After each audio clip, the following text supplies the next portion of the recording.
We here. EVO top 8, baby. Come watch it with me. Guilty gear. Guilty gear. You want this top 8? Guilty gear. Guilty gear. Guilty All right, gear. now you guys can get the top 8. Please, let's run this video. Things about to get interesting. Guilty gear top 8. Then we have Peru Fatal Fury. Then we have Tekken. Then we have Street Fighter.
I myself, I can never play Guilty Gear, but I always like watching the matches. It's pretty cool to see like the combos that people do.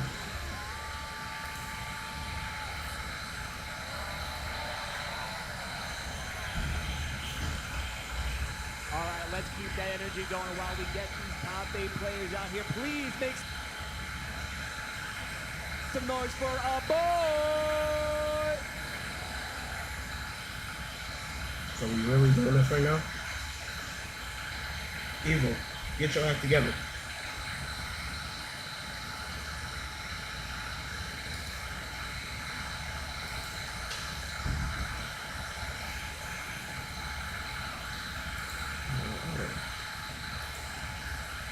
Are we really doing this right now?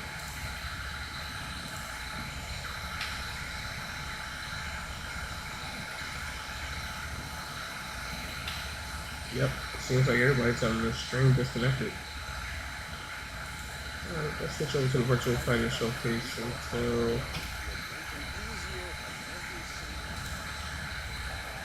There we go, we're back. Nope, they lied to us. Wait, we're here. And finally rounding up our top 8. One more time, give it up for Brecho!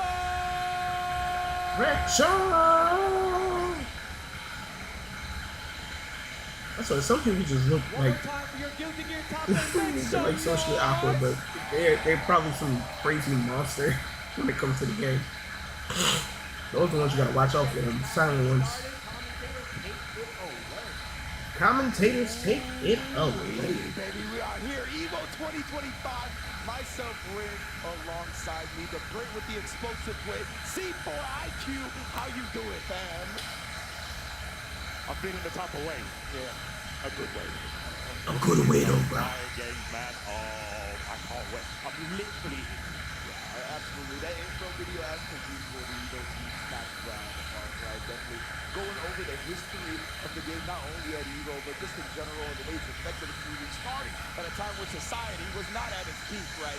And I think it really pulled us out and got us to be where we are today. So I am very excited to get this top 8 happening. Yeah, the connection made to this game, man. People from all across the world have been able to enjoy this insanely sick franchise. Able to see some of those players, let's mention, starting from the top right up front, he has been causing a bit of a madness here. You know, let's not sugarcoat it. So a boy, To the town, right? Red Ditto, Keisha Watt Dumb Move, Daryl, probably the I know. best he's ever been in Guilty Gear, period, right? There was a Tatuma, lyrics, Jack, Preacher. That's probably the only Preacher. comparable time Preacher. considering his strength right now. But of course, Preacher. Red Preacher. Ditto, Preacher. the reigning, defending Arc World Tour champion for Guilty Gear Strive, right? On the other side of winter semifinals, we got Keishu, what the blue. 4th place at Combo Breaker, 1st place at CEO. A legend in the game, one of the character loyalists when it comes to fighting games. Run me down the losing side. Here we got Tatuma. He's had a Tatuma. series of events, right? He was really smoking Obi back in the day, especially online in the most exposed. And I mean, now he's here, holding it down for so bad. No matter what they do, these turns up. The same about Derek. Derek is insane. You talk about the chaos in Strife.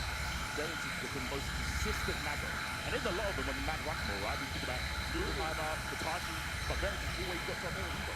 Absolutely, Derek. So he rises to the occasion when the lights are the brightest, right? And to close it out, of course, Jack, who has been on this stage time and time again. So why every time he's actually come offline, he's always in the top 8, the upper echelon. And then Precho as well. She's out of your territory, right? From the UK, coming through with the gold, Lewis. Like we said, it would have not been fitting for the. I really thought that said US. Wow, my eyes need to get checked. Not have a Potemkin. They're both making their presence known. It would not at all. And Precho, an insane performance back in the EU, right? There was only one tournament, shouts to Wake Up on Trent, where they didn't get top 4.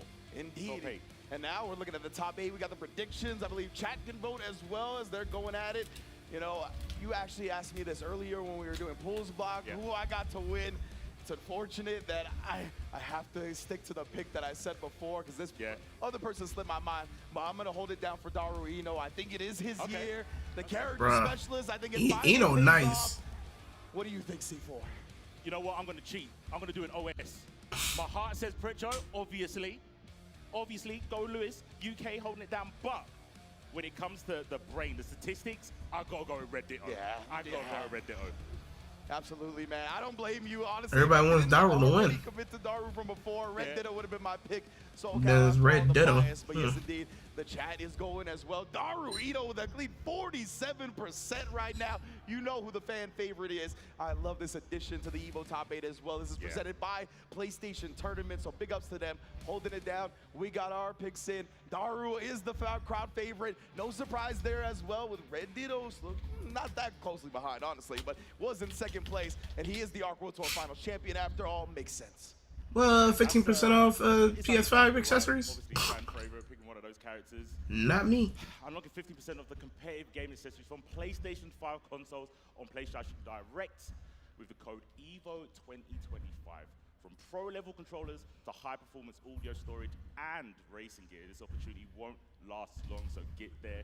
And you know here, we've seen a lot of peripherals. Oh, yeah. Throughout the years of Gear Strive, so shout out to PlayStation, now they can be doing that for us. Yeah, absolutely, man. It's just dope to see the different stuff that people are bringing to the table, right? And of course, we're looking at the victory path presented by White Claw Zero Proof for a boy to start it off our top of the winter semis. Took it 2-0 over to Tuma, or at least y'all should be 3-0, of course. 3-0 over to Tuma, 3-0 over Jack, 3-2 over Juno Must Die, 3-0 over Clover Dragon, 3-0 over Durbin, and then you can see in the round 1 of the pools as well, complete domination, not dropping a game. The only game he actually dropped was the Juno Must Die in top 96. Must have a hobby as a janitor. Sweeping up people, bro. That's a mad run. Look at all the O's not on both sides. That's more than a baker's dozen of donuts, that's for sure. Yo. When it comes to what he handed his opponents, boy, that's what we were talking about, right? The threat of Potemkin is definitely well known. And on the other side, the other victory path presented by White Claw Zero Proof, and the crowd pops at the image of Red Ditto popping up, and we can see here every single one putting donuts on his opponents, except for, of course, MJ Kurarasi, who was able to bring him to the final game, but not enough to take him down. Red Ditto still in winner's side going into the top 8. Like you said, giving donuts, but we've got a glazed Red Ditto, bro. That's like you said, the performances are so clean. Not just here, like we've been saying, the run up to here. And they're both sitting down, Remember, reigning defending Arc World Tour champion, right? He did it in convincing fashion. Like, I don't think he dropped down. He didn't drop a set the whole tournament long. He's been looking good. Ooh, the crowd is anticipating. They're ready. Oh, I see the Eagles in the sky. EVO, can y'all make some noise for some Guilty Gear? That's what I'm talking about, baby. A boy in red ditto. This is how we're gonna kick off the top 8. Whoa, immediately stuffing all that. Red Ditto's gonna be aware of the armor, right? He's gonna have different options to quickly go into it, whether that's chaining to a heavier normal, whether it's throwing sword, whether it's counter hitting with 5H. Oh, a little bit tough to get the rock conversion. Always having those two hitting attacks ready for the armor, like you said, Ridge. Flick that back, blocked, and nice. The back dashes on the slide hit are going to be paramount in this matchup to not give Pot that pressure that he wants and might deserve. Trying to get ramming forward is not easy, especially with a big body with slow mobility. Yeah, you can see a boy already trying to force the issue with a lot of hammer fall, right? Using the armor to close this distance, because you have to against Rev. She is the queen of range when it comes to Guilty Gear Strive. And again, forcing the issue with the wall. Assault catches low as well. Oh no, the Naruto with the shield. And now you're gonna take it to the heavens. Send them! That's the most thing you want in this game is to get away from you. Yeah, that's what happened last time, right? A boy had knocked down a Red Ditto previously. We saw the deflect shield get out. Looked like a boy took that into account this time. Red Ditto, beautiful backdash. We talked about it, right? Not only for the backdash, is the dodge, slide head, but just in general. Red Ditto's got to stay in an optimal range. If you get close, then it's all Potemkin. Back at the far S's, I was just about to say the round start. Both players really wanted to establish the first strike. Indeed, at 100% tension. He's going to take the Mortabato for now. Still got 50% on deck. Are we going to use this PRC after the sword toss, keeping him locked down with the explosion? You cannot. That's what all my years of playing like Guilty Gear on and off, like literally on and off, which I didn't even buy Strive. But Timken's always been one of my favorite people to play with. I always like the big body players. Like when I play Street Fighter, I play Honda, I play Geef. I try my best not to play like Ken and Ryu, because I can easily pick them up and do what I gotta do with them. Completely on its head because of that. In his first rodeo, he knows the score. For beautiful IBFD to get him away, and then flicking away the sword toss after. Wow, boy on point. Cheeks, clashing with the far rest. We take those. They're gonna be way worse. That shield. I mean, said we take those. Oh no, this is not good. Look at the wrist. Yeah, you in the wrong neighborhood, fam. OTG for the kill. Oh boy, taking Slash. the first game. Red Ditto looking a little suspect here. I think maybe he was trying to time it to the point where a boy couldn't do anything, because you get a burst before the OTG hit comes in, but that's one of the gambits, right? Speaking of burst, early one here. Pot's in there now. Burst on Red Ditto side. Are we going to use it anytime soon? We're going to just block it out. Ooh, now you're locked out. Boom. Dash that ram. Boom. Looking for Boom. it. Boom. Never see Potemkin fly like that. The VRC slowed down, chopped and screwed up, rammed the thong. And that's such a sign of a good player, right? Doing the full combo, but being mindful of the burst at the same time. The parkour combos, bro. That was on the fly. Legitimately, bro. Freestyle here, knockdown. Actually, OTG for Red Ditto. Looking at pushing towards the corner yet again. Sword toss as well, eating all the explosion and the counter hit, point blank, all hands, no steal. He has to win this by staying out of what's his path. Getting close to the grand finals. Oh no, that's a nice clean confirm from Red Ditto. Holding on to the bar there. Ooh, back to back with the dust this time. Windshield wiper still doesn't take the heart away. Oh my goodness, bro. I like the back and forth. Any chance. It's gonna be real scary. I like the back and forth. Is there to stop the approach. Smart check from Red Ditto. Using the light just in case, and then being able to buffer if there's anything armored coming through. Oh, the floor is lava. Down again, but the back throw here, that's huge for a boy. Oh, catches Red Ditto, try and escape. Juan assault to force the issue once again. Aegis point blank, what's the mix gonna be afterwards? Oh, the low into the Aegis to break the wall. Strap in the grill, nice back down from Red Ditto. Understood the mission. But Bo's gonna have a bunch of meter here. Gonna have to break the wall. You're gonna use any bar here, Red? Yes, you are. Yet again here, 100 tension on the side for a boy though. That is going to be scurry, BRC. Red Ditto trying to take this round. Something serious. This is dangerous. Bridge. Oh, the late back dash right there. Respecting that one. Throwing him before the Aegis could get there. He's still locked down though. Actually still boom. Ride. Look for the burst. Look for the burst. There it is. You can't flick the swipe. Wait. Don't bleed, BRC. He saw it. He saw the start of it. Oh, the jabs. Willing to put it on. the punish. Takes a 2-0 lead. All the P, stay away from me. For real. Catch these steel hands. Oh, good start. Garuda, don't even look for the burst. Apply that pressure. Quick flex. Oh my Nature boy. Bow. Already off to the races. Oh my heart, He knuckles straight through the wall. They don't hear back against the wall. Yeah, you're gonna have to dig down deep. And this is where it could begin. Did you see the concern on Fox's face when he walked back after the wall break?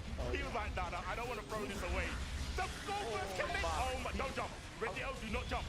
Yeah, beautiful stuff. Great call out from C4. Red Ditto also well aware. Air throwing the ICPM, avoiding the Aegis in the process. This might be Red Ditto know now. Keep that distance. Down the canyon. Positive bonus in tow. Man said, fight back. Fight back. Yeah, looked like I got the backdash from Ditto. Very unfortunate, but the whip punish. Oh, you have to dash it a little bit farther for that 5H punish. Couldn't get what he was looking for. The deflection, that might give him some breathing room to get away. What flick? Jeez. Oh, crazy. The flicks, bruh. To thwart all these explosions, he keeps trying to use those for plus frames, but that's one of the unique abilities that Potemkin has, and we're going for a buster again. He did that without RC. He's in the zone, bro. He's in flow state right now. He's 2 games up. Oh, he's trying to call it out again, bro. Uh-oh. Don't let that be why you lose this set. Please go back to the game plan that was winning, that was working. Composure now. Red Ditto has been given a chance here. Clean IBF getting in the back dash from a boy. Doing a great job. Yeah, PRC. Oh, with the flip, burst again. Red Ditto trying to hold on to his winner's side life. Gets the throw, but you cannot afford any mistakes at this point. Goal burst up. Mind the low, mind the low. Oh, he actually blocked it when he was thinking about the low. I agree. Hammerfall in again, Garuda. You gotta use your FD. You can't get chipped out here. What an anti-air. Back that's the 5P didn't work, but the 2P and that is 3-0. 3-0 this man. 3-0 this man. Indeed, man. He's supposed to be the favorite. Take down Red Ditto. Get coming off the Arc World Tour Finals victory. Only dropped games to MJ Karase, but we can say the same for a boy, right? There was only one set that he dropped any games as well. Incredible showing out of the gate to 3-0 somebody like Red Ditto. And that, there's not many people that can say they've done that, right? I think it might be just him and Daru. Yeah, legitimately, Yeah. right?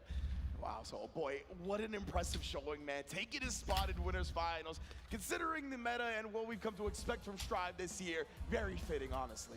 It is kind of pre-written, right? Yeah. It is kind of pre-written. It was the way we expected it. But, you know, that just makes a storyline, right? Who can take down Chumpkin? Yeah, most def, right? This man's power level is out of this world right now. So, boy, with a 3-0 over Red Ditto, you know, obviously that's not only going to put him in the Winners Finals, but in general, boost that morale, boost that confidence. Now you feel like I'm sure you could beat anybody at this point. That's the thing, right? But that can also work against you, right? And like we saw a little bit in that round, right? With the reads, with the, oh, I think they're going to jump. And then it started to tilt back into Red Ditto's favor. Yeah. But, you know, the lead was a little bit too much for him to mount. So, yeah, it'd be like that. But Red Ditto's still not out. That was a winner side. Absolutely. Yeah, those lights from Potemkin were at a range. They definitely shut him down. But let's take a look at the victory path presented by White Claw Zero Proof for our next participants. Keishu, what the move with the Johnny Keishu, what the move. Player, bro. Again, a lot of dominant victories for these players coming into this winner side top 8, right? Keishu, what the move. Only dropping one game to Super Raptor, and then only dropping one game to the defending EVO champion in Nitro NY from Guilty Gear Strive. Yeah, and before that, since Keishu's been on the Johnny, top 8 placements all over the place. Frosty, LCQ, Combo Breaker, CEO. You know, sometimes when a player meets a character and they're a perfect match, I think this is what it looks like. Yeah, it's been looking like it so far, of course, and he's going to be going up against one of the legends of Guilty Gear Strive in Daru Ino. So yeah, man, you can see the result from him. Immediate pop from the crowd. Like, I know people want to see Daru bring home. Daru's a EVO problem. title, of course, coming off of his EVO Japan victory, right? So he's already got one EVO title in the books this year. He's looking to add another one, only dropping games to Kuko, Ikishishu, and Wabami, excuse me. And yeah, having a, I think legendary sort of status is the best way to describe Daru, right? From like 2016, back in the day in Exod, and there's been quite a few Americans that are taking him out. Yeah. Lost Soul back in the day. Yeah. Nubenheimer and Natashi have been people to knock him out of the placing, and obviously, Keishu's from America. Oh yeah, In America. So there's a lot of lore with this one, honestly, because as you said, right, once Keishu went to Johnny, that's when we've been seeing these top 8 performances repeat. The character he was on before Johnny was Eno. He was an Eno player before, right? And definitely, if you're an Eno player, you're gonna look up to Daru. That's just how it works, right? Daru has been holding it down for a very long time. So it's gonna be an interesting set, right? How well is he gonna know Daru's offense, the strategies? But let's get into it. Keishu what the move versus Daru Eno on the side of winter semifinals. First, early on. Oh, catch these cards. No, I don't want to. Come on, you know. You can stick to your solitaire. I'm not getting involved. You know, those hover dashes, they are definitely going to be susceptible to the big options of Johnny, whether it be misfiner or otherwise. Really solid blocking here from, Daru. Say the other way around, man. Put some respect to the name. 5 is blocked, but not the 2S. Yeah, Ray right, calling out the fact that it's going to be a short hover like that. Waking up with a super. Keishu looking to establish. Flew into reversal nice and early. Keishu, from the matches I've seen today and yesterday, has not been scared to graffiti in your face, bro. He's ready to put the J's on you, and I'm not talking about trainers. Okay. Again, Daru here is going to be able to not actually bypass the wall, sliding get the reset. Beautiful calculations from Daru. Mentally bamboozled.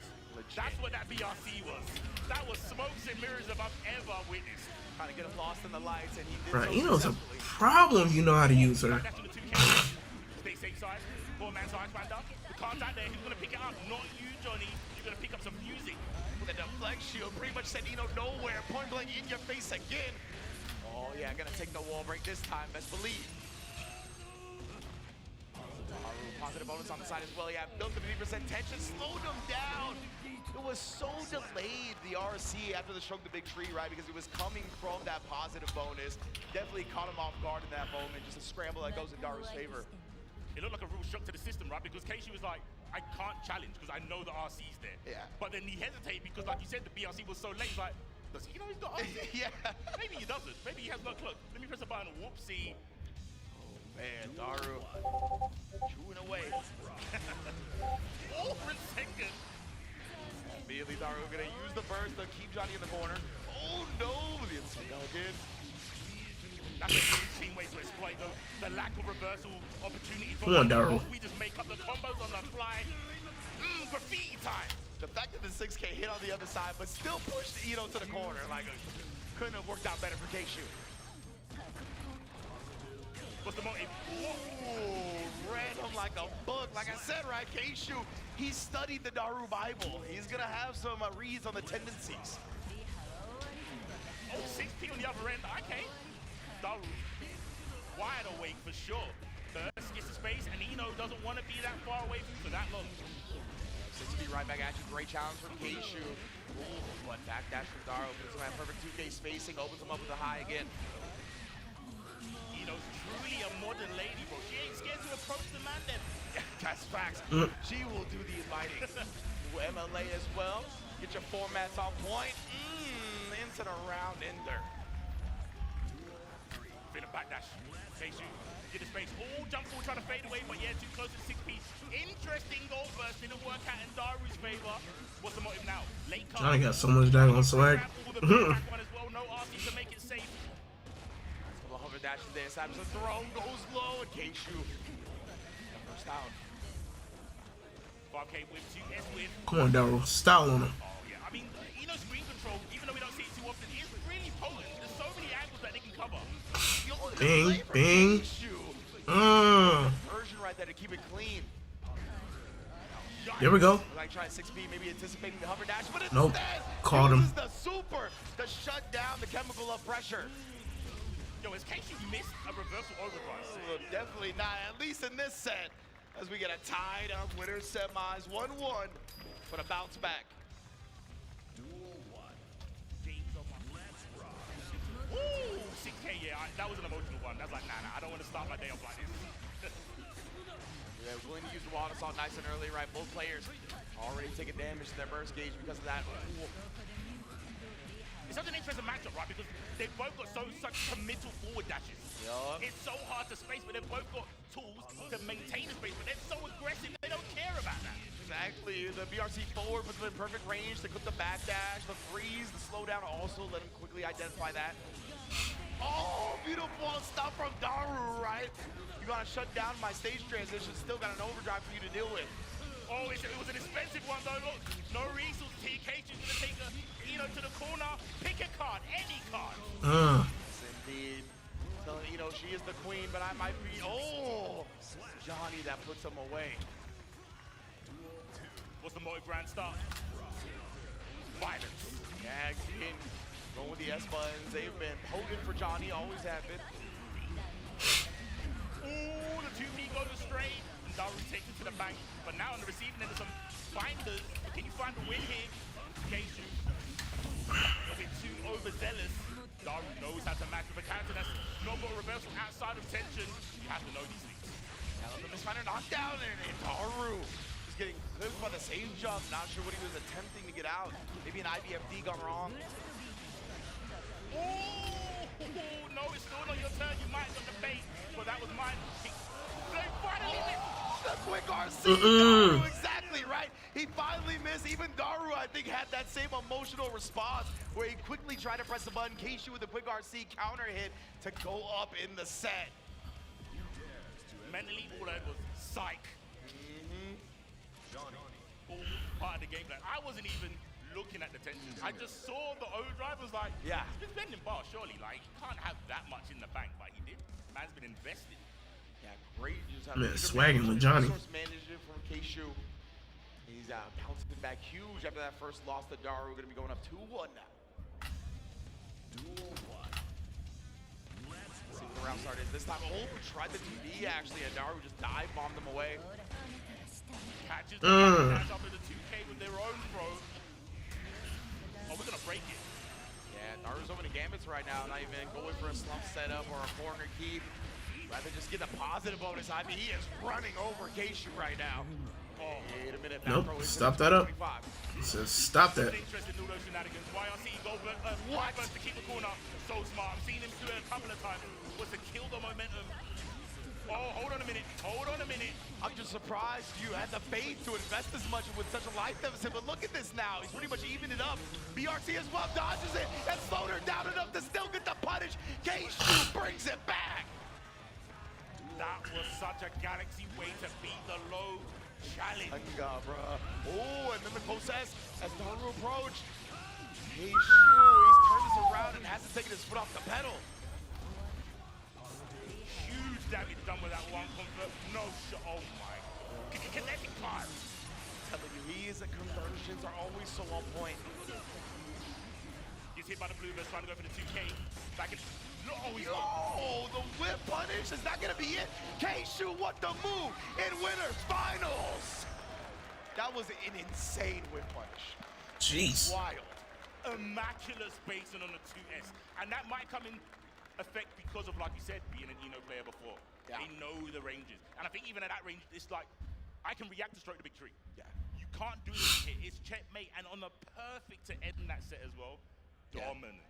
That's what it really felt like to me, right? Was that maybe he didn't have the right reads a lot of the time up against Daru, right? We did see the bait out on the reversal super. That was really good.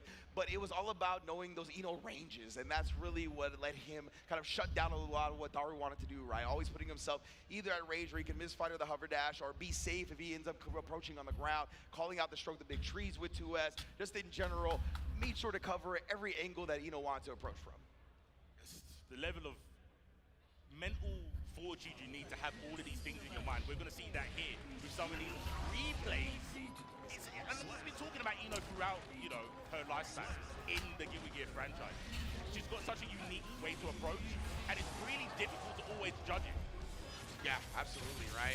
It's definitely, especially in the moment, the chaos of Strive, the chaos of fighting Eno in general, right? She's the character that demands your full attention, that demands, like, be super on point on any given day. Yeah, that was the quick RC right there, catching Daru off guard. Because I think we all felt that way, right? He had been so successful with reversals up until that point. You're just like, oh, finally I can punish him. But nah, he was definitely keeping that locked and loaded. Good stuff from Keishu. And thank you to PlayStation Tournaments for the replays as well. Needed, very much needed. Here we go, looking at the bracket so far. We've got some W's, some pretty convincing ones as well here. 3-0, 3-1, Keishu, Abo. Johnny, what? Make a statement here with winner sides. Definitely, man. Ooh-wee. And that is the winner side, right? So the loser side is going to be coming up very soon. But before we get to that, we are going to take a quick break here at EVO. Don't go anywhere. We'll be back with the top 8 of Guilty Gear Strive. Look, who's hungry? We're going to Chipotle. I need people on the bus now. Chipotle on the way. Let's get it. Deal. If you can guess how many beads I have, I'll commentate your Chipotle order. I'm guessing around 1,000.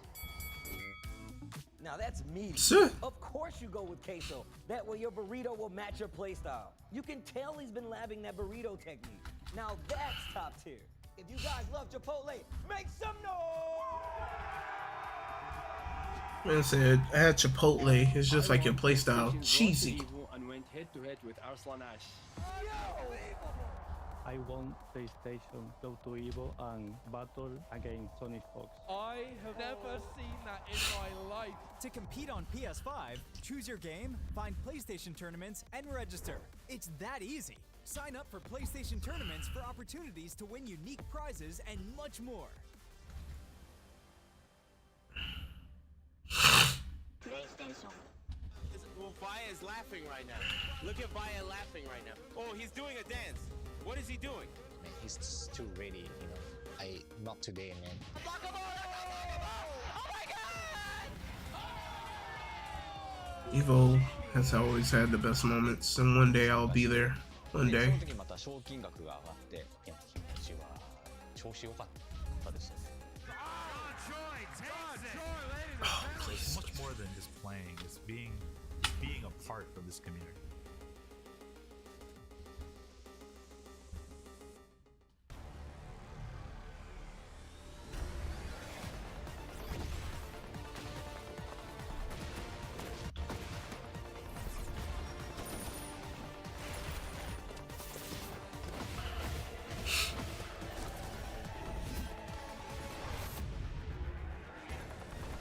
I'm gonna check out Summoner's Word. The fact that they're collabing with Tekken is kind of cool.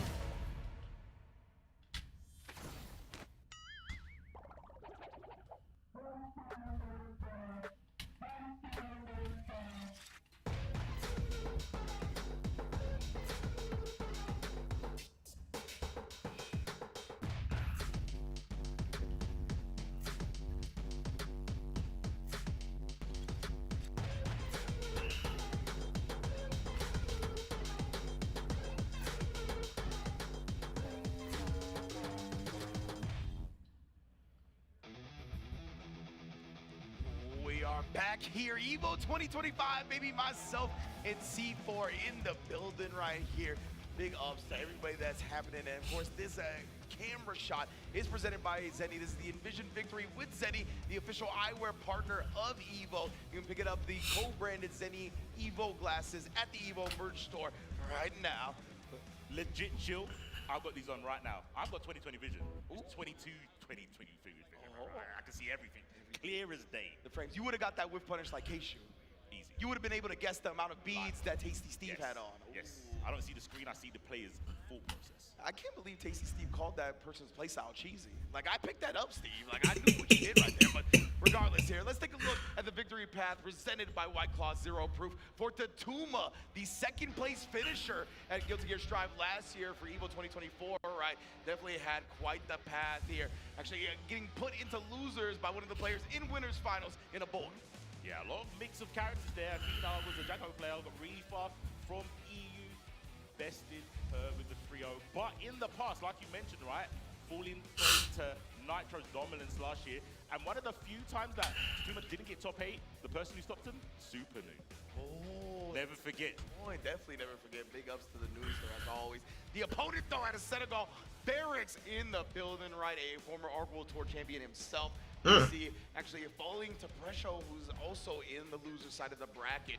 So plenty of players that he took down on the way there, though. MJ Karase, Cheerio, Danny Phantom PR, so many that he had to go through to get into this point in the first place. And you mentioned, right, on the Mount Rushmore of Nagoriyuki's, you've got to put this man, and maybe he might be at the very front. And Another thing we mentioned, right? The chaos of Guilty Gear. This man right here, every 3 EVOs here in Vegas, he has made top 8. He has made top 8 3 times. Wow, man, the consistency is out of this world. Like, you know, in the volatile world of modern day fighting games, right, where people have tough times being consistent, that is not a problem for Barracks. He is showing up when the lights are the brightest time and time again. So let's get into it. Losers round 1. Tatuma versus Barracks. See who's going to survive and who's going to be put in a body bag. I'm not gonna lie, he's looking omega aggressive. I do not expect Barracks to come at the gates swinging this hard. He knows something that I don't. Maybe he's got the, you know, the Zeddy glasses on too. Perhaps, right? Got some insight. But yeah, maybe wanting to beat Tatuma to the aggressive punch, right? We talked about fighting against Soul. You got to get this guy out of here. And of course, the Goriyuki, he is rewarded more if you can really set up the blood pops. It's huge damage, and he's going to look for that. He doesn't even need to get there. Just slices the Soul in 2. One player game in, and let's see if we can turn it around. If anyone can, it's going to be Frederick here. Mr. Soul bad guy, headbutt OTG. What's the motive right now? Vapnir goes for the 2K check. Barracks being really tentative now that he's not on the offense. They said, Frederick, my opponents are basura. They said my opponents are basura. All right, apply the pressure. Ooh, challenging the clone with the Tyrant Ray. Good shutdown from the Tatuma there. That's a gigantic lead now. What a cross-up block from Barracks. The revolver, though, catches him before he could take his turn back. Yeah, really good to stop those 2K attempts from both sides, right? Getting that kind of the air time, a little bit of air time. Man's popping an Ollie on the skateboard as we skate down this cathedral-looking place, question mark? I don't know where it is. But all I know is there's chaos here. And the 99-second aggression pays off again, right? That's how Barracks started game 1. It felt like in round 2, he was a little bit more timid and that allowed Tatuma to take control. What a backdash on the bringer, bro. Oh, the Samturn combos are coming out in full force. Mr. 5K, oh no, oh no, oh no, Ring! Yes, indeed, that my life is gonna be melting away. Jeez! But still not in range. The 2K just my health. Tried to walk away with that slow walk speed mask on. My health. Oh wow. Super. Oh my. Someone said stop that. Takes him down. Barracks that almost slipped through his fingers, almost snatched defeat from the jaws of victory, but he held on. He went mask off and nearly lost it all, bro. I've been on Twitter. I've seen it happen to people. Oh, you got to keep the mask on, man. You can't let the camera see who you are. Oh, didn't want the glass broken. He wasn't have bad vibes. Not positive ones. Oh, the big 5H with the level 2 blood and just a non-letting Soul.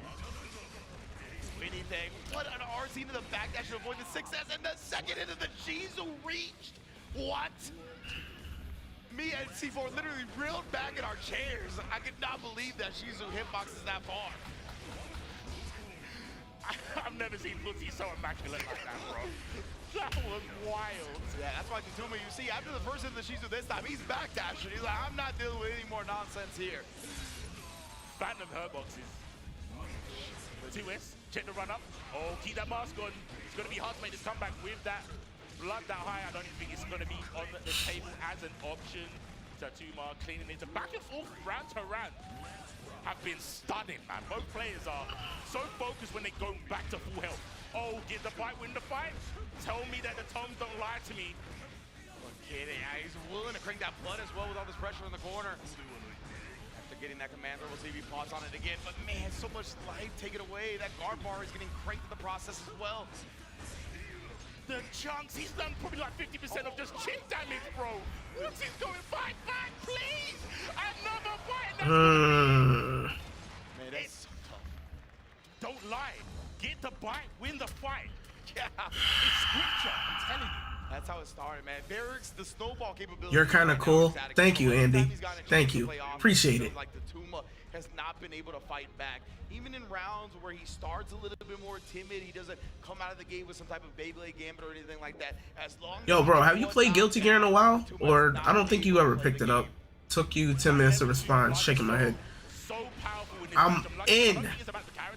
I'm in the game, bruh. I'm trying to watch everything because I've never played Guilty Gear, so I'm trying to like really pay attention to what's going on. Exactly, and by that time they've been conditioned to block it. He got command grabs like Barracks' Reeds, which is out of control right now.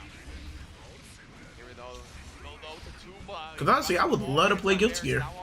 finding that positive. I played GGS around season 1 and a bit season 2. Is it?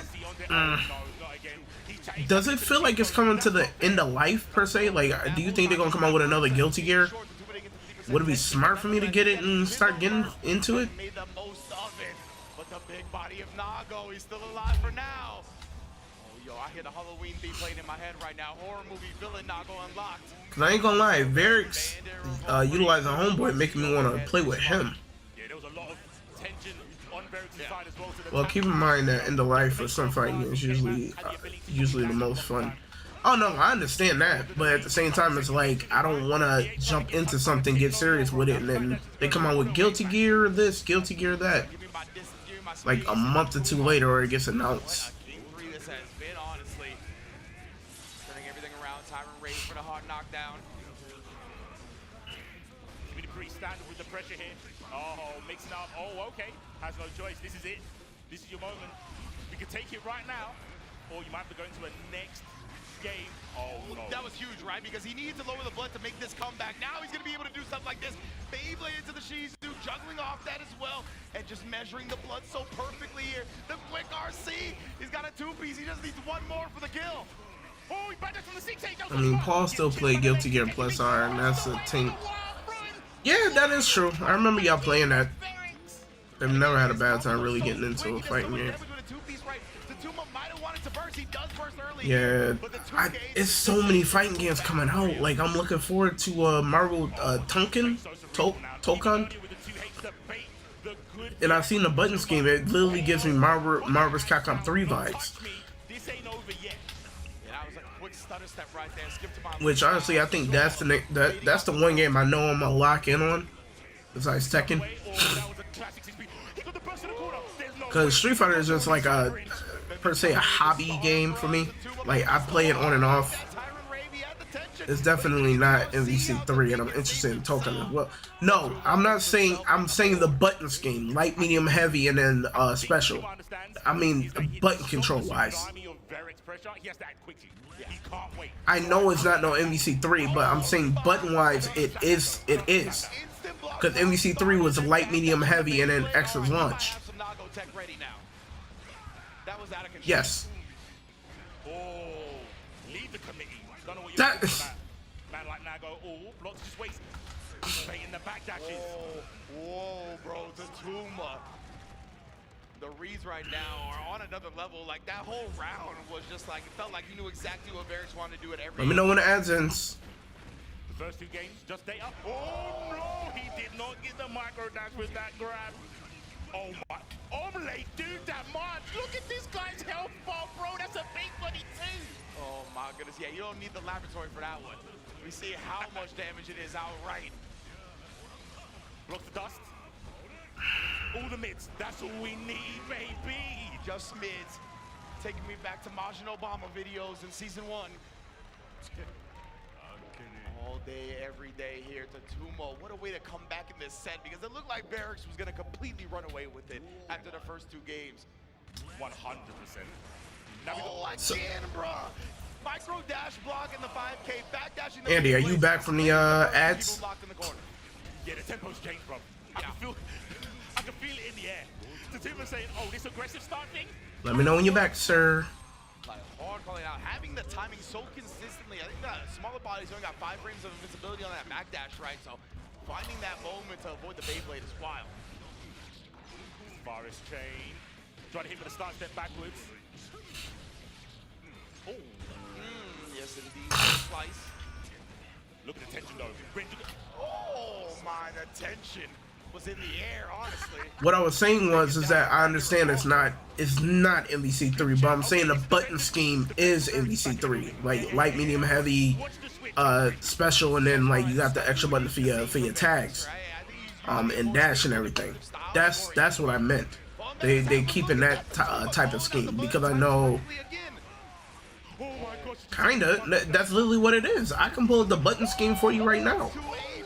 Just as he got into the level 2 blood as well. This is huge damage here to Tatuma. He doesn't build burst till he gets wall splat. Literally, once I looked at it, LMHS. Like, but I know it's not gonna move like MVC3, which honestly has me very interested, because Seeing that Star-Lord combo got me like in my feels. Cause literally that just literally felt like Dante. He is locked in. The lightning is coming out of his eyes right now. Everything is being seen. Can he compose himself in that last round? That's going to be a heartbreaker to lose. Back to basics. Yeah, Needing level 2. Needing level 2. Oh, it's going down. It's draining. I think he wanted to go up. Yeah, that's why he went for the build-up. And I think the Tuma realized he was like, I need to stop him from getting into blood level 2. And he's doing it really clean here with the Fafnir glass. Invincible versus, I'm interested because they got the dev for Killer Instinct on there, but at the same time, I don't think that's a game I'm gonna play unless it goes on sale. Cause my thing is, I want KI2 so bad, but every year we're hoping that we get something, but they never gonna give it to us. They're not. Because we hadn't seen a YRC once from Barracks the entire set, right? I think he definitely was looking for that. Was still locked in block stun. That's what happens when you try to do it just a little bit early. The YRC is the thing that still comes out. So it's been mad long since I played MVC3, and I remember the special button being Universal Launch, and yep, yes it was. You mentioned it, right? It's not that it was just 3-2. It was convincing. Yeah. Yes, it was. 2-0 point from Verix. And I think but my thing is, I don't think that it's going to be a launch or anything like it was before. He's no stranger to the top 8. Yeah, yeah. And he's like the stoic Nago player. But he came out of the gate swinging. And I think he just, I think because he got the success from that, when he went back to the kind of slow down style, it kind of just made him feel like, well, this doesn't work. This wasn't getting me the W's. Yeah. And Tatuma just capitalized on it so well. Yeah, it really feels like in that last game specifically, there was more hesitation, more second guessing than I'm used to seeing from Barracks, right? It felt like he was consciously thinking about the match a little bit more. And honestly, I'm interested to know, my question is, I'm trying to take a guess at how many characters that they're going to have on release. Because they gave us 6 right out the gate, and you have a directional input on 1 assist, I think, for token dependent. Really? Huh. I'm going to have to look back at the breakdown on 8 right out the gate. I know 8 at right out the gate, but I'm saying on release, like how many characters we're going to get, because they didn't really show anybody else besides what Star-Lord, Storm, not Magneto, Doom, yeah, like it's different. Like that Mrs. Marvel, we're like, you know, we're playing Strive, big damage. He got Ghost Rider, Spider-Man. Like you could tell that the yeah. The sequence was so well, they did. I had a feeling why they didn't want to give us Ghost Rider, because he kind of broke it right now. They got to go back and fix him. Because some of them combos is nasty that what he was doing. White Claw 0 proof for our last match of round 1 top 8. Of course, Jack in the building as well. Actually fell to a boy who was in Winners Finals. We've talked about that previously. Defeated Nitro NY to qualify into top 8. Leaf getting revenge from last year, if I'm not mistaken. And I think Jack's got a couple of more vengeance runs in him in this one, right? Because I believe he's had trouble with the Lewis in the past, and there's a couple of other things that have thwarted him that he's gonna have to overcome today to try to at least maybe 2024 characters. So Andy, my question is, who is your top 5 Marvel characters you would like to see in this game besides the ones that are announced? I don't expect a massive amount from the get-go. But you have to cheer for them, just like I have to cheer for my girl Frencho, doing so much damage here in one of, I believe, the first time traveling outside of EU. Yes, indeed, Ryan. What a showing she's got. You don't know currently? First time outside of EU again. Only falling to Daru Ino as well. I know they're gonna have Hulk in it, because Hulk is always like a Marvel staple. They'll probably bring in Sentinel at some point. Wolverine. Pretty much, I think, yeah, they're gonna add obvious immediate answers. Bruh, give me Cyclops. Because Marvel's Capcom, like, Marvel's Capcom 3, us not getting Cyclops, that was, it's terrible. She's kicked it down here to make her debut top 8 EVO appearance. Of course, Jack, we talked about, right, since he came offline, there's only been fantastic results for Jack. This isn't his first EVO top 8 at this point, so he's going to have a little bit maybe of the experience stage advantage. But I like to talk about, we've talked about this in the past, right? It feels like the anxiety, the nerves, it's all before the match. Bruh, if they give us Cyclops, right, and they give us the, I don't know if you've seen the X-Men 97, if they give us the beam where he can slide back and forth, like he's doing like a dash or something, that'd be crazy. The concentration's low and having chaos here, and I think French can sniff that out. There you go. I'll get the focus back with you over Yeah, great sequencing from Jack right there. Out of bullets, but of course gonna take that knockdown to reload a little bit. Flips them and keeps the slum going. Actually wants the positive bonus and probably the space against Gold Lewis. Just outside of 2S range. Oh, you want broken Psylocke? He missed. On the big boy. I can see that. Psylocke would fit perfect for this game. They gotta give us Black Panther, a better version of when we got in MVC Infinite. Oh, and the sharpest elbow in the business. Oh, man, me no scared. Me no scared. I saw that coming a mile away. Good stuff from Jack there. Really? I like Jack I didn't see Psylocke get broken in MVC 2. I want cool Ninja Psylocke. Don't blame you. I don't blame you for bursting on a pixel if you're Gold Lewis, and your opponent is like a behemoth typhoon or two away from death. My question is this: like, would they still include Infinites for the fun of it? Like, not per se have it out in the open, but have people figure out how to do it. Oh my! The coffin quicker than the bullet. I didn't know about that. PRC kill the escape. I ain't gonna lie, like it'd be dope if somebody found an Infinite and they patched it like the next day. I'll be sitting there crying, laughing if that was the case. What's up? Empty low? Pseudo empty low. There was a shot there as well. Fair enough. Right, covering his approach. Jack is dancing on him right now. Pretzel probably getting sent home. Back to neutral. The positive is helping. Jack with his pressure. MVC 2 had the most Magneto, Sentinel, Psylocke. So they're going to bring back Magneto. They're going to bring Sentinel, and they probably have Psylocke then. If honestly, because you only had 2 out of those 3 in Marvel's Capcom 3, so it would make more sense to have at least Psylocke back in Token. A couple of different strategies have to be attempted, where you can find the one where it's going to be successful again. Put your gun away. I got the bigger one. No, those was the most brutal busted teams is what I'm saying. Oh no, I understand that, but I'm just saying, like, usually iconic busted teams people want to see in like a new iteration, but pull back, don't let them be OP and busted like they were in MVC 2. Yellow Thunderbird. Oh, it connects. Oh, I thought she was going to be able to connect off of it. It's a little bit short. I'm trying to think. Could they give us Thanos? That definitely won't be busted inside in comparison. Yeah. No, I agree. The cross of that time, even on the big body, you can still get to the other side. Give us Thanos. I think Thanos would be a good one. Because I'm trying to think, like, you want to at least have, like, 2 big bodies. So Hulk and Thanos could fit that role. Stomp straight away, not like cross-up stomp. Yeah. Like empty jump, dead stomp. Like, all of this is such awkward timing that Jack is doing, right? It is very much not what you're used to defending against and Strive, and one more tap dust is going to do it.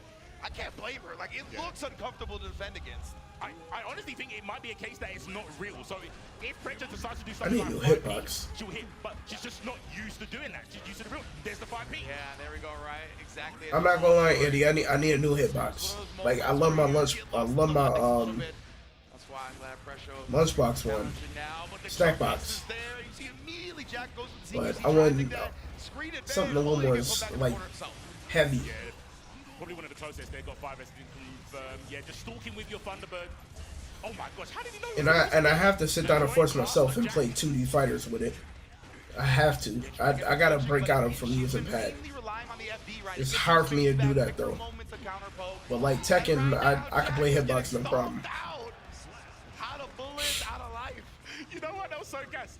Precho's so good. She doesn't need to do jab into BT, but she did jab into low. Because it's like, come on, bro. Right there. Ooh, but Jack, you see the little hesitation right there, baiting it out. Really? Any more concentration. So what you do? Did you just go into the dojo and just try and shoot Hadokens or whatever to like certain moves, like spam it until you got used to? Because movement is not a problem for me with a hitbox, like playing 2D fighters.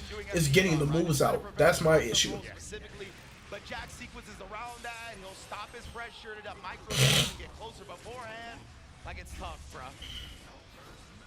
Decent block so far. Not opted to go through the FD. Wants to hold us in that bar for the comeback, but it's not going to happen right now. Basically, I just tried to get my muscle memory back into motion with hitbox. Okay. So essentially, just go in there and play with a character that I know combo for, and just keep doing them over and over again until my fingers are like just used to using the hitbox for the 2D characters. Gotcha.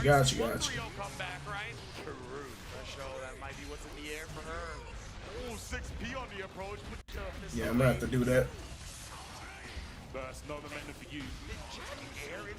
I think it was easy for me to translate like playing hitbox and Tekken because I never really played Tekken with pad. It was more like button mashing. Like once I figured out like looking, if I'm going to practice, I'll maybe learn a couple things. But then once I started to play hitbox and understand, it's literally up, down, left, right with my sights. Tekken also doesn't have motion inputs for majority of the cast. Yeah, no, they don't. And plus, the characters I play is straight brain dead and get away with murder for the most part. You only had it for 3 characters in like Tekken 7. True.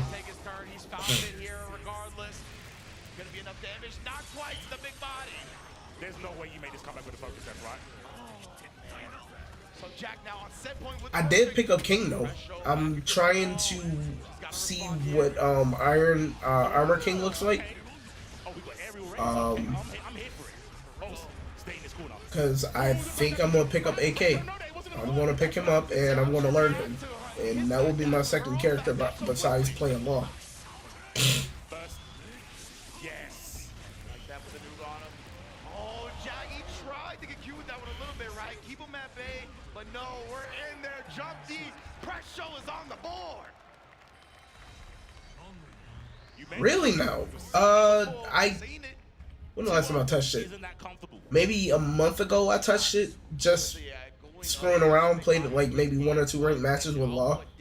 But I messed around with King, and I gotta like get in my head that when I'm playing King or Law, I gotta make sure I change my inputs because I have played with a different button scheme with King. That was extremely impressive.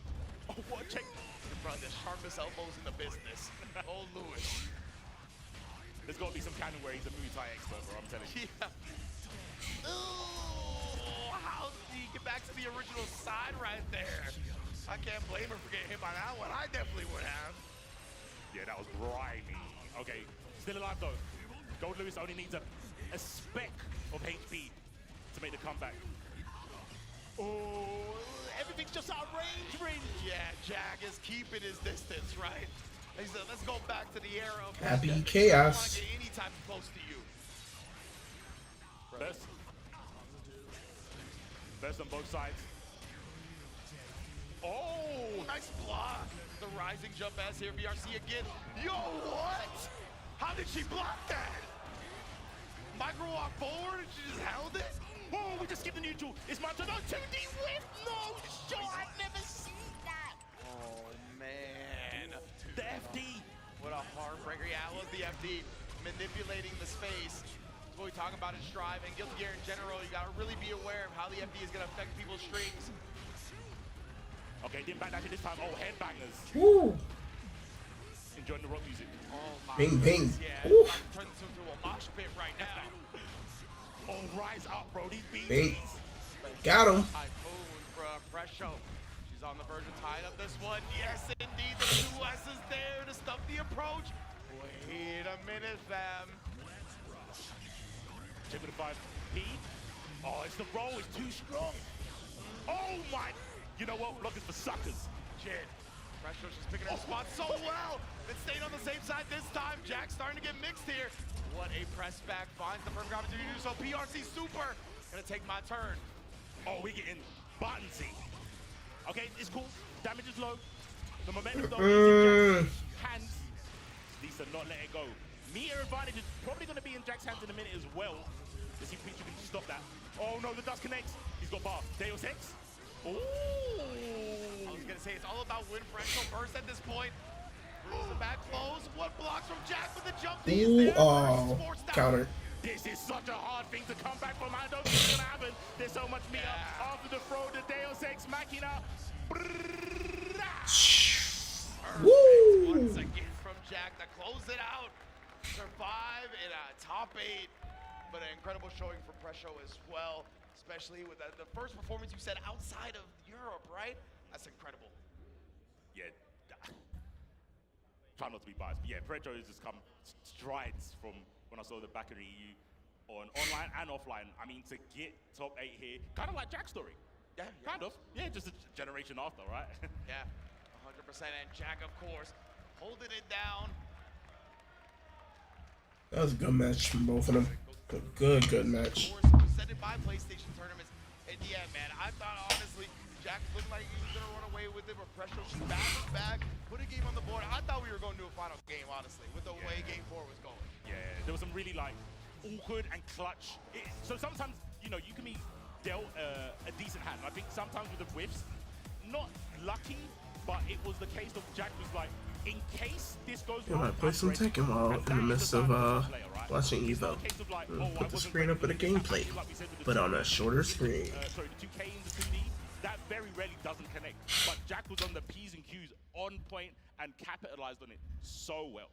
Being ready for the mishaps is a huge part of high-level fighting games, right? You have Great. to make those into the point where they are second nature. So when they happen, you can react as quickly as you need to take advantage of the match. And Jack had all of that in spades. Yeah, phenomenal match. I'm glad we got the replays, like you said, from PlayStation showing those. Super sick. And we're going to need a break because these matches are getting insane. My voice needs a break, for real. So, You still got a long top 8 to go, baby. Yeah, I know. Top 8 to go. But yeah, we'll catch you guys on the other side. Stay tuned. Be back in a sec. New Chipotle honey chicken. Chipotle. Honey and seared smoked peppers. Chipotle. Chipotle heat with a touch of sweet and a perfectly Chipotle balanced heat sauce. with a touch of sweet. Chipotle honey chicken takes heat and sweet to a whole new level.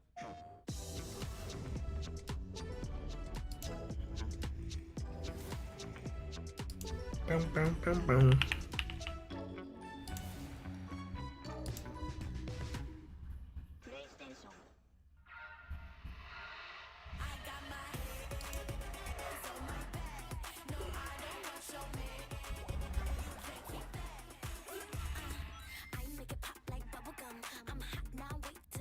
PlayStation.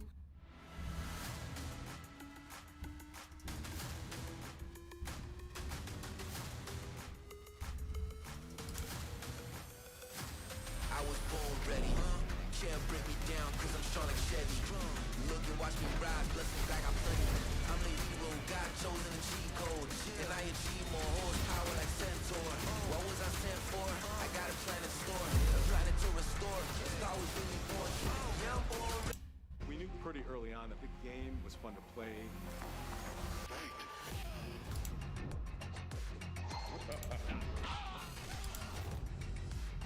It became something that added to the mystique of Mortal Kombat.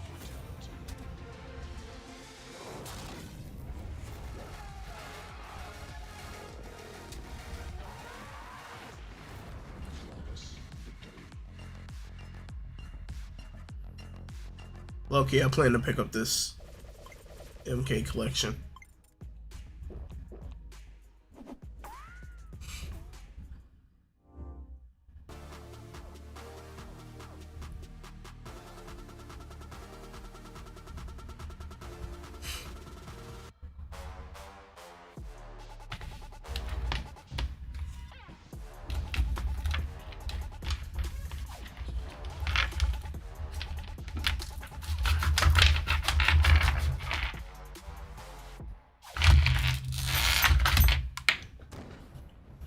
Ladies and gentlemen, the king is back. 自分の名前は達馬と言います。自分のプレイヤーネームは達馬と言います。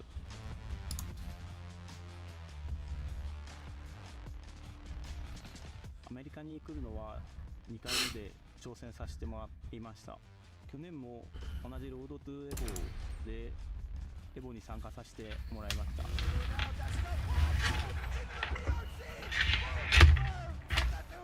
It's going to be a ギルティギアストライブを始めて3年半ぐらいです。自分の使ってるキャラはソルという主人公のキャラクターで、何でも必殺技を持ってる万能キャラです。自分のプレイスタイルはできるだけ速い読み合いを仕掛けつつ近づいて一気にダメージを取る。これから、会場にいる、プレイヤーたちと対戦し、できるだけたくさん対戦して準備したいと思います。アメリカにいるときはあまりコミュニケーションは取れないんですけど、本当は対戦した後、対戦相手と話をするのはかなり好きで、かなり余計なことも話してしまいます。できれば3日目の壇上に残りたいと思っています。難しいとは思いますが、頑張ります。楽しく対戦して終わっても楽しく対戦を終えられたらいいと思っています。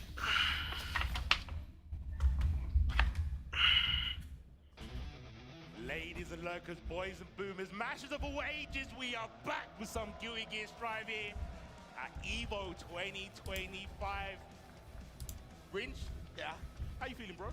I'm feeling great, man. You just got certain things that make me smile, like legitimately. So great intro coming back. Thank you all for joining us here at EVO 2025 as well. The first round of Guilty Gear Strive Top 8 is in the books, baby, right? We've got our winners finals established. We've got our losers quarterfinals established. That's what we're going to get to here in a moment. But of course, let's go over it so all of y'all can follow at home. A boy versus Keishu with the boo. That's going to be winners finals and all U.S. affair. But when we drop to the loser side of things, we have, oh man, the Asia Civil War right there with Daru Ino versus Tatuma.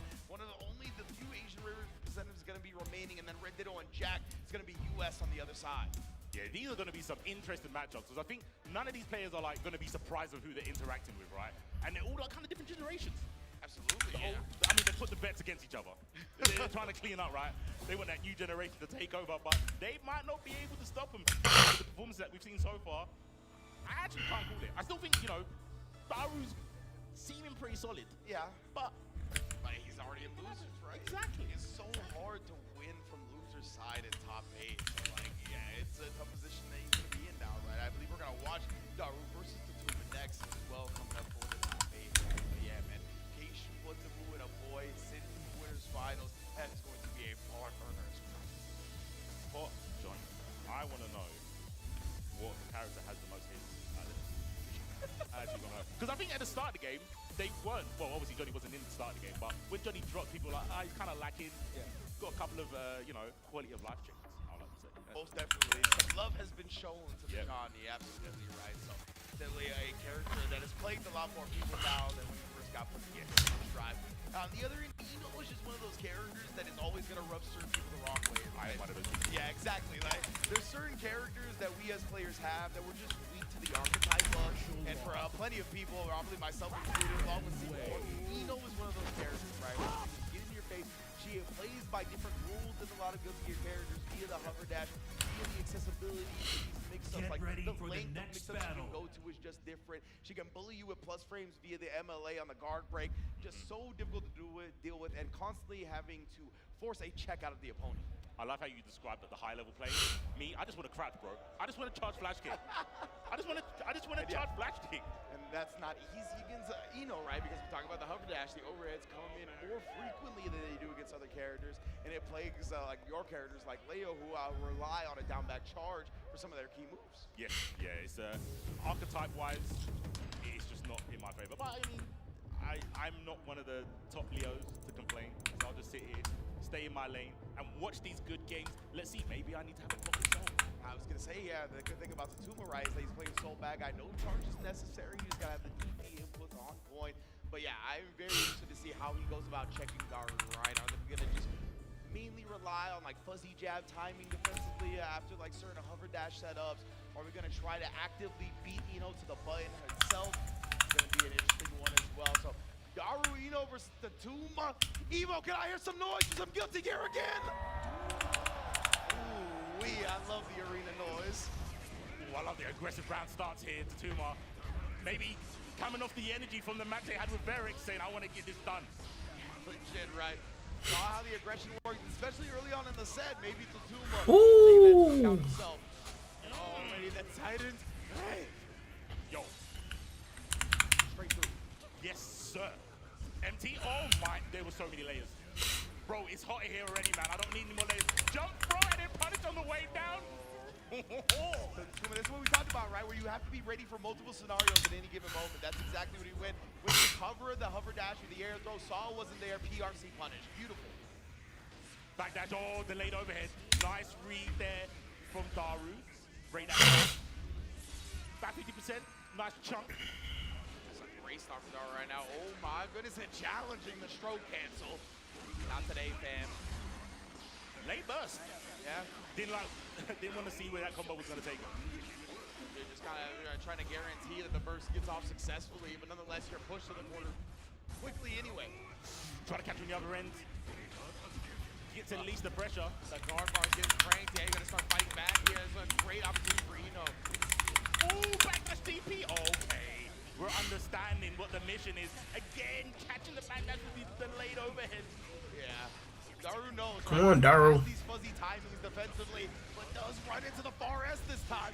Side switch as well with the wall break. That might be it. Oh, yes, indeed, it will be. Fafnir for the exclamation point on it. Yeah. Get hydrated. Because that was a lot of defense, and then waiting for a moment. We keep talking about defense, right? Yeah. It's all well and good that you can block, but if you don't know when to take your turn back, it's all kind of amounting to moot. Yeah, exactly. Now, we already see the first come out from the Zuma, right? You don't want to surrender any momentum to Daru. In the corner with the stroke, the big shriek, chemical love. Sorry, the nose. Yeah, nice. Meat. There's a double chemical. Another one. That's a Jonesy. Ooh.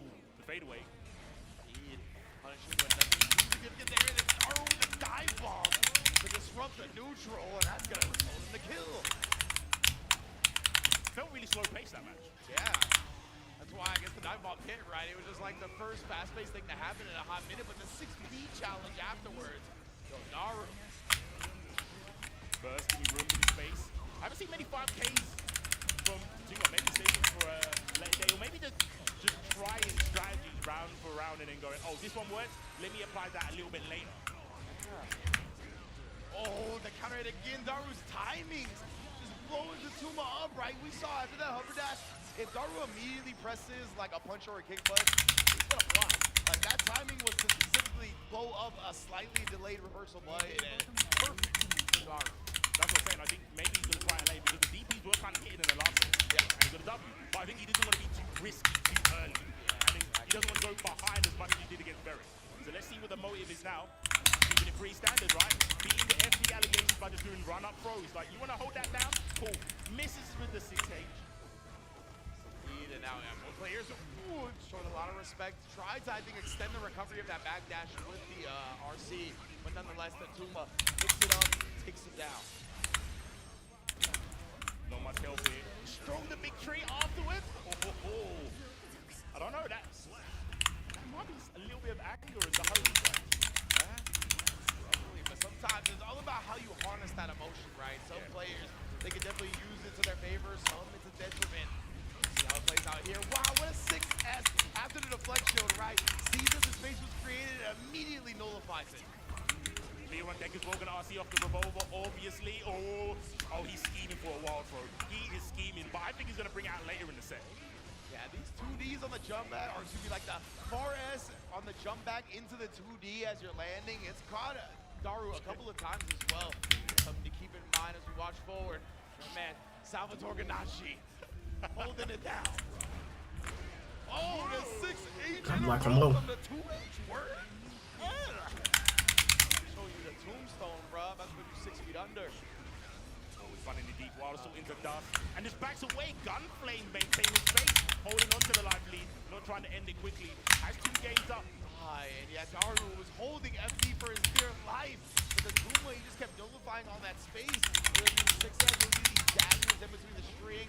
Oh my goodness, even the night rate to go under the nose. That ain't fair, bro. Bruh. Man was wobbling, bro. He did a Harlem shake with his legs. And went, yeah, I'm gonna go low. Real late. On the counter, that does 6-6 and goes airborne. Yes. Wait to Tuma has really controlled this set so far. 2-1. Oh, it gets the close S, countering it up. 50% mid-screen damage. Thank goodness you went in the corner, but you are now. Can't afford to get hit. Daru, where's your escape plan? Oh, we praise nature. Go to the tree. That's always the answer. Man, let the H2O flow through your lungs. Breathe life into you. Daru now. Man, should escape dodging. Both players here though. 245. Oh, we picked it up. Yeah, we're a soul player. Stop playing with me. Bait hits! Oh, indeed. At the Tuma, he's been baking in those moments, right? Of pausing to give Daru that chance to reversal. He finally took it, but the Tuma was ready once again to survive and to lose. Love seeing the crowd hype. Definitely. Hey, yo, can y'all give it up for Daru? Oh, fan favorite. Everybody loves Daru every time he's coming out. Always representing the Eno as well. It's in the gamer tag for a reason. It is the Bay, but Tatuma. A little bit of love being shown to Daru right now from the crowd as well. But Tatuma, right, again, grand finalist of Strive last year. We saw the video beforehand, how much it meant to him to make it back to finals day, make it back to the stage, and that's what he's doing, man. He's already got 2 dubs under his belt here. It's a lot of momentum building towards that loser semifinals. Absolutely, and we were talking about like consistency. Like I said, second last year, here in the top 8. He's potentially even getting closer to getting first place. I don't know what to say. I keep having to reiterate it. Chaos, yes, sure. But the consistency from these players turning out big tournaments, biggest tournaments, should I say. I still think 100%. Like, the level of competition in the modern day fighting game, right, is so high, especially for games like Strive. So that, and the chaotic nature of how much damage can be output, right?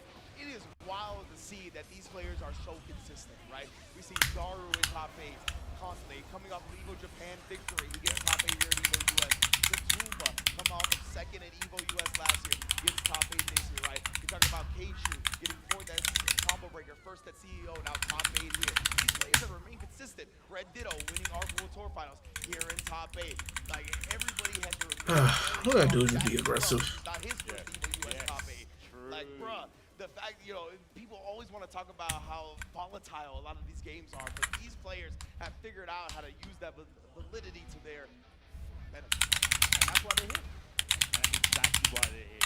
Being able to assimilate information so quickly into these hectic games that you can see Tuma, like I said, trying to make it back to at least the position they were last year and maybe take it a little bit further. Their opponent is going to be between Red Ditto and Jack. That's what we're going to get right now. Versus Jack. Have it on good authority that, like many Guilty Gear Strive players, Red Ditto hates this matchup. Right? He's not going to have, not going to have fun playing against the Happy Chaos, but it's always interesting, I think, seeing this matchup because we talked about it yesterday. Ram Lethal's got that 0 to 60, right? She's got the knock that she can hit at any moment, the red button, the acceleration on her dash, along with her range, means that Happy Chaos can get set up to full screen as comfortable as he does in other places, right? But of course, that whole full screen game from Happy Chaos has been honed down a long time ago. These Happy Chaos players that are quite strong nowadays, their CQC skills are as strong as their zoning skills. So because of that, Jack should be comfortable in that range regardless. So I want to see if Red Ditto tries to play point blank. If he tries to play at like that far S, far H range with Ram, it's going to be interesting to see. It is cool that you mentioned that, is because both of the characters, me, a character playing the doesn't have a run, so I'm a dash blocker. Both of these players, for me, they're made for each other. Yeah, right? Yeah. I hope you don't like it as much as I don't, but like I said, they've got the dominance from the far range, like keeping people out, and then switching that into massive corner pressure or damage. And like you said, the close range, I think with Happy Chaos, is a bit more tricky, but doesn't get much damage. But Ram does get a lot of damage from the close range stuff, but I think it's a little bit slower. It's not as nippy as it is with Happy Chaos. So it kind of equals out a little bit over time just because Happy Chaos is able to scratch and claw some life away from you a little bit more, right? But yes, indeed. I like that you said they're made for each other. Because it really feels like two super high-powered characters that are tamed by one another. And like one of the only characters that can tame them in this game are each other. Oh my goodness, already. Slugging. Get your jaw spun. Break the glass. Indeed, with the shot. But had to put the voodoo on her first. Cursed up. Oh my gosh, the beams are down. The headbutt from the hell. Getting that throw established nice and early as well. Oh, yes, let them shots ring out. Why? Oh, it worked. Holding on for dear life. YRC, it actually reached. Oh my god, trying to give it the Avatar Earthbender, but out of range. Back to the temple. Opening gambit, both players just walk back. Real recognize Real. That's what we're saying, right? Showing the respect and the other skill and, of course, the character mentality. Goomba stomps. Oh, the pickup as well. Because of the new improved ground bounce. Scratch and sniff. Straight for the glass. Oh, this stage is beautiful. Maybe it's minor stage as well as the place. Absolutely. Jack, once again, has Red Ditto in the corner, though. That's what we talked about. Nullifying the range that Red Ditto wants to play at. Jack has made him uncomfortable. Let's see what the approach is here. Just to throw PRC. I'm just a brain dead law. Lethal Dragon Tail for the heck of it. Action move status. One-handed. Okay, Riddell. It's time not to die hard. Live long and prosper. Keep that streak winning. Oh, the high 10 to start it. That's why Red Ditto immediately burst out. What a 6-feet dodge on the sword toss as well. And then Jack getting the punish from that range. Getting the cross up blow. Afterwards, we're already in the corner. And we might go all the way through the wall. Jack is so good at doing real stuff and fake stuff. It's so bamboozling at the opponents. It's like, bro, this is EVO, main stage, top 8. Why would you do something unsafe? You're happy chaos. You don't even need to most of the time. I think so. For Red Ditto, and it's how you get lost in the lives, right? Especially when you have a lot of respect for your opponent. When they start pulling out stuff like that, you get kind of lost. Off the BRC. Oh, couldn't block in time. US as well, bringing the rock close. Jack not looking to surrender any more damage. Ooh, look at the fact that's taken away from the earth. But Mother Nature claims another victim. Has the YRC to release the pressure. Oh my gosh, he's missing. He's missing. It's a rare moment where the reticle didn't actually connect. This is what actually brought Red Ditto this opportunity. Put him in the corner here, but all the respect being shown yet again. We're starting to flow back, and as soon as he saw that, dashing in to apply more pressure, putting the sword on, getting the tap dust after. Yo, Red Ditto, let him know. Tend to forget about the RNG factor of the crosshair, man. And again, it's coming to effect 2 times at least. The cursing is so paramount, I guess, back in these days. I heard RNG shot was the determining factor in his victory over Nitro NY to get into the top 8 in the first place as well, indeed. Now, the double overhead right there. Jack looked like not expecting the second one. TS, but no one's home. Look at the tension on Red Ditto's side. Alright, so Red Ditto, wait a second, bro. Didn't actually finish the job, but the 2S has been big, right? At that range where it looks like Jack might press a button backwards with a lot of 2S from Red Ditto to shut down anything. And that might have to do with the 6P representation, right? Because that sometimes can dodge the far normals of Ramlethal. But there was a lot of far S harassment in that round, too, which makes me believe that Jack will look more for the jump 2K, like the instant air dash jump 2K, because the far S from Ram has a significant recovery. So if you're sending the jump 2K, you might find some punishes that you otherwise wouldn't. There's the jump 2K just straight jumping on him, though, not even a dash necessary. Keeping it simple, Deus Ex Machina. Trying to get that momentum. What's the motive? Same side in the throw. Keep it going. Yeah, you mentioned you called for it. Keep it going right there with the throw. Trying to tap dust the finisher, but finds the kill anyway. Like Red Ditto, not surrendering to the panic or anything like that. Holstering the burst, keeping it for another round. Too much of a light deficit. I think especially when you do have the bar as well, the RC going for throws against Ram is fairly okay. Because of the threat that other options can have to carry off. Really a positive bonus. They're going to keep flowing right here. Puts them down. PRC tries to fade away, but when a block goes right back to the overhead well, this time with the dust. And Red Ditto, man. You're not blocking low. And when you do block low, I'll catch you with the catch you high. Claims the victim once again. Always will do to the end of time. Oh, maybe try to go for a. There you go. What's up, low? Press the button. I thought about that at first, but then I saw the stop animation. Maybe that was just to land. But either way, yeah, Red Ditto was ready to get the throw on the ground. Going in for violence. Going for the haymaker. Forcing the block. Oh, baited. explosion. More than 50 on both sides. BRC from Red Ditto. Closest. Oh, it looked like they were paying it. Yeah, their timings on the burst have been so good, right? Oh, what? The 5K stop on the instant BRC dash. You don't see that type of thing, this stuff very often at all. That was gnarly, bro. Like, we're so conditioned to see just 6B if they jump at you. Legit. But the spacing was so clean. He's like, nah, I can show you the toes. Don't even need to subscribe to me. That's what I'm saying, bro. You know the pedicure is on point when it comes to Ramblethal, bruh. The 5K, free of charge. That's how you get him in, bro. That is how you get him in. That's how you get him in. The first 5 are free. You want to see the other 5, you gotta have to comp up the plus. Let's see if Jack's gonna be a fan now. Nope, he's gonna keep going back to the same well like you mentioned, right? I'll jump in at you. Those 3 hits earlier, nah, sing better.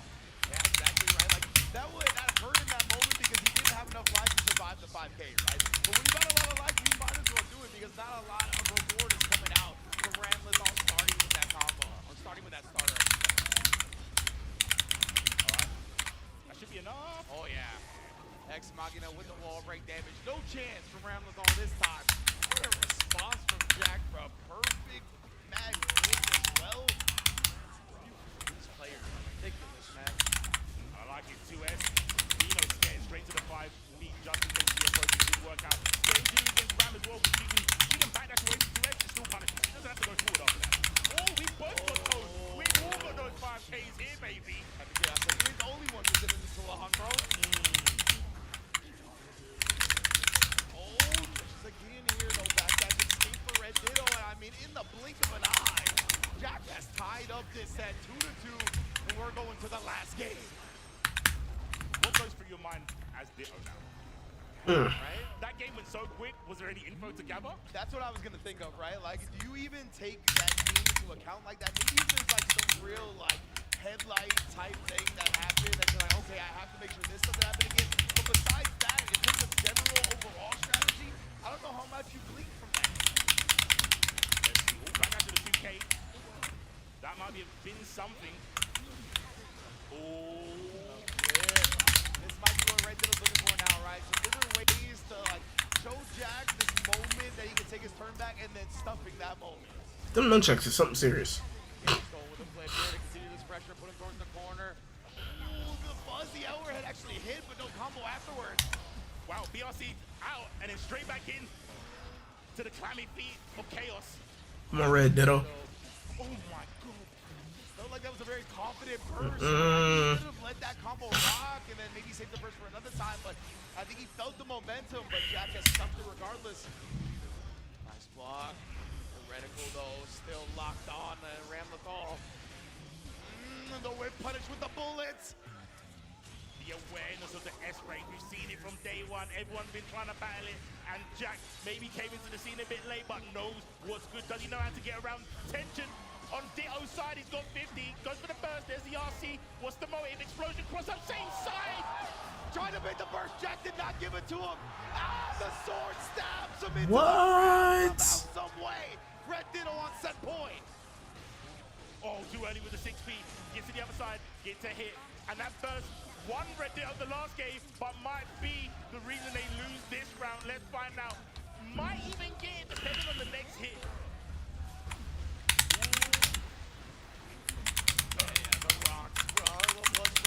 Locked in the corner here. Jack does finally burst. That was definitely a burst. Oh yeah. Under tension on his side as well. Oh my goodness. Hooks off the S. Oh my, how did you block that? Get counter hit anyway. Red Ditto here, he's cooking. My man put the chef apron on, the Hennessy's right next to him, he's cooking. Look at the meter though. Oh, headbanging. I like it, I like it. Keep it simple, straight into the positive bonus. That chick in the wall. Yeah. I like it. You need that to combat Red Ditto's meter game. Oh my gosh! Red Ditto, hard knockdown. You're gonna wake up, dash up, throw. If this man, if you didn't know he was built different before, you damn sure know now. That is what we call I am the main character. Legitimately, right? I am the main character. That was probably the most protagonist energy I've ever seen in an EVO top 8. Like, legitimately, bro. Like, of course, after like a stage transition where it's neutral, we see dash throws all the time. From the person that got hard knocked down, never do we see that. Incredible read from Red Ditto once again. I think Jack had a lot of into his game as well. Like, Red Ditto just said, put his cojones on the table and was like, this is the time to do it. And what a way to clutch down the losers quarterfinal, man. If I was one of the other players in this top 8 and I saw that last interaction, I would be kind of concerned. Yeah. I would be kind of concerned. Because how do you condition someone who believes that they can see the future and they've won it? Yeah. This right here, I don't know how Jack got that, right? Like, I love the fact that it was like cross up into the jump over back to the original side. Like, some of those mix-ups are completely unblockable, honestly. But Jack, either defense immaculate or maybe the timing was a little wonky. Nonetheless, I'm going to definitely give Jack some props right there, as well as PlayStation Tournaments for providing the replays. Amazing stuff. Speechless. And that's bad because of the job we're doing right now. But I don't know what to say. The games have just been top class so far. I just want more. I just want more. Yeah, absolutely, man. We're going to get some more very, very soon. Cannot wait to continue this top 8. But right now, we're actually going to talk to our boy, L.I. Joe. Take it away, fam.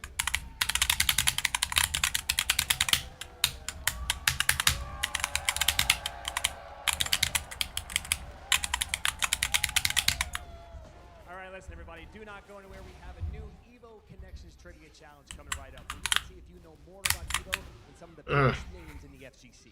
Some of the prizes include some EVO online merch store gift cards, even some hardware from the top, the guys' light stick or their ring headset. All you need to do is receive the display chat to lock in Thank you. before time runs out, and make sure you check the prize page pinned to make sure that you guessed right. Good luck, everybody. I'll see you again soon. Yoshi is mad random, so it's like I can't play.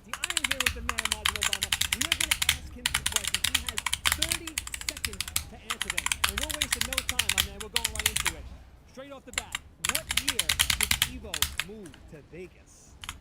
30 seconds to do me a favor. Take all 30, bro. Take all 30. This is where my own nighter comes back to bite me. I'm not well versed in the time before that. All right, let's throw up some numbers, Chad. Give me a guess because I want to make fun of you. Give me some guesses. 1997 feels good. That's an easy one. Is it? I'm a historian. It's definitely mid-2000s. The store before 07 is... My first EVO was 2009 in the Rio, and prior to that, I believe it was at Red Rock, also in Vegas, but not on the Strip. 1998, yes. That's gonna be my final answer. 2014. I have to say 2006. Let's say 2K5. The first one to get it right. The first year that EVO moved to Las Vegas was 2005. You are very correct. Thank you, everybody, for playing EVO Connections Trivia, presented by AT&T. Make sure you hang out for the rest of the day. We have some more connections, some more trivia, and some more prizes for you to win. Okay, so it stops. Look, who's hungry? We're going to Chipotle. I need people on the bus now. Chipotle on the right. Let's get it. Deal. If you can guess how many people I have, I'll commentate your Chipotle order. I'm guessing around 1,000. Now that's meaty. Of course you go with queso. That way your burrito will match your playstyle. You can tell he's been labbing that burrito technique. Now that's top tier.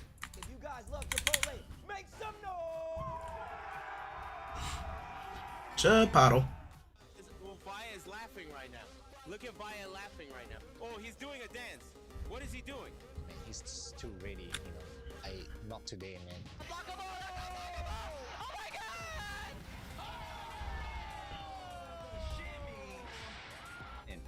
参加して、でその時また賞金額が上がって、いや気持ちは調子良かったですね。Really? It's much more than just playing. It's being a part of this community.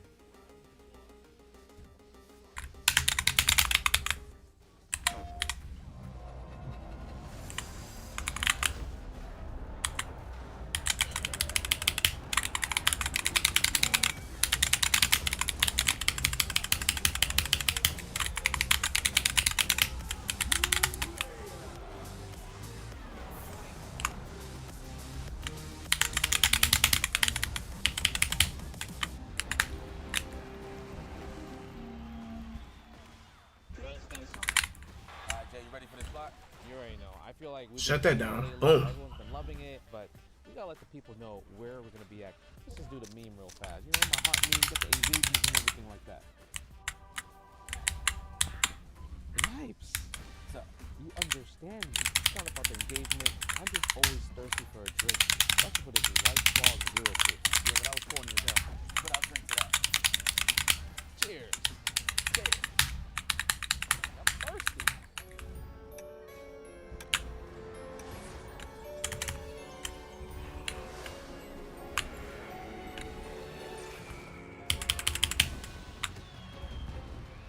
Mm-hmm.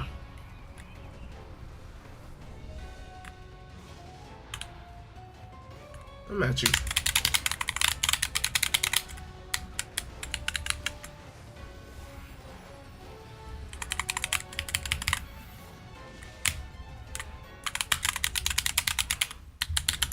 Welcome back, everybody. EVO 2025 in the building.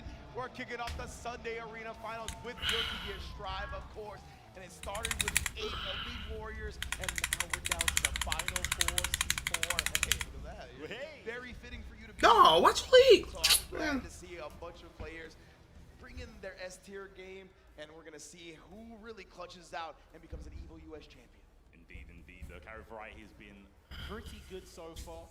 Yeah, I think so. Yeah. And the caliber. I think even though we've got some kind of clean sweeps earlier on with the 3-0s and the 3-1s, right?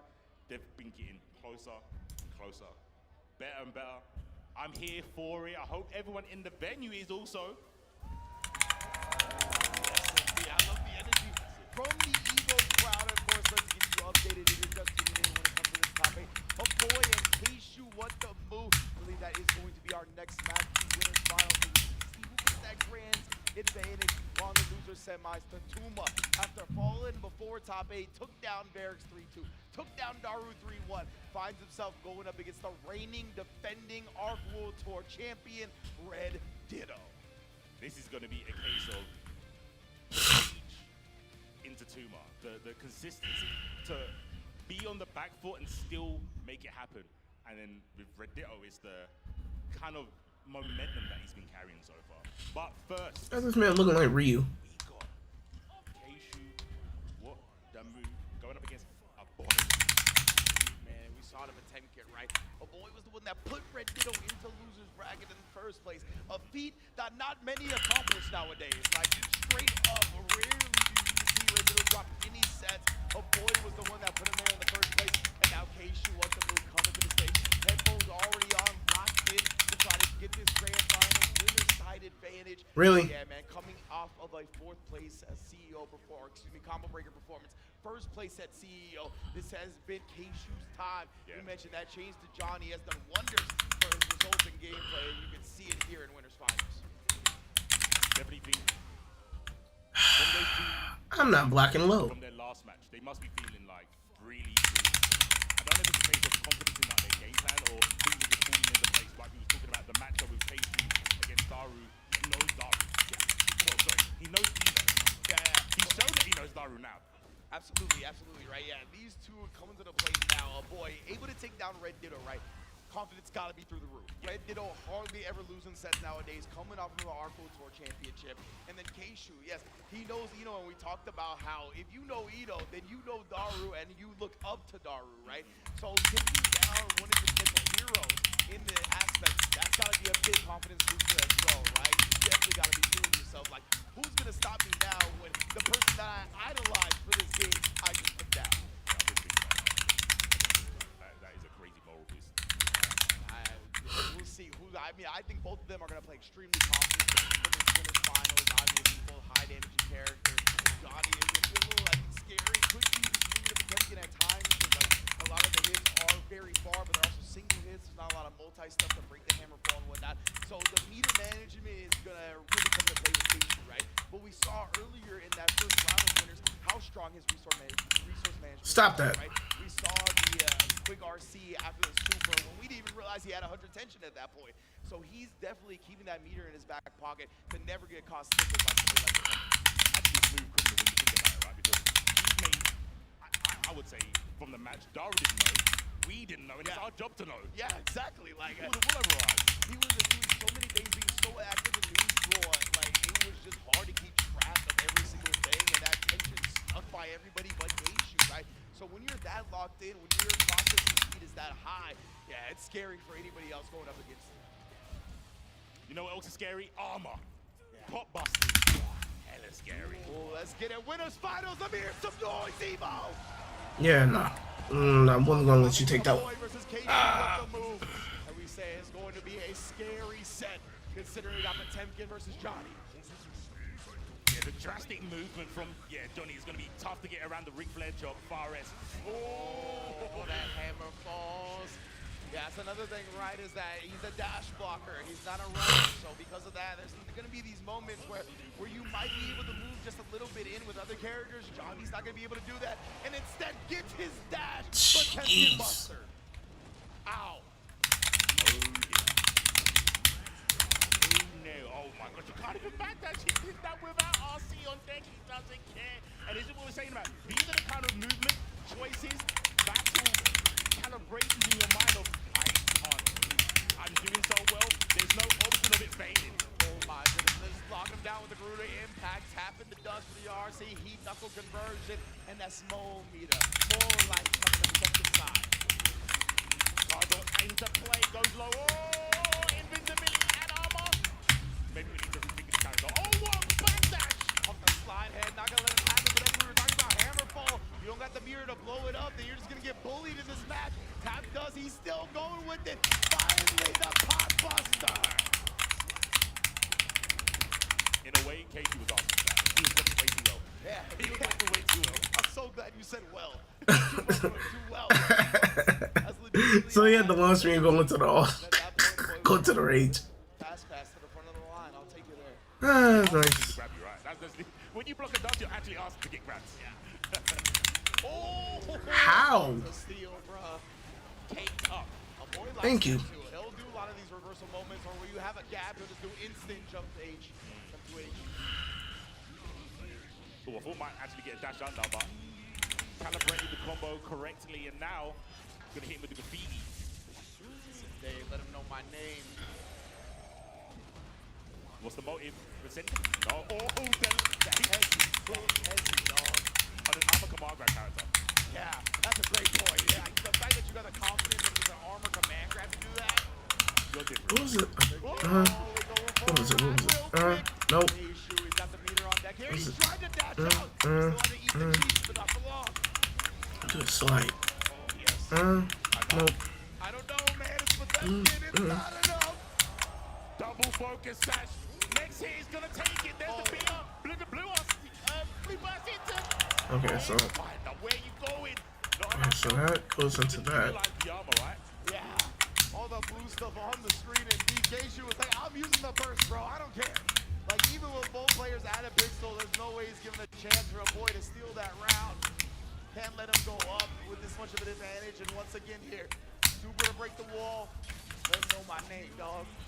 So there's gotta be a way. How do you do that slide? How you do that slide? How you do it? How you do it? How you do it? Ah!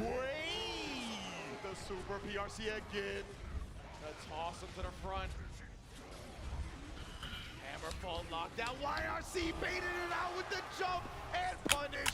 A boy here on the verge of tying up this game too, and does so with the flamethrower. Double. Oh, that was aggressive. He has been liberal with that so far. We've seen Hammerfall break into Podbuster. He is actually so good at playing pot without RC. Actually. And again, right there, he does commit to it that time, but look at the punish. Like, you could definitely eat that all day, and then again, bruh. PRC remix to it. Oh! Put my name on the track, though. Sometimes you gotta shoot the day. We're in there. Oh, put the cards on the floor. He immediately into the misfinder, clipped up. Aegis, how are we gonna navigate this? Locked in the corner here. Oh my goodness, the patience from a boy. Yo, that was so sick, right? Because when he first got into the Potemkin Buster range, Keishu immediately did instant air back down. He was trying to avoid it by any means. A boy didn't make a move. He waited for him to do that, and then pop busted him as he landed. It's diabolical. difference, right? That's a killer instinct. Yeah. Because he could have just gone, oh, I'm going to 6P the IAD base. No. I know exactly what you can do. I'm just going to wait for you to come home. Yeah, that was, oh my goodness. We've seen a boy really starting to feel it in the moments right here, and he's bypassed some optimal decisions to send a message, and he did it again there. Someone got aggressive. Bum, bum, bum, bum. Bless that go. Trying to stabilize a little bit now. We got to settle down. We're going to bring this one back. Try some shenanigans with an RC movement. But instead, K-Shu put him away. That's one of the best options when your opponent has RC capabilities from a round start situation. Just misfire that. I believe that K-Shu had RC anyway. So even if Pop somehow got over it, he could have made the save. And the 4S, that was such big damage for a 3-piece on a backdash, man. See how quickly it adds up, how scary it is to play against this character. Overdrive, Arnold down with the glass break. No, I wonder if it was like the instant jump to H thing again. Like, I mean, it was very funky animation for sure. Oh, the air throw. Put him right back down. Guard break into the dust. Open up. K-Shu. Can he get to the wall? He will. With the super, with the wall damage, we got ourselves on the board. King of Hearts. Yes. Show some love to the king. Thank you. K-Shu. Duel 1. It's the KOJ. Okay. Space is leveled up drastically now. And a big misfinder canceled a blow up after that first hit from the Hammerfall got absorbed. K-Shu keeps that on deck here. Oh, that was nasty. Try that. What? Say it's not so. My God, this character's got some sauce and drive. Let me tell you what. Ooh, the quick RC5K. You trying to press back on me? That was up to the Omega offensive PRC. Yeah. So, he doesn't care. He's actually like abandoned. He's abandoned the fact that I don't care what tools you have. I know what I'm doing, I'm going to do it well. Yeah, it looks like that, right? Like, K-Shu might have been in his own head a little bit about how to play the matchup rather than just imposing his will. And we're seeing a switch up now where it's like, all right, can you really deal with my offense? And right now, he is testing a board, and the results are not looking good. Did escape, and no RC from a boy that is showing some crazy fortitude. The double dash in. Fire my Okay. brother. Oh, but wait a minute, back dash gets flipped. That can all go down. Up back. Slide. Interesting choice. You would have some time to think about it as K-Shu takes the... Okay, so she's playing patient now. Man, oh man. I think things that he messed up. Yeah. Sliding in that situation is kind of good. Yeah, I can't even put like messed up or dropped. All right. Like that. Definitely sometimes execution there. I don't think the side head was the intention at all. What? Nah, there's no way. I heard Dizzy, there's just no way. There is no way. Oh boy, is that a good plays? Nah, What? Got him. Out here. Two winners finals. You've been a Potemkin player for so long. The character's so strong right now. You already put 2 W's up. And I will say the last 2 matches were convincing for K-Shu, but not to the point where it was like that Tatuma match that we saw earlier versus Varys, right? I wouldn't say it's quite that level, but it's close. So I think a boy still has a bit of a chance here with the Potemkin. I like that he stood on his character. Had to swap up the guard. Oh, I messed up.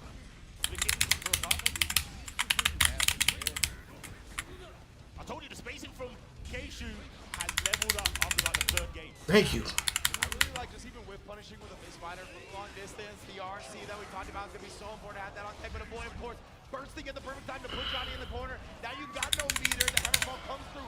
Couple of jabs on wake up, buy you some time. Duck it. Oh my goodness, it hits. Bruh, this winter final match is crazy. Boom, boom, boom, boom. Say my name. Man said, say my name. Destiny, Johnny. Oh. Don't get poked in the eye. Call this Destiny Child, baby. Aegis as well. Just jumped right over it. The ICPM for the chase down is too late. Wow.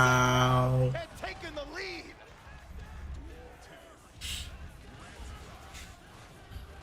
Backs away.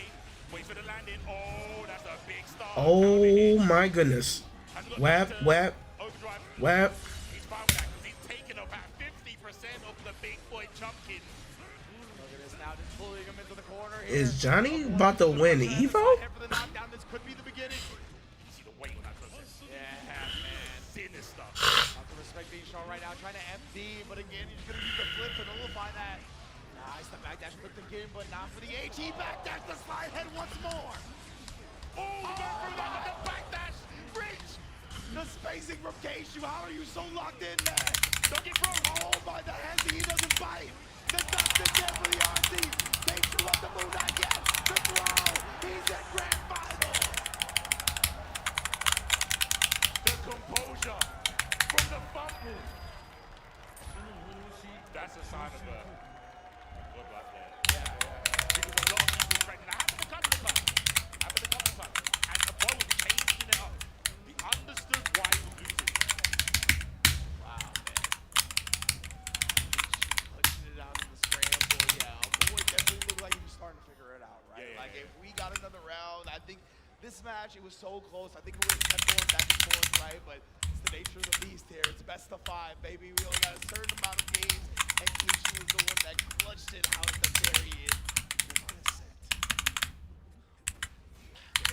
I think at the start, Keishu was a kind of hesitant to try certain things. And, I mean, the archetype of football is that. Exactly. Single hit move, has a lot of recovery. You know? I get it, but the switch up was so clean. And even on the both side, he was noticing like the 2H and the 2S's hit twice, so he knew where to YRC. Precisely. But then, Keishu said, I'm just going to do that. Yeah. I just won't give you that opportunity, right? I'll take that option off the table. So this way that you found yourself out of a lot of the situations where I'm presenting the offense, you can't do that anymore. In fact, I'm setting you up to get baited and for me to take advantage now. And yeah, we talked a little bit about it at first where it felt like Keishu was trying to be extremely careful playing around pot. Then he went down 2-0 and was like, I gotta play how I got brought here in the first place, right? I gotta bring what brought me to the dance here in our last match. That's exactly what he did. Keishu's aggressiveness, really being able to turn up and take down a boy, even with the scramble at the end of one show. PlayStation tournament, you could see this, yeah, like I said, this is the confidence. It was a case of, I know what the matchup is. Actually, let you do with what I'm doing to you. Yeah. That's what it came down to. 100%. Great stuff from Keishu, making that adjustment. Not getting in his own head right now. A couple of epic 3-game comebacks already in this top. Hopefully, close game, inbound, move on in this bracket. I mean, again, I think sometimes when you're in these situations, especially on losing sides, you have to look to the future and who you're going to go up against if you win. But sometimes that can Yeah, you gotta follow up with that. Come on. Yeah, it's a balancing act, right? Like, you can't afford to look past your next opponent, but also, like, you gotta start preparing mentally for the next caliber player because everybody in this top 8 is elite, right? They all have the capability of winning the tournament. So it's gonna take as much mental preparation as possible to get past them. And you want to start that early, but then as you said, you might get jumbled in your mind. You start juggling points about this player when you're playing somebody different on stage. It's tough. Stupid. Man. Just wait for the opening. I'm just thinking, again, when you're backstage and you're seeing these matches, you're seeing the intellect in the virtual combat arena, which is this crazy game of Guilty Strive. What's going through your head? And I think someone like Tatumo is coming to the stage now, is one of those people that pays so much attention. We saw it in his sets in real time. After losing, you know how hard it is to not lose your head in those situations. But it seemed like he actually got stronger. He literally got blood of a saint. Legitimately right now, right? Like, I have never seen somebody look so convincing in a 3-game comeback after going down 2-0, right? Like, usually I'll see them scratch, claw, they're clutching it out. It's like an amazing comeback.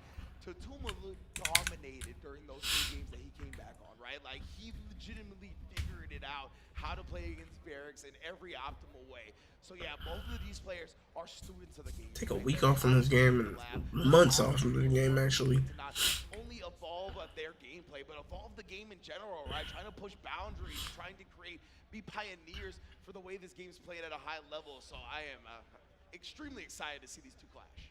It is kind of crazy to add on to what you're saying. I feel to a degree, both of these players they're using kind of the lost characters. That's true. Ram and Soul. Yeah. Yes, in the beginning, they were the problem. I was gonna say they were the stars of the show at the beginning. Yeah.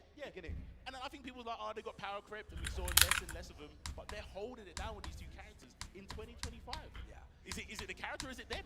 Out here looking like a Black Riddler. Shiny red balls of Potemkin and Gold Lewis. Oh. And there's so many strong characters. Even somebody like Nitro with Leo, right? Like still so many dope strong characters that you play. But Takuma and Red Ditto are like, bro, we're holding it down with these characters. This is who we played since the beginning, and we're gonna keep on striving through. So it's amazing to see both of them going to the Elite semifinals. Takuma, second place last year at EVO 2024. Red Ditto, reigning Arco Tour Finals champion.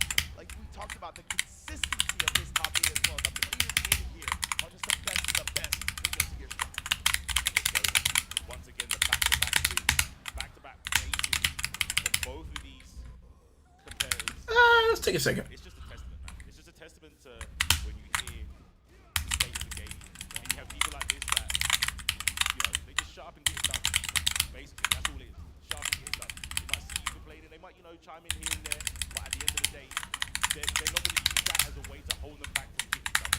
Yeah, definitely not. They have all excuses to the side. They're all about the gameplay. They're all about showing out on the big stage, on the bright lights. That's what they've been doing time and time again. Now, when it comes to the matchup, what? I am attacking straight into it.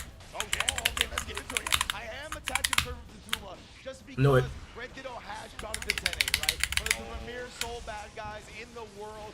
Obviously, another lab monster. He doesn't just do things. He's got reasons for everything, right? And I'm sure he explained those to Red Ditto for this matchup. Yeah, the fans of knowledge. What a big game.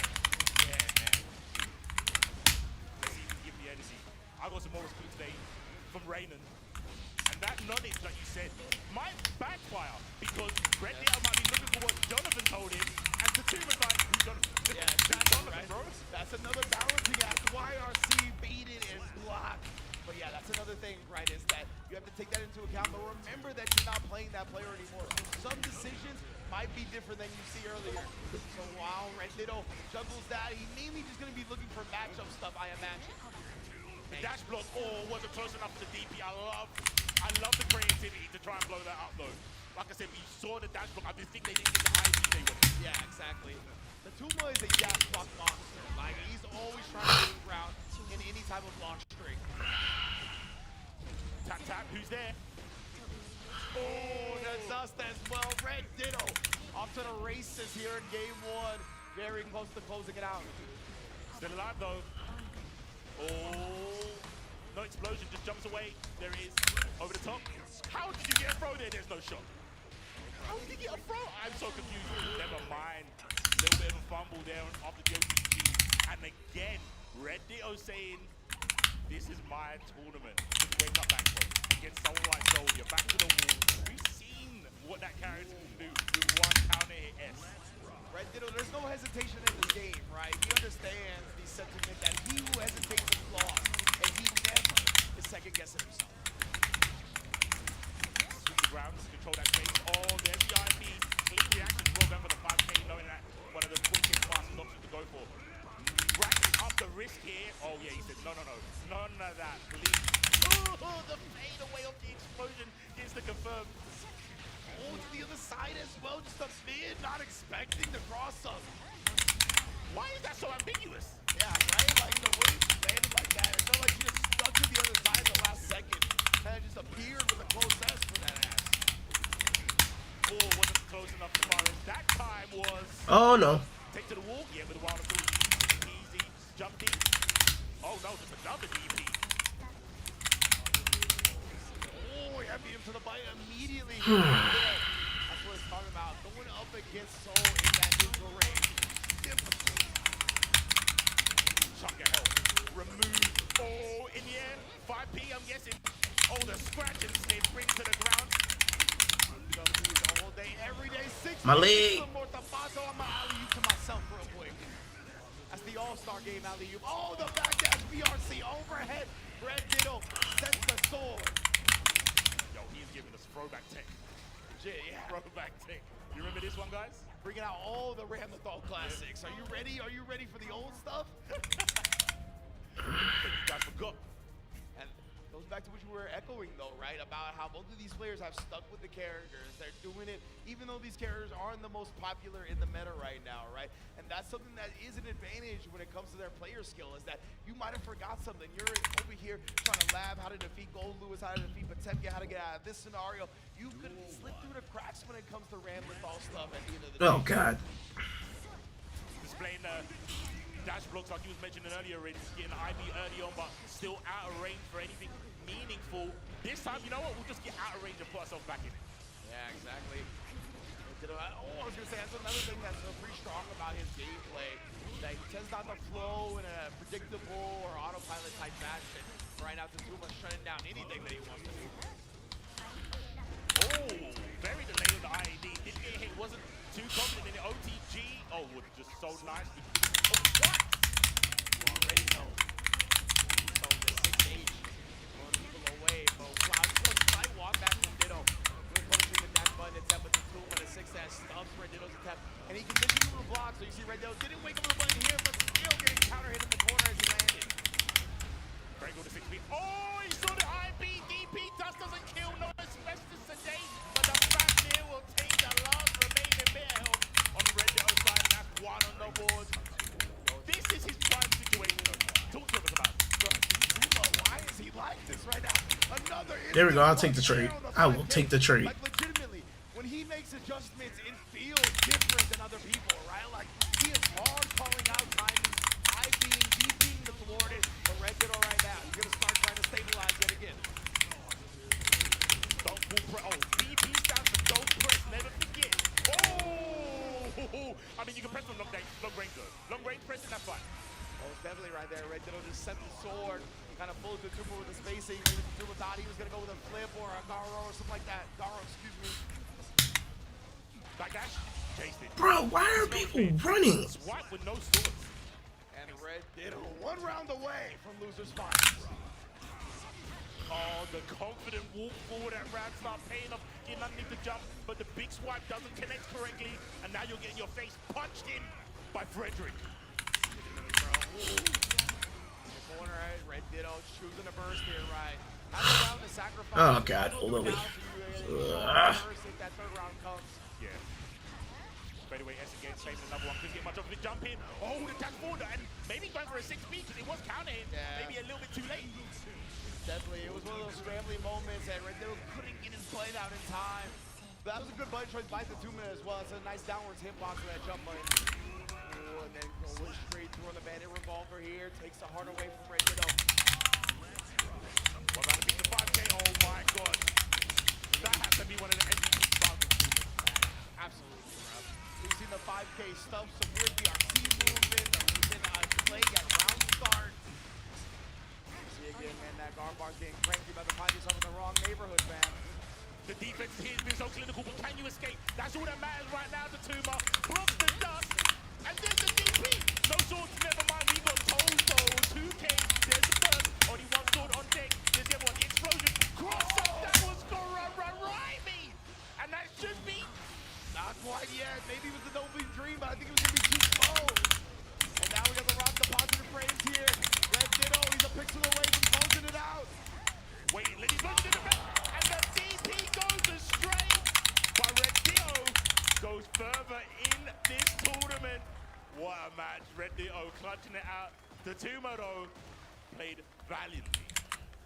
Ditto stayed alive right there. I love how good of a sport the Tuma is. You heard in that video how he loves talking to his players afterwards about the matches. You saw him do the DP motion mime did right there at the end. Like, yeah, you got me. You knew what I was looking for. You know what? To add on to that, it's so sick when a player does something like the DP and it doesn't work and they go, yeah, I tried it. You're right. Yeah. They don't sit there and regret like, oh, if I did DP, maybe I could get the comeback. It's like, no, you can't think like that. Otherwise, you're too hesitant in matches and you never do anything. Yeah, absolutely right. You can't second guess. We've been going over that. You gotta really hone your instincts. You gotta train the things that you're going to look for first, and make sure that you have a lot of aspects covered. That's a big part of playing high-level fighting games, man. But yeah, what an incredible set. Now we're at our top 3. In Winterside Grand Finals of Boy and Red Ditto. Boy put Red Ditto into losers in the first place. Now he's got a chance at Vengeance. Vengeance matches, like, they hit different. them is what do you do as the person who won? Do you change There it you go. up, thinking that the opponent who's coming back is going to come with a new strategy, or do you go, nah, I'm still like that. Like, are you going to be stubborn about it? I'll take that trade. Are you going to be like hard-headed and go, they couldn't stop it then, why are they going to stop it now? They've got more motivation to stop it now, though. And a boy who's definitely, that's very convincing fashion that he won in that game, right? So I imagine he's gonna stick with a lot. We'll see how Red Ditto adjusts, but we're all gonna see that when we get back from a quick break. Please don't go anywhere. When we get back, we will conclude Guilty Gear Strive top 8.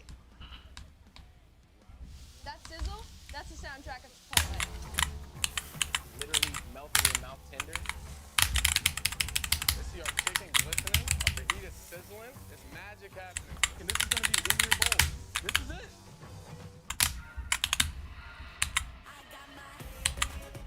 Ah, got me. That was going low.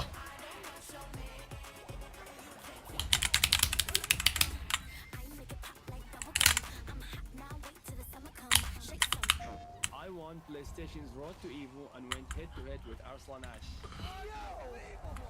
I won PlayStation Road to EVO and Good lunch. I have never seen that in my life. To compete on PS5, choose your game, find PlayStation tournaments, and register. It's that easy. Sign up for PlayStation tournaments for opportunities to win unique prizes and much more.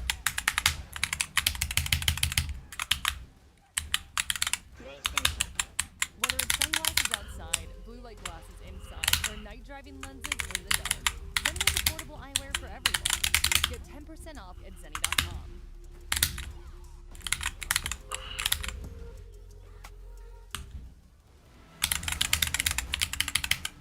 Come on.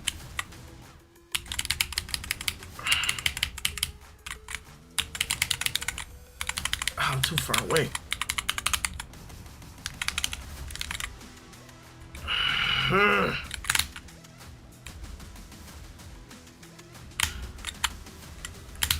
Really?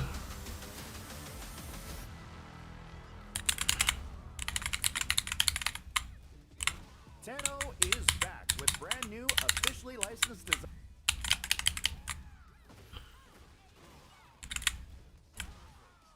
Wow, I just got worked. 17 wins and made it to purple.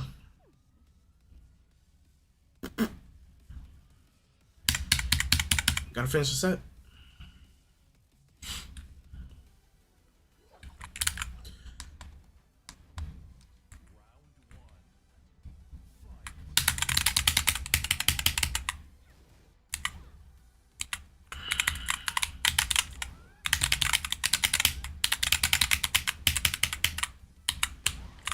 Bruh, I could have sworn I blocked that.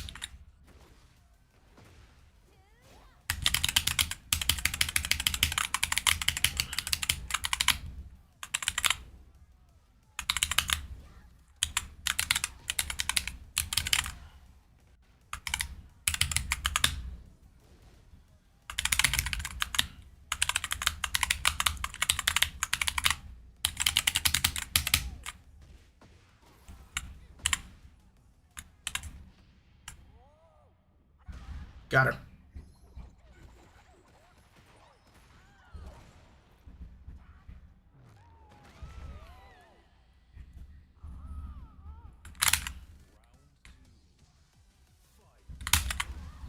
Rip.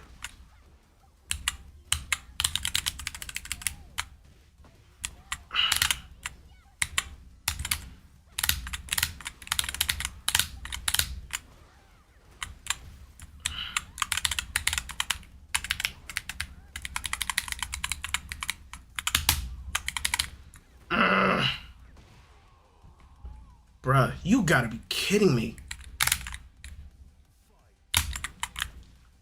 Okay.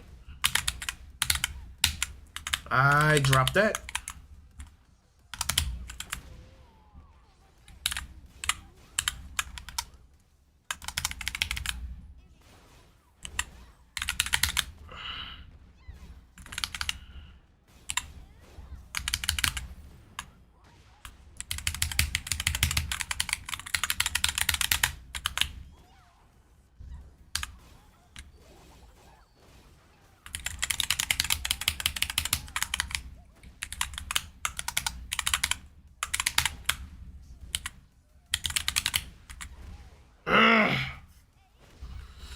Lily's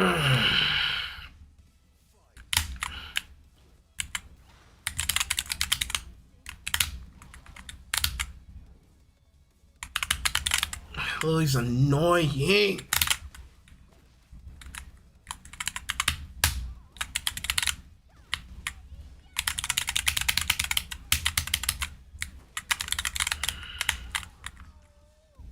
Wow. I got sent to the Shadow Realm with that one. I get having faith in the Cheeks of Steel, but wait! But Temkin, the hell, he's still living! Oh my god! Why did he do nothing at the start of stage transition? I swear to God, I thought he got disconnected. Yeah, I just thought he got disconnected. Legitimately, he just stood there for a heartbeat and gave us both heart attacks. Like, come on, son. Jump up, Cheeks. Oh, that Cheeks, and yeah, that's why he has faith in it, right? Like, it's got such a wide hitbox. I'm honestly surprised Red Ditto was able to dodge it in the last round. Yo, my man is flowing right now, and Red Ditto is dodging it all. Oh, jumpy, keep him pinned down to the ground. Empty low, good block. Went for a really big button, not the 2K. Might have been a bit quicker. EVO way, breaking the glass. Positives, on deck. Mind your head, stand blocked. Oh, and it tapped the toe on the fadeaway. Perfectly timed with the explosion for the follow-up. Red Ditto already more dubs in that winner semi-set. Already. The PP has been broken. Personal best smash. Can he keep it up though? I'm telling you, man, when you're losers and you don't have that cushion to pull back on, you play different. Absolutely, man. And Ditto, remember, he's from Southern California. Just a stone's throw away from Las Vegas. He's got a strong crowd support here as well. Explosion, yeah, blocks it out. Airborne. Yeah, overhead low. What a great kill, what? I was gonna say that flick was a great kill, like a fake setup type thing. All right, then, well, either way, cool to see from my boy, but Red Ditto's not having any of it right now. RC and my boy's got meter on his own right, but instead he's put by the low while he was knocked down. Wow, the dash forward into the skies. Oh my gosh, chest. Okay, I know what I need to do now. Because he's blocking low. I give him that. Why RC is about to happen? But our boy's got RCs too. He needs to use it. Super. Oh my god, I can't believe he didn't have any protecting that. No RC on the snipe. Oh, the hammer ball. Yeah, and he had it available right there, but that's the gift of the curse of playing like this, right? Definitely sometimes when you're not automatically doing it, it'll slip through the cracks when you do have to beat it. Little stop with that move. Just getting met in the air with the JP. That's the West from Ramblin' all. Definitely been blowing up a lot of people's button presses. It's over. Oh, there was a throw attempt there. I respect it. Trying to air throw ram up. Oh, the counter hit. The boy trying to escape the sword toss. Not easy to do so, though. A bit early on the air attack, making it win from the ground in round, and there we go. Please tell me. Frank, what? With a perfect, let him know it wasn't a all right now for Red Ditto. Remember, we talked about how rare it is to see Red Ditto even lose a set in tournament nowadays. So the fact that you had to face him again, beating him twice, that's a mountainous feat that you gotta climb, bro. Red Ditto's been looking different all from that throw. I'm telling you. He's okay, so I'm starting to understand that now. Way he's thinking, but the throw from Abu might change the set. Oh, what we doing here? Once again, the chopped and screw combos. Houston in the building. Slow down, baby. Oh, IBFD gave us space, but it was really awkward. I mean, Ram just closes the gap so quickly and suddenly. Sometimes again, man, you see the link to the jab to make sure the explosion connects all the way through for the wall break. The confidence of the pro, too much. What do you do? What do you do? Tabaco yet again here, got 50% attention and burst available, but obviously Red Ditto is not going to look to surrender that. He's got another round to go, and now he is on set point to get into grand finals. Really staying in here for a long time, just a good one. And he's going to make sure that you do all the stuff that he has to throw against you in the final, because he wants it bad, you can tell. But Armor might be able to stop that plan. Let's find out. He's like, I'm stuck in a frame where I'm like, Actually using a flexion and then throwing them out of the approach. Explosion. Oh, late burst. I'm not mad at him because, yeah, he's got to take Miss. put the super right there. Oh my gosh, how's the neutral? Not much blocks, I'm just waiting. Oh no, what? Bro, he got caught flinching in the face of the Garuda. Oh, he blocked that. Yes, he did. And then IBM beat him back to the corner. He dashed out under the buns of steel. Blocked the cross up. Yo, the defense immaculate from both sides right now. Fade away overhead. Are you gonna survive this corner pressure, boy? The pros, they're too powerful. It's what I would say if I was a champion player. Exactly, bruh. The throws are too powerful at the end of the day. None more powerful than the Potemkin Buster. Need to put some respect. The original grappler. Armor, no RC needed. Oh, reaching for the skies. Oh, and the goal burst. Oh, whoa, what kind of energy is this? Legit, bruh. A boy knows, right? That's when he's been at his best, as he's rolling. Not necessarily making If he blocks this, thank you. decision. The bomb buster in again. It's all about making yourself hard to read by the opponent. It's exactly what he did in that round. We gotta switch up. We gotta switch up. These 2-0s are just fake news, bro. They just don't happen. Yeah, bro. It's legitimately, right? Every time we got in there, it seems like the set's been pushed to the moon. What's the motive? Breaking the glass? Obviously. Oh my god. Yo. Red. Red. That was crazy, man. You were in the wrong neighborhood on that one. You gotta be kidding me. Red. This is what happens. Red Ditto. Once again back on grand finals point. Putting his name in a post health bar. Yeah. Ooh, that was a part of plans. Happy birthday. Keep reaching for the sides, but we've seen Red Ditto stick to the ground game. Why not? You're you're the queen of the floor. Precisely, man. So he's looking for a hole. She's a little bit late on that whip, but it's at the point now. Gets smothered in the corner here. This ruthless aggression from Red Ditto. Last chance saloon. Blocks the dust. Not gonna die to its bestness. There's the armor. Gets a hit. Garuda, he's gotta be scheming for a pop buster. Never mind, he gets a hit. He's gonna hit the damage. But look at the burst. Baits it out. Charged up, punish. A boy sending them to the heavens to bring them back down to hell.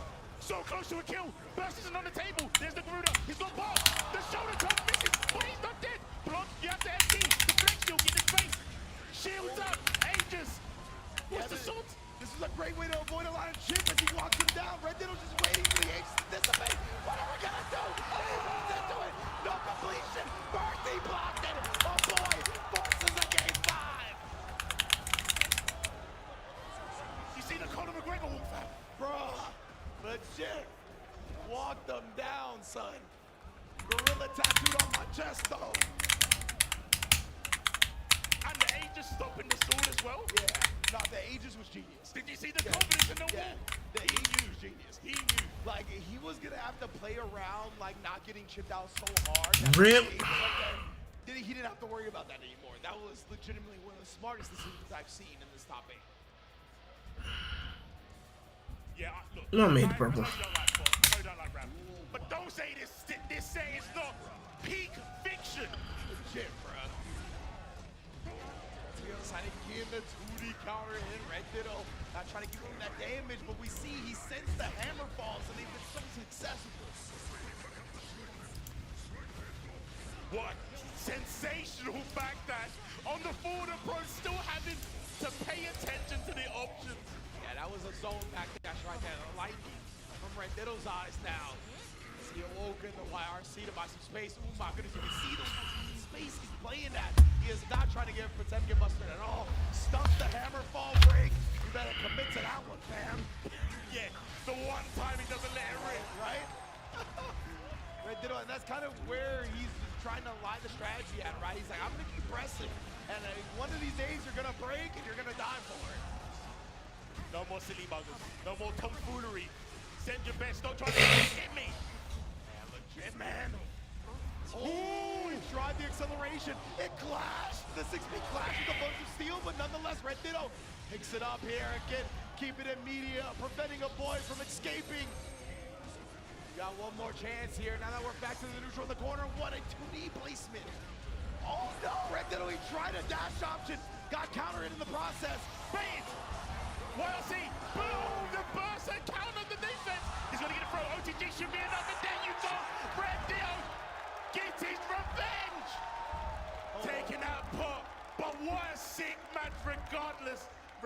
smiling on his face, has come back, battling out through losers early on as well. Yeah, absolutely right. Our boy sent him to the losers bracket in our very first set of top 8, and Red Ditto. It looked like he was gonna run away with it, but it's never that simple. It's never that easy. That's what you talked about. All these 2-0s might as well have never been on the table. That's not how these matches have gone down. We get the 2-game comeback, forcing the game 5, but Ditto, once again, clutches it out, and he is 1 set, I should say 2 sets, because he is in loser side grand finals, from being the Arc World Tour champion and the EVO US champion in the same year. That would be incredible.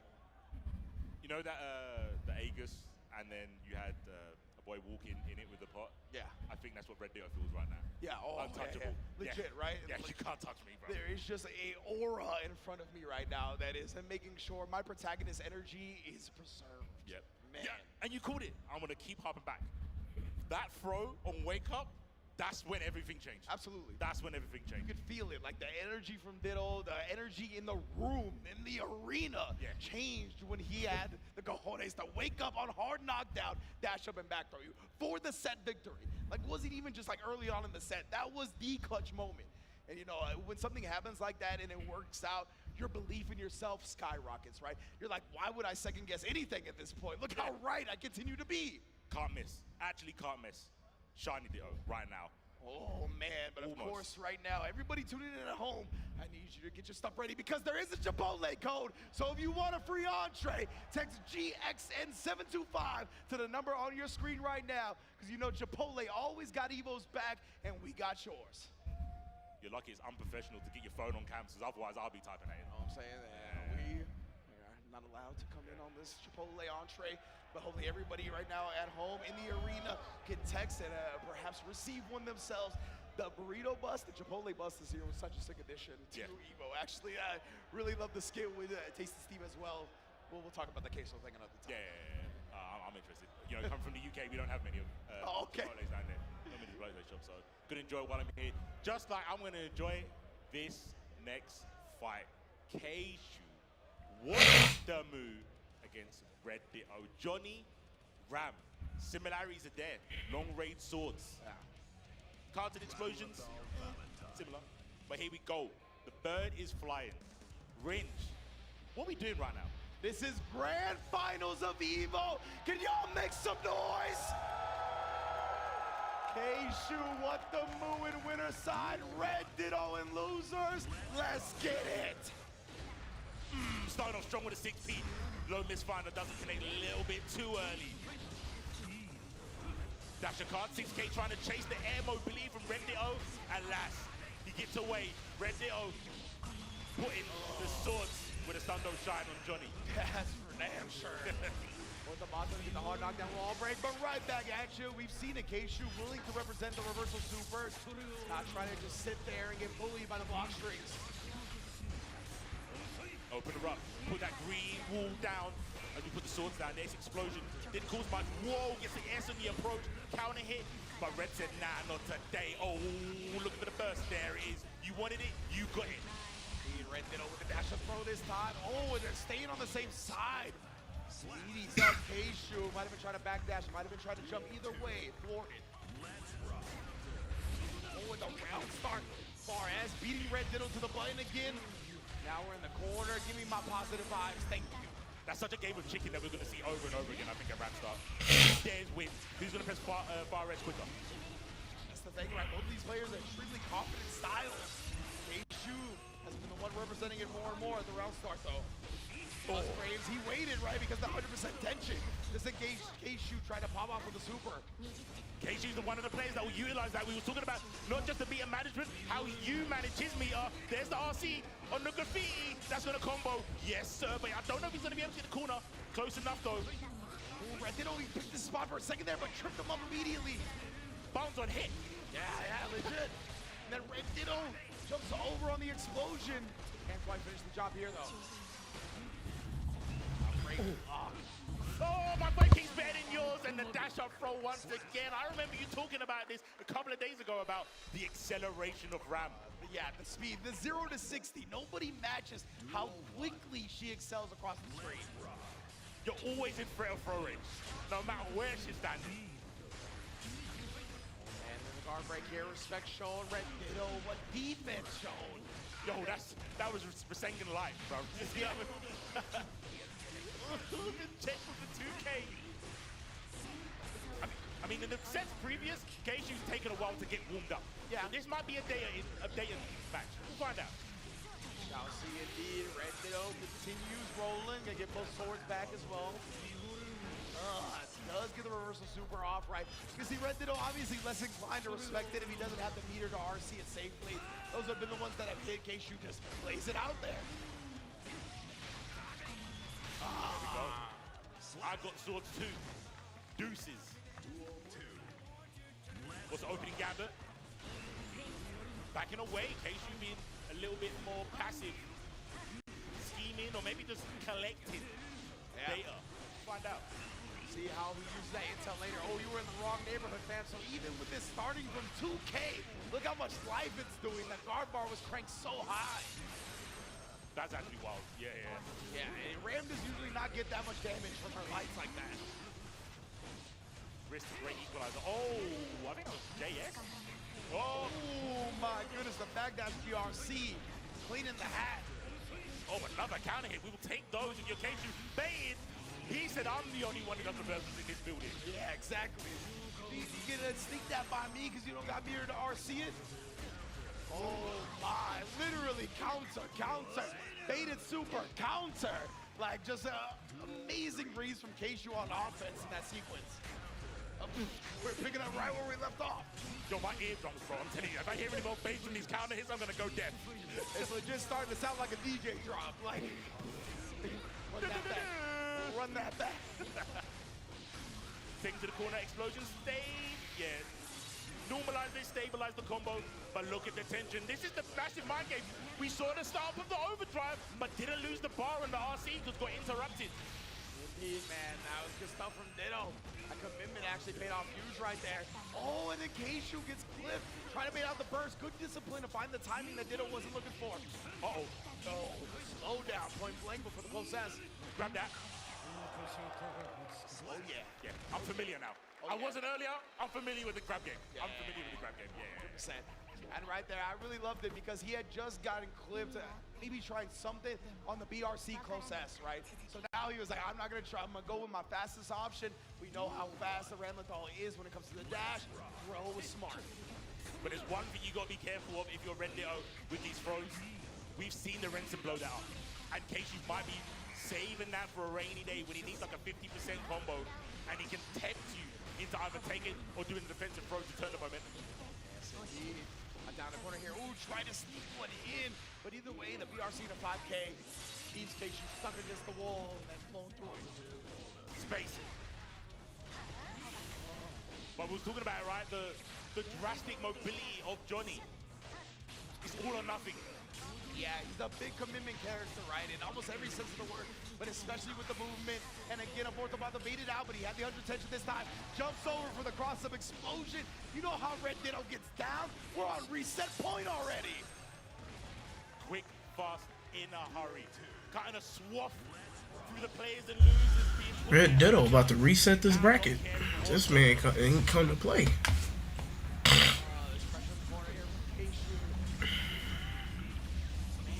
Weathering the storm right here from Ditto, and he finds the back throw. How does he keep doing it? 6 speed to avoid the sword. Where are you going? Stay down here. Let me bend some earth right now. One recognition from Red Ditto, right? You're gonna dodge the sword toss. You got a room to breathe. I'll shut that down too. Literally locking all the doors in real time. Actually, as you're knocking at it, that's when they're locking them up. First down. So ready. So ready. Oh, fire. Trying to escape, but he can't do it. Red Ditto has reset the grand finals in 3-0 fashion. What happened? What happened to the Keishu? What happened? What did he do? What did he do? 3-0, I mean, it feels like Keishu barely got chances to play. Like, it feels like in the neutral, Red Ditto has just been picking his butts, getting to the space that they're both trying to attack that much quicker. back to the dash, he goes back to the range of the normal.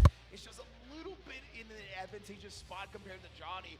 And when Red Ditto has a little bit of advantage, he will stretch that to seem like a Grand Canyon-sized gap. We're probably gonna see that in a moment. Being on this stage, oh, the throw attempt. No one was home to give you a hug back. Love yourself. Oh, beats the burst here in Ditto.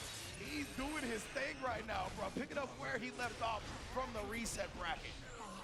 Oh, the tap. Got the hit, went for the mix and blocked it. Taking the corner as well. Oh my gosh, up back, and the actual explosion from the sword made that possible because it made Keishu get to the ground quicker. Yeah, absolutely, man. Great awareness from Keishu, starting to sprinkle in some adjustments here. Trying to stem the bleeding of Red Ditto. Staggering away, there's the YRC. Same side, dash up low, Keishu, nice patience. BRC to make it safe. Whoa. Man, protected his neck with an air throw right there. Baits out the Morvato as well. It's still anybody's round. What a stop sign of a 2K. Oh, looked like he got caught committing that time. It was the weight from Keishu as well. It's like, I know you're gonna press the button. Yeah. 1, 2, 3, bang. All right, Keishu. Some of the timing, the instant block immediately just gets shut down. Yo, the movement from Keishu right now. The misfinder back into the 6K, moving forward. Really playing with Red Ditto's expectations. Oh, BRC straight to the throat. Okay, trying to get cute with it. And didn't get the overhead he was looking for until the dust, of course. And now just like that, in the reset, the first game, Keishu back in the lead. Hit with the dust killed him. Asbestos, bro. He's done. Okay. Keishu, where'd he go? I don't know, but he's back in the building with the one on the floor. Skull locked down in this corner yet again. Keishu, though, he's been comfortable with his back against the wall. Not going to be any more. Doesn't want to surrender the positive bonus to Ditto. Slow approach from the air.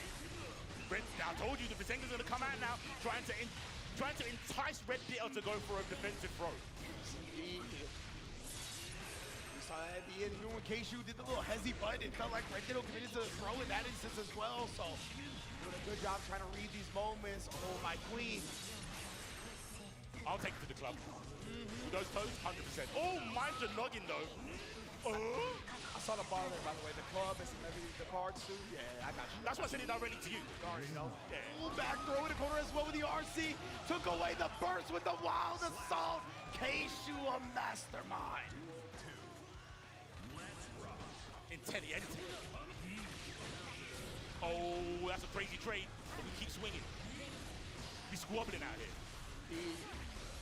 What you do, son, my man. Red Ditto. We're gonna get the positive bonus and the hard knockdown. What's Keishu gonna do?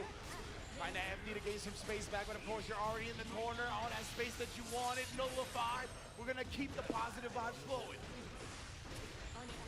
Explosions with side. Oh! Ho, ho. And the main the building. I can't see Anya get hit in your head. That was pure dirt. My goodness. So back dash, forward dash though again. That's really a couple of successes from Keishu in this set as this back movement into an advancement, whether it's forward dash or 6K. Mr. Finder. Oh, frame kill. We don't drop. That was a frame kill. Man, this is the final round of this game. Red Ditto's got no burst, and he's been caught with the misfinder perfect. Keishu, what the move? 2-0 right now in our reset. The momentum shift is mad. Yeah, man. From 3-0 to a potential 3-0 back? Yeah. What we saying here, man? Bring him to the side. Red Ditto, this is the time to wake up, right? He's a cornered animal now. He can no longer afford to drop any games. And as we see the truest potential of any player. Oh, just delaying the buttons. I don't know how he brought that first overhead misfinder, but nonetheless, Keishu's range game right now. Immaculate. Again, as soon as you get close, stuffing you with a 2K. I honestly think it takes Keishu like 2 or 3 games, and then he's like, oh, I know exactly where I need to stand at every moment. And he probably needs some time to figure out how he's going to get there, like you said about the all-or-nothing nature of Johnny. Oh my, bro, are you serious? Chased it down, ended up getting the throw off to the scramble. Keishu is on EVO points. With movement like that, I don't know, man. He might not get many more matches. Let's see if Red Deal can claw it back, but we're running into 6Ps nowadays. Oh my goodness, and the Mistfinder overhead brings him down. The hard knockdown Mistfinder as well. Run a 2S right into the queen. Let me treat you right. Oh, the break of gun, and there's the dust. I think there's going to be asbestos rig, and I think we've got a new EVO champion. Casey, what you do with EVO 2025? That's right, baby. That's what he's doing. Running off the stage, jumping up and down. Oh my goodness, K-Shu has done it. Coming off of the 4th place at Combo Breaker, coming off of the 1st place at CEO. He's brought his skills to EVO and has claimed an EVO US championship. Insanity. Man, incredible stuff right there. To weather the storm of the 3-0 reset for Red Ditto, to not get in your own head about it on the grand final stage. Incredible composure, immaculate adjustments. Dude, that is what champions are made of. Hook and God, I know your dog is in shambles, bro. That's all I gotta say about that one. My mind would be in shambles if I was Keishu after going 3-0 like that. I would be like, what am I doing? You know, that like kind of post-imposter syndrome moments, like I just got freed up. Yeah, right. Absolutely freed up. Oh yeah, like if you got 3-0 reset, right? Yeah, like that's one of the most impressive parts about this to me. It's like, how do you not crumble to that? 3-0 dominating fashion by Red Ditto, grand final stage, like to not have those moments of second guessing or hesitation afterwards. That is a stalwart fortitude when it comes to the mental. Yeah, and shout out to Red Deal, obviously having, like we said, gotten knocked into losers early on in this top 8 and then battling through that to get to that point, resetting the bracket. But maybe it was just a case of not enough steam, because to get there was hard enough. Yeah, exactly right. He actually fell to 3-0 to avoid in that winter semis, right? And yeah, it might have been those extra couple of matches, having to go through Potemkin twice. Like, it's a lot of mental stamina that gets drained, right? And then it's like, all right, you did such a great job in that first reset bracket. It felt like he ran out of gas a little bit. It's kind of the situation we're talking about. Yeah, you blocked the mix, but then you didn't take your turn back because you got counter hit. Exactly. And I think that's what it's like. You did the reset, and then after that, he was like, I guess I should just win now because I should be rewarded for this 3-0. Yeah, on Keishu, no? Oh, man. But Keishu never going quietly into the night. In fact, bursting through the door and claiming an EVO US championship for himself. Man, what an incredible performance. And we said he's been one of the consistent placers ever since switching to Johnny, you highlighted, right? We've seen top 8 after top 8 after top 8, having 2 back-to-back major victories now in CEO and EVO. This dude, I mean, is a force to be reckoned with even before this, but now you better make sure you put respect on his name. Can't deny it. He's going to be one of those players as well. He's building that repertoire of, like, placements, saying, yeah, this game is chaotic, mad damage, but I'm consistently doing this. Why can't you do it? Yeah. Legitimately, right? Like, I don't want to hear like some type of fluke, oh, he just started playing well or whatever. No, this is 3 straight tournaments. The 3 biggest majors in the US, Combo Breaker, CEO, and then EVO. He got 4th at Combo Breaker and 1st place in the other 2. Like, come on, man. If you know what, this statement says it. Yeah, 100%. Again, the rest of our top 8 is all consistent players. Multiple EVO top 8. They figured it out now. They understand it. It's the formula.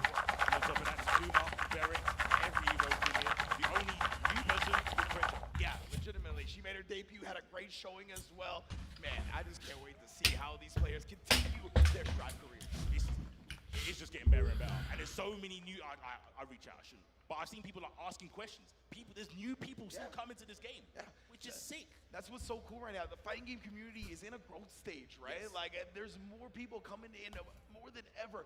Whether your game's 3 to 4 years old, they're still getting new participants here, and the devs are still supporting them, right? We see Unica. We got to see her a little bit in the bracket. I know she's going to be more developed, especially with changes that come out. Still not done with the DLC characters yet either. You already know, you know what I'm saying?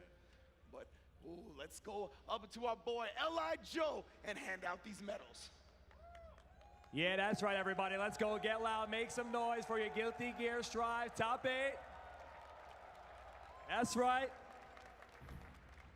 All right, help me welcome these players and congratulate Preacher gonna be a them. problem In seventh going place, forward. give it up for Precho. Precho.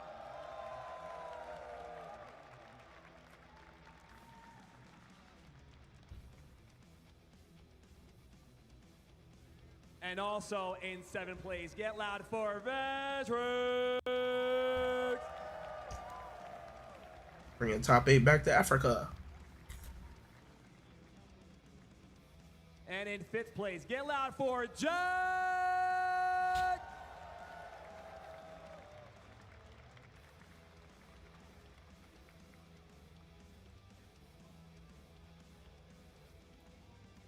Also tied for 5th place, the legend in the game, Daruino. I was Daruino with a 1.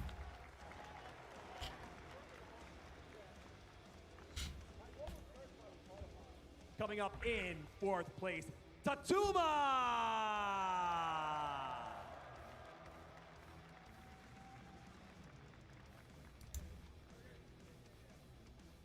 And now in 3rd place, make some noise for our boy.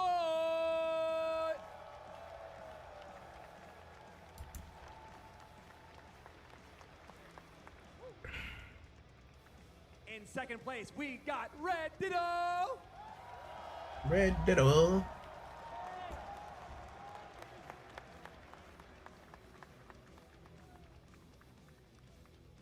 And now, yeah, in 1st place.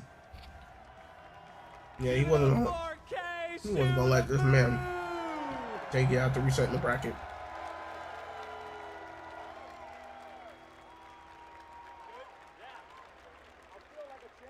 And as you know as well, yeah, come on! Also in 1st, 2nd, and 3rd place, we had these wonderful Nakon sticks. Thank you very much for providing these to us. These things are beautiful. Please, guys, make sure you hold those bad boys up nice and high to show the crowd. Oh, yeah. Well, that's dope. All right, now, please, EVO 2025, one more time for your entire Guilty Gear Strive Top 8.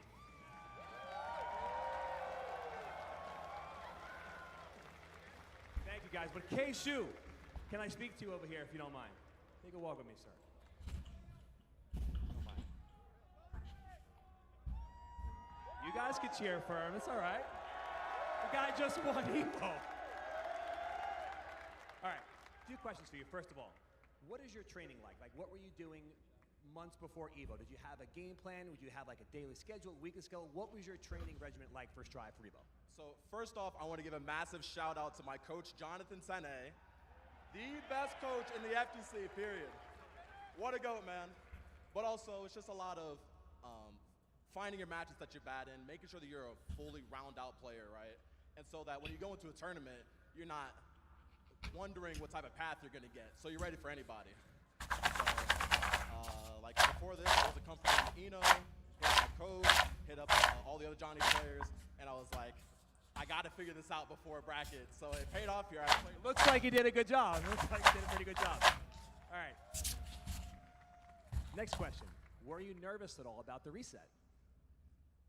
Honestly, I feel like once you're down 2-0 in the first set, everything from there on out is just data, right? It's just like, all right, when I get to the next set, I need to hit the ground running. So I'm going to try everything that I need to, get all my questions out, and so that reset, I'm ready to win the game or win the set. Perfect, perfect. Well, Chris Lee, I might need a little bit of help here. I might need Chris Lee's help. I also might need the help of the entire crowd to help us all graduate your EVO 2025 Guilty Gear Strive champion. K-Shu the Move, hold that up high. He is your champion. Congrats, congrats. Congratulations.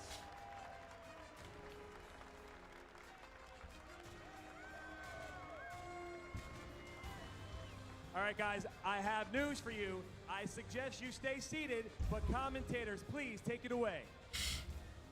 Oh, man, C4. You gotta be happy.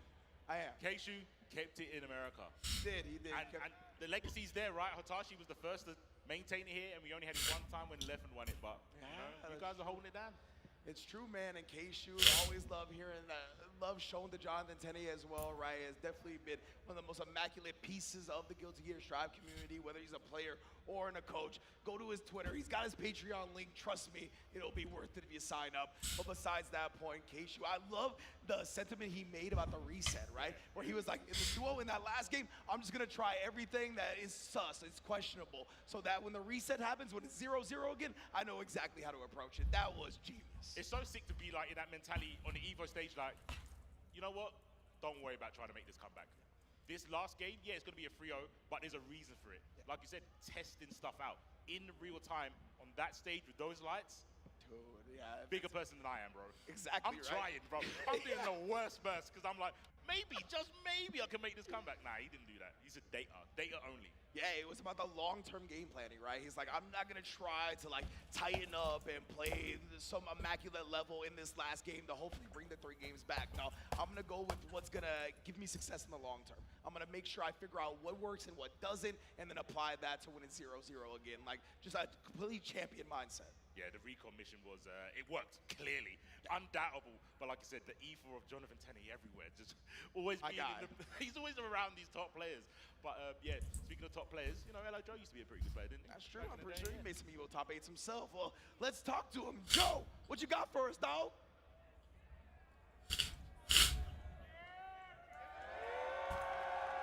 We got a new character for Guilty Gear? All right, I'm glad all you guys stayed in the arena, because if we can make enough noise, somebody might come out and maybe, you know, give us a little more information about Guilty Gear Strive.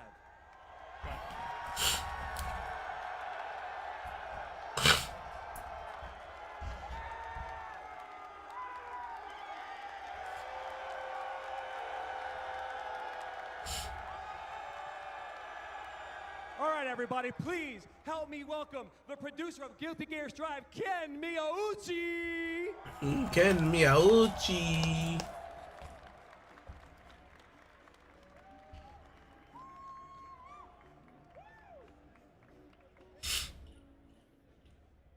Hello, everyone. How do you like the top 8 Guilty Gear Strive? Yeah, that was amazing. It was really incredible, and I'm so happy to be here. This is our 4th time appearance at the final day. Thank you very much.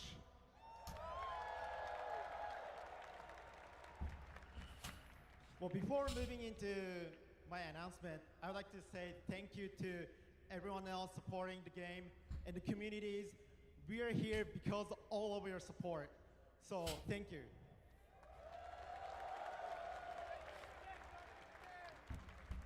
Now, Guilty Gear Strive has recently achieved over 3.5 million players, and it's still growing. And today, we had an incredible tournament, EVO final, but that's not the end yet. We still have ARC World Tour coming out, and our finals in 2026 is gonna be held in Korea.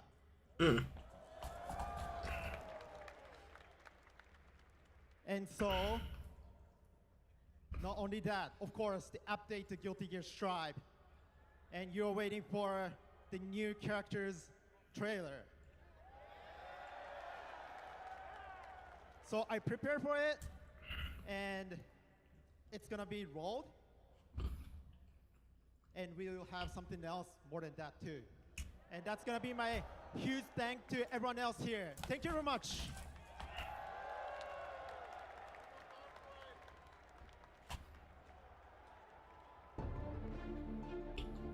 Mankind knew that monster came so fast. Huh?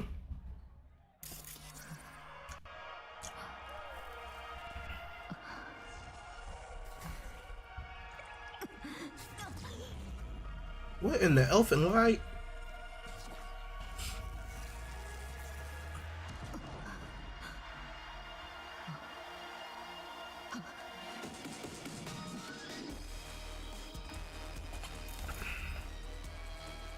Oh, that is Shorty from Edge Runners.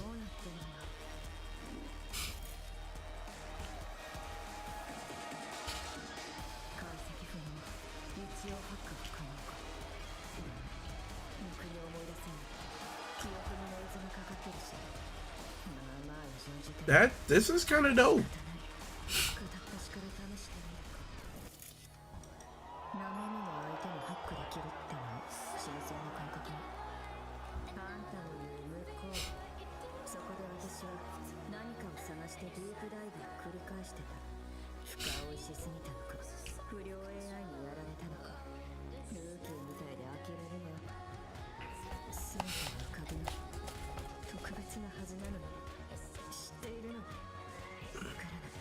ここまで不安になるほどのものを失ったままじゃ。 この先、私を見つけなくちゃ。 All right. 8:21. Okay. Can't you see I'm blazing? Still my heart is blazing.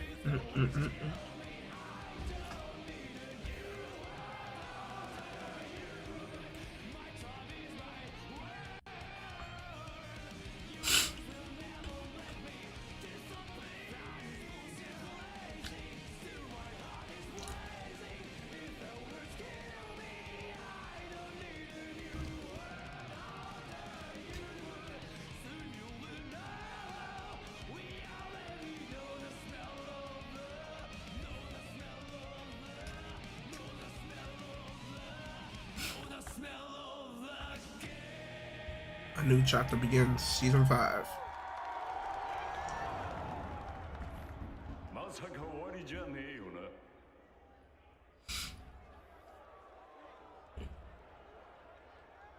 Yo, can I get some noise for that trailer?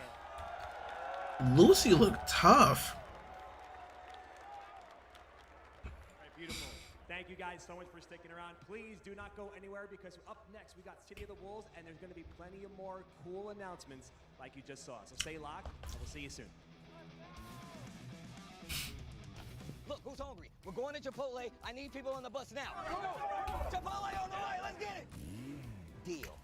If you can guess how many beads I have, I'll commentate your Chipotle order. I'm guessing around 1,000. Now that's meaty. Of course you go with queso. That way your burrito will match your playstyle. You can tell he's been labbing that burrito technique. Now that's top tier. If you guys love Chipotle, make some noise!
That Revolution Pro controller looked kind of dope.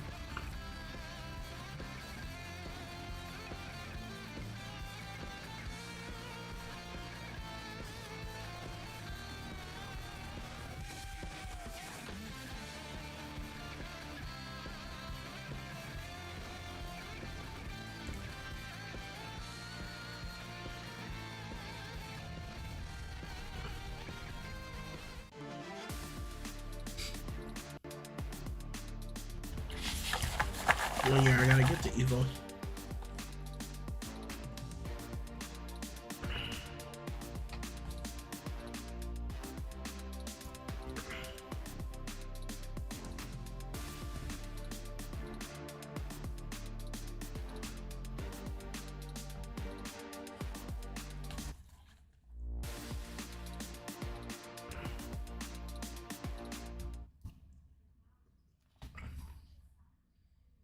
SNK is one of the most influential companies in fighting games, with over 40 years of history in the genre, spanning titles such as Fatal Fury, Samurai Showdown, and The King of Fighters. On our recent trip to their headquarters in Osaka during EVO Japan, we were lucky enough to see some of this history firsthand with a personal tour of their in-house museum, featuring all sorts of SNK-related memorabilia and artifacts. ハロー SNK のショールームへようこそ。今日はですね SNK 大阪の、本社ビルの中にある SNK のショールームの中から、非常に貴重なアイテムの数々を紹介させていただきます。かつて SNK が発売していた家庭用のハードウェアの機械になります。これはですね1990年に発売した、ネオジオ、それからこれが、94年に発売したネオジオ CD の本体になります。今もう発売はしてないんですけども、今でもまだ熱狂的なファンの方が集めたり収集したりっていう形ではい、人気の商品となってます。こちらはですね、実際ネオジオに差し込んで遊ぶためのカセットになります。とても人気のあるラインナップが今展示されてまして、非常に貴重なものになります。手に入らないようなものになります。はい、こちらご覧ください。これはですね To know that that collection probably costs like hundreds of thousands of イ dollars. ラストの原画になります。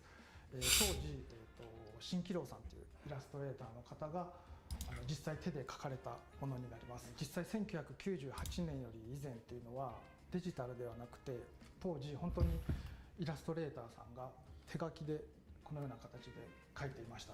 なのですごく貴重なもので、今は本当になかなか目にすることができないと思うんですけど、これをですねポスターサイズですとか大きな B1 サイズに引き伸ばして使っていたその元になるようなものになります。これなんかすごく人気のイラストでですね、キングオブファイターズ98のポスターのイラストなんですけど、実際はこれぐらい大きなサイズなんですけど、これぐらいのサイズで描かれていたっていうようなものになります。こちらですね、覇王丸、サムライスピリッツの覇王丸が実際使っているフグ毒という、刀の模造刀になります。覇王丸が使っているものを実際商品としてファンの人に届けたいということで、日本の伝統工芸ですね、京都の東山堂っていう刀職人の方にお願いをして、でそこで協力いただいて作った模造刀になります。はい、とても高価な値段で販売されてたんですけど、たくさんの方が買っていただきました。最後こちら紹介させていただきます。これは現在進行中のプロジェクトになります。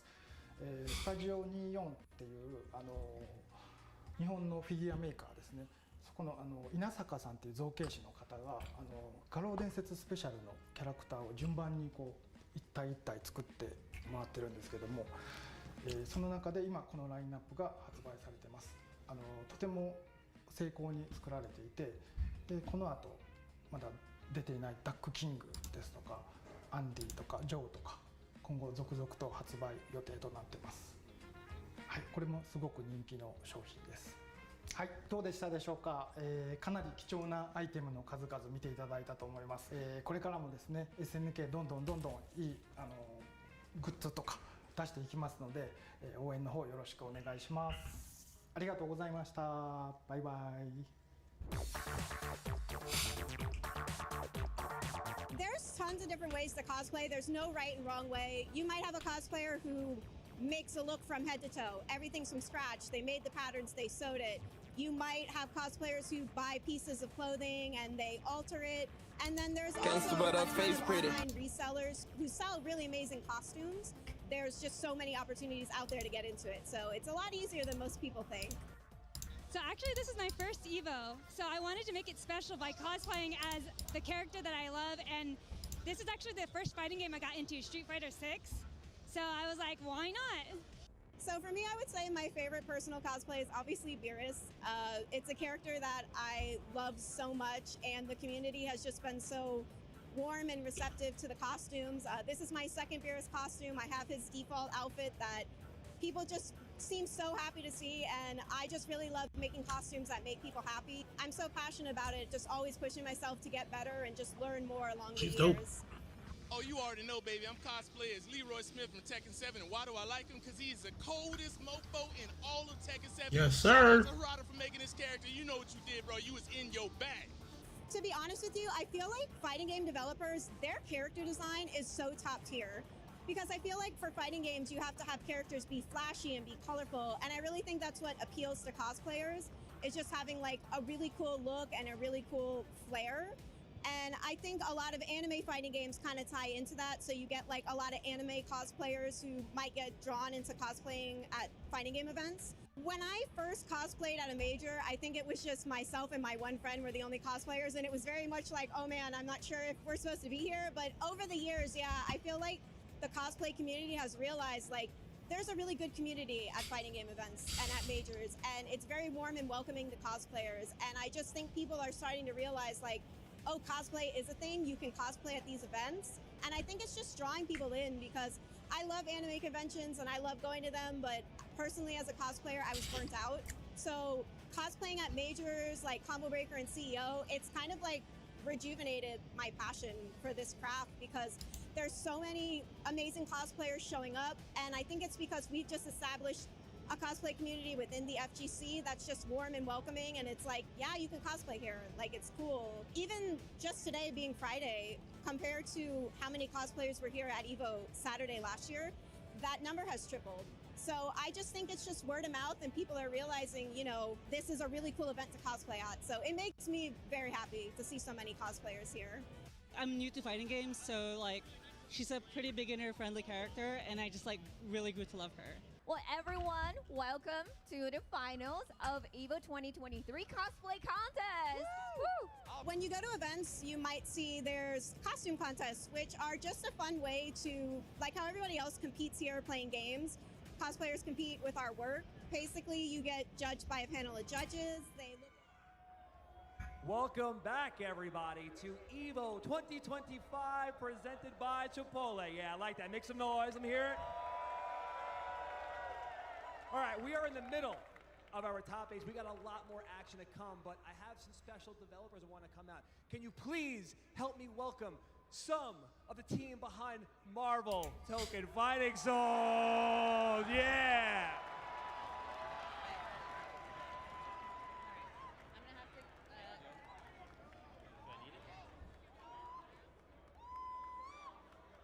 You can make the new announcement. You just sitting there waiting. The next person.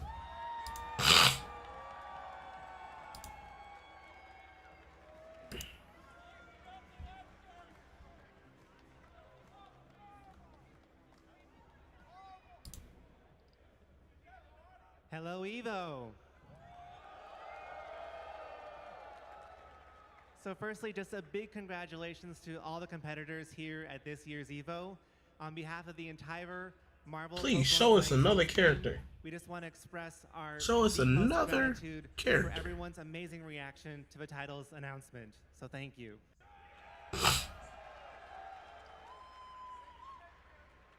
はい、ありがとうございます。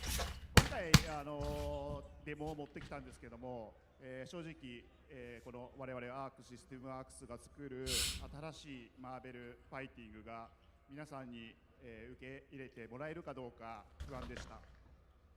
So we brought a demo here to this year's EVO of the title, and we were honest, we were a bit nervous on how the fans, if they would receive well our Arc System Works new take on a Marvel fighter.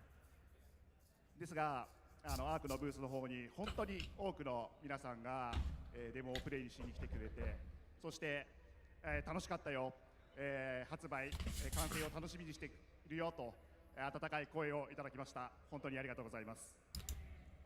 So we had such an awesome turnout at the Arc System Works booth with people playing the game and saying how much fun they had playing it and looking forward to seeing the final version come to fruition. So just a big thank you.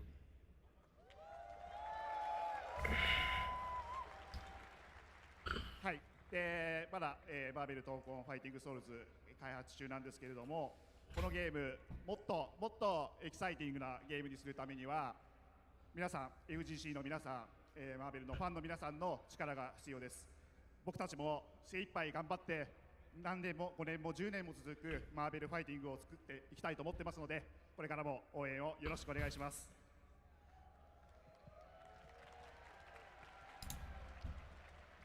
So, Marvel Tokon Fighting Souls is still very much in development, but we need everyone's help.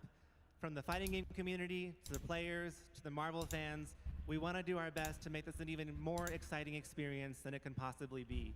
For the next 10 years, we plan to keep making this game the best experience ever, so please, we'd love your support. We want to make this and work with you. Thank you very much.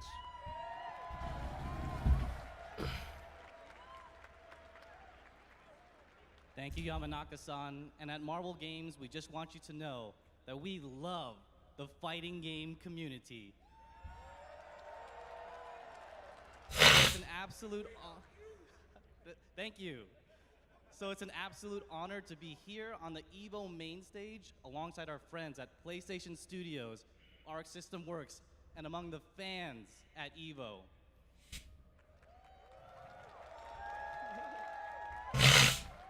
So as a reminder, if you haven't got a chance to play the demo yet, you can do so at the Arc System Works booth, and you can get your matches in until the end of the day. So come to the booth while you still can.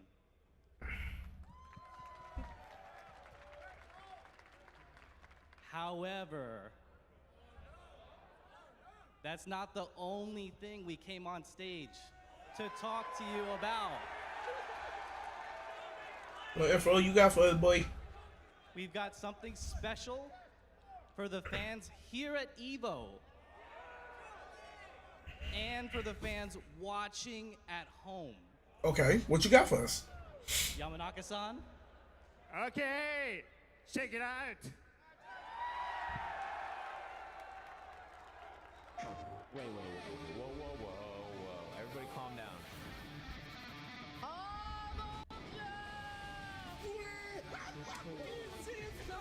We're getting a Marvel fighting game. Are you kidding me? It was phenomenal. I want to play this game so bad. Don't say a demo. Don't say a beta.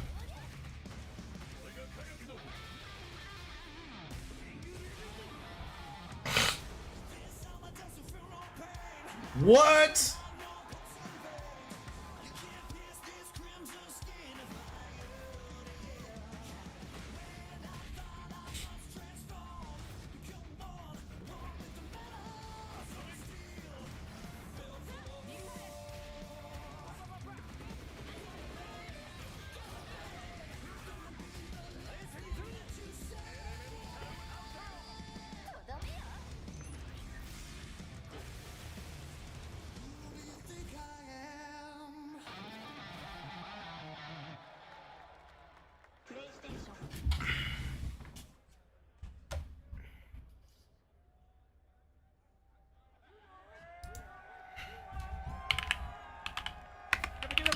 Quick. Can't wait. All right, before we get into finally our Savable top 8, we got another AT&T RPS coming up, so get ready. Let's roll this clip. It's the EVO 2025 Rock, Paper, Scissors Battle. This year sees the return of the Wazzler, and this time he's brought a little hell. Vicious. Yikes. Tasty Steve. And the other guy. Damn, I got a little scratchy. Dude, that's the Wazzler! You don't want to mess with him. I heard he wazzled somebody so bad, they refunded rock, paper, scissors. He's never lost a battle, except for that one time we don't talk about.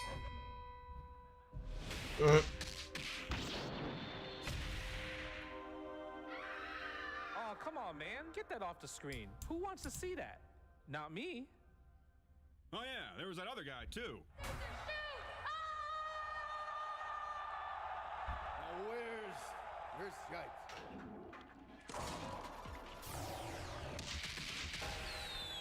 Round 3, fight!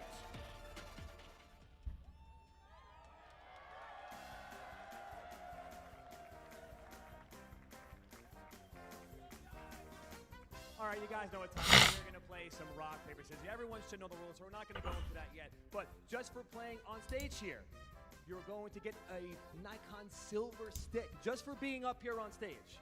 All right? If you win, you will get a PS5.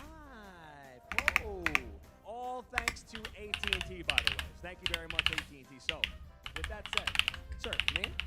My name is Chris. Chris, what's going on, Chris? Can we get up for Chris, please, real quick? Come on, Chris.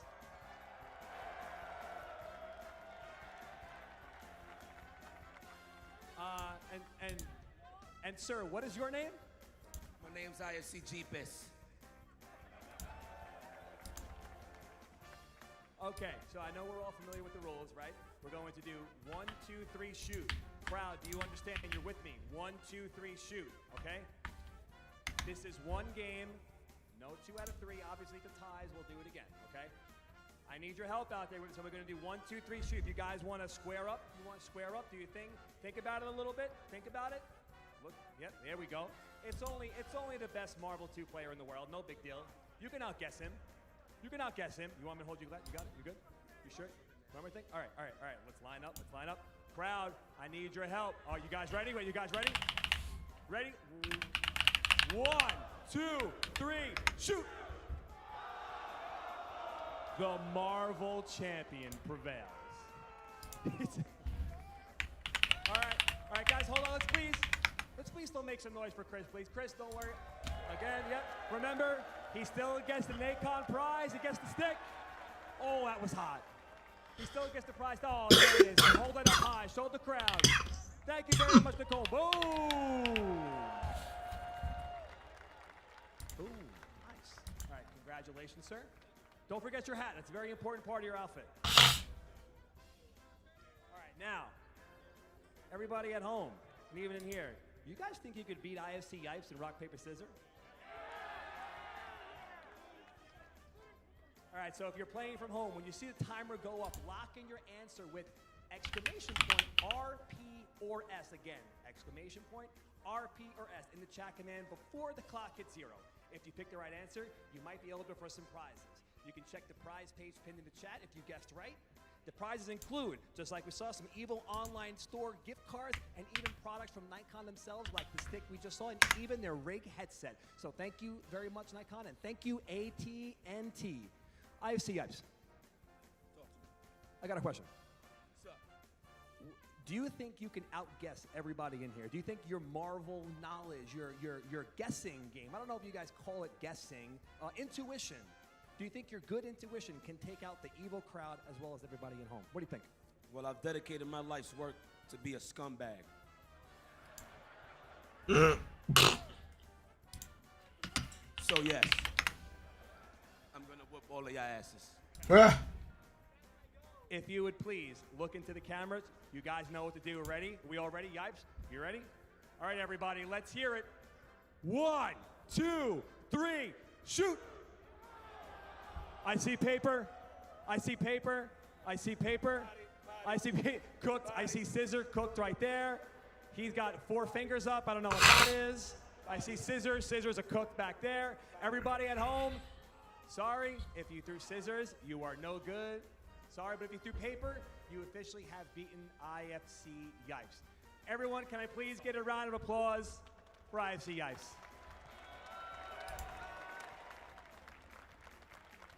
Love that guy. All right, I know we're all here. I know we're all waiting. We are going to take one more quick break, and then we will be back with City of the Wolves Top 8. As we sit here waiting. Chipotle order. I would like a bowl. Triple wrap. Mild, medium, hot. Then dip it in here. Sour cream inside the vinaigrette. 2 tortillas. If you know, you know. Lettuce, cheese, waffle. Yes. Oh, that is good.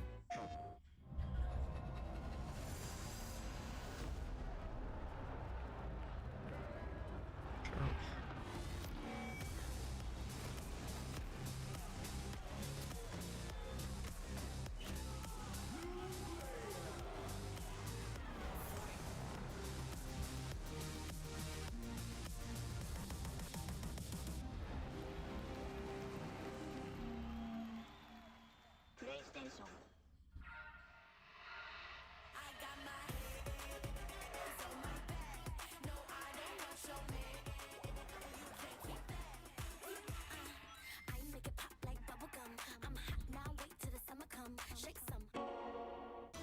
Those who have lost their lives will never return.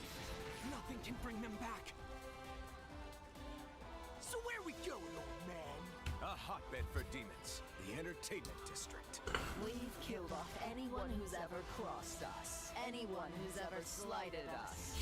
We're going to slash through your gullets. Just like we did to all who came before you.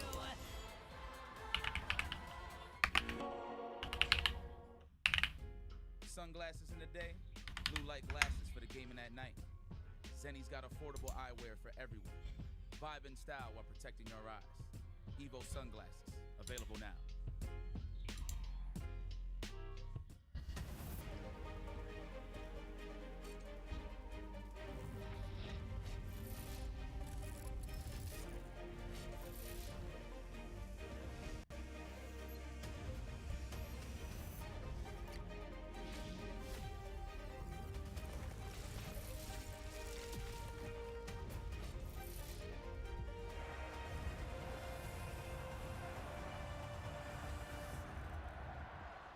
John, Wooly, your recommendation was to go out into the world and participate in a fighting game tournament. What happened?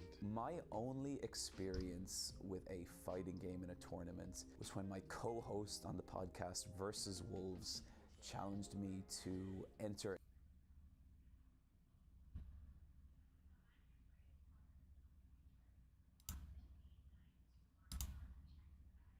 fighting game tournaments.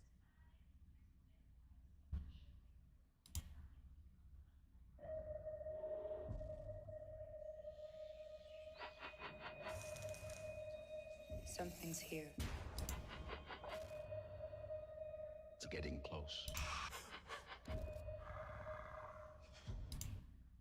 Played Tekken and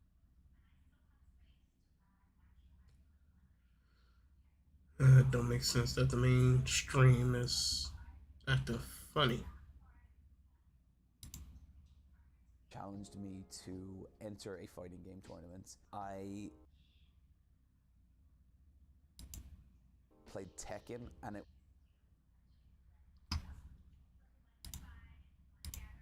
The thing I always say about fighting games is I have spent more time drawing Chun-Li fan art than I have playing Chun-Li. You know, and that is kind of what it is to me. It is like the aesthetic. The level I play fighting games at, I never need to be the best at them or anything. I just need to be good enough to have good matches with people I care about. To be someone who really, really loves fighting games, I don't think you need to be loud. I don't think you need to be looking at frame data. I think all you need is to love this shit and to love those characters. And I think especially, you know, in the last like 10 years, like the rise of social media and fan spaces, you can see that love everywhere. Like one of my favorite things is like when a new character comes out, like say Aki from Street Fighter 6, and just, you know, giving it like 6 or 7 hours and people are already doing all this crazy fan art of her. And like, I love that side of it so much. Her cutscenes, her voice acting, all the fan art of her, that is what brought that character to life for me. I've never quite nailed it down, but someday I want to do a video about like what is so fucking awesome about fighting games if you never plan on competing in EVO. There was a moment in Tekken 8, I don't want to get too spoilery, but a character takes a certain fighting stance, and the significance of them taking that stance blew me back, you know, 20 through 25 years of playing Tekken. You know, I was thinking about playing my buddy in Tekken Tag. I was thinking about when Tekken 4 came out, and like, while it's not the best game, it had the sickest aesthetic and still does. I thought about every new release Tekken, where I was in my life and what it meant, and like kind of growing up with these characters in a weird way. And I think that is what fighting games can be. Now we're at the point where, you know, Ryu's old. You know, Ryu is like, he is the sage kind of master now. You don't need to be able to parry Justin Wong. Like, you don't need to be willing to spend dozens and dozens of hours, like, you know, learning combo loops and like vortex traps and all that stuff. All that stuff is awesome, and it's still great, and it's still fighting games. But I think what fighting games are now is just, it's a universe stuff, and it's something that like I am always up for like trying to get people into.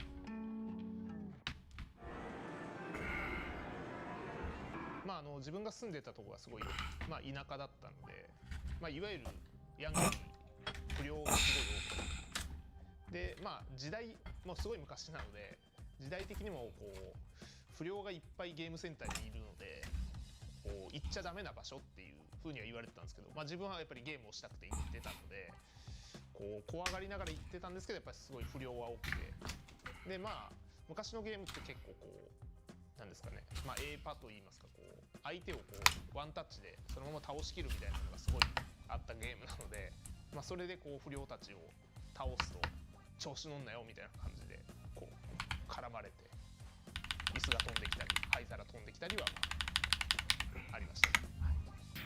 In 1996. 先ほど言った小学5年生の時に初めてゲームセンターに行ったんですけど、その時に、キングオブファイターズですね、96が一番最初で、まあ、すごいなんかかっこいい、子供の頃の自分からするとすごいこう魅力的なキャラクターで、まあ3キャラクター選んで遊べるっていうので、なんかすごい魅力的に感じて、はい、そこでこうどっぷりハマった感じですかね。KF96 が一番最初です。一番最初はその街のゲームセンターで、その時キングオブファイターズ98ですかねで初めて大会で出て、まあ、当時からゲームセンターではもう一番強かったんで、まあまあ優勝するだろうと思ってで出場したんですけど、まあ 10人ぐらいかな、10人ぐらいのトーナメントだったんですけど、決勝戦で負けてしまうっていう、なんかそれは自分にとってすごいショッキングな出来事ですごい鮮明に覚えてますね。まあ、それが一番最初の大会ですかね。まあ、やっぱり今のエボリューションもそうだと思うんですけど、やっぱり今までの大会ってその、まあ、ストリートファイターだったらストリートファイター、鉄拳だったら鉄拳っていう、もうその一つのタイトルのこう全国大会っていうのはまああったんですけど、やっぱりこう複合でこういっぱいのタイトルの中でこうやるっていうのはもう日本だと闘撃が多分初めてだと思うんで、なんかそれがやっぱりすごい魅力的で、こう自分がプレイしてないタイトルでもこう興味を持ったりとか、自分でこのプレイやってみたいなとか、まあ闘撃はやっぱり自分にとってもう青春ですね。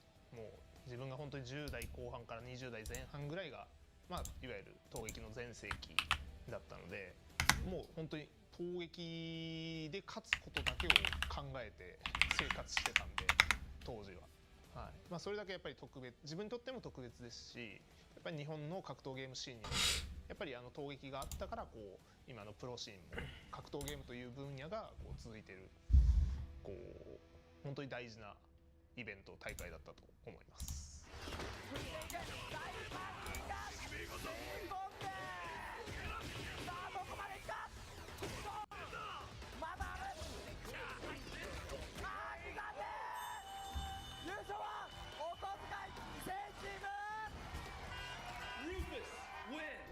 T-Ray says, how do I get back into playing a fighting game when I haven't touched it in months? Don't go to ranked immediately. Do not just boot the game up and be like, I'm gonna jump online and start. Don't do it. No. If you haven't touched it in a while and you're feeling kind of... I just did that earlier today. What I would like to do, what I would say that's fun to do is like, go look up a match with like your character. You know, go look up like maybe some combos or some tech or something like that that's going on, and then like take that into training mode, you know, practice a bit, see if you can like learn that new combo, and then go into casual matches and see if you can like pull something like that off. You know, I'd say labbing a little bit to feel out the characters, like, you know, what it used to be and stuff, getting some of that timing back, and then playing it in a low stakes match online is probably like the best way to get reacquainted. Oh, thank God we're back. Ladies and gentlemen, Senior welcome Robert back to TV. EVO 2025.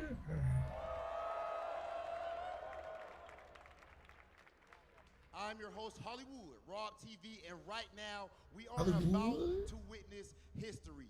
Fatal Fury, City of the Wolves, only 8 players remain. I know you guys are ready to see our top 8 players, but what do you think about perhaps bringing on somebody from the SNK community? What do you guys think about a little announcement? Nah, I don't sound like you want it. I said, do we want an announcement from SNK? I'm convinced now.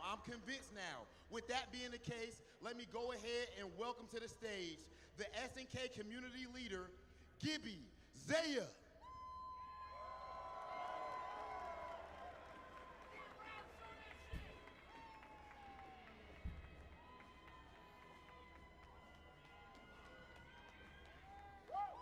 Hey everybody. We're glad to be here at EVO main stage again for another finals this year. Many of you know that we've been partnering with our good friends over at Capcom the last couple of years. This year over at our booth, I'm sure many of you here got to try out Ken Masters from Street Fighter 6 in our Fatal Fury City of the Wolves. But I know some of you at home, you didn't get to do anything. So what we got here is we decided to bring in a very special friend of ours who I'm sure many of you are familiar with to help us with this special reveal. Kenny Omega? Hit it.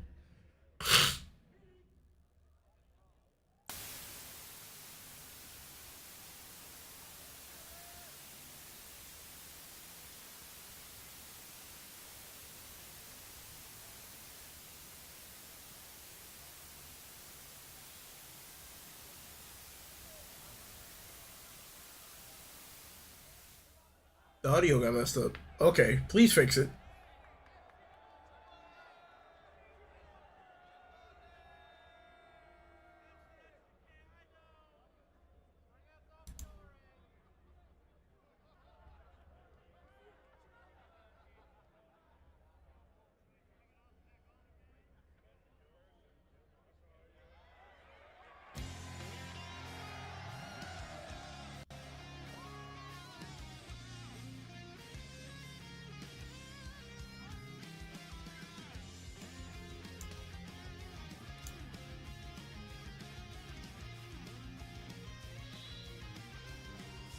Are y'all adding in the stage in the City of the Wolves?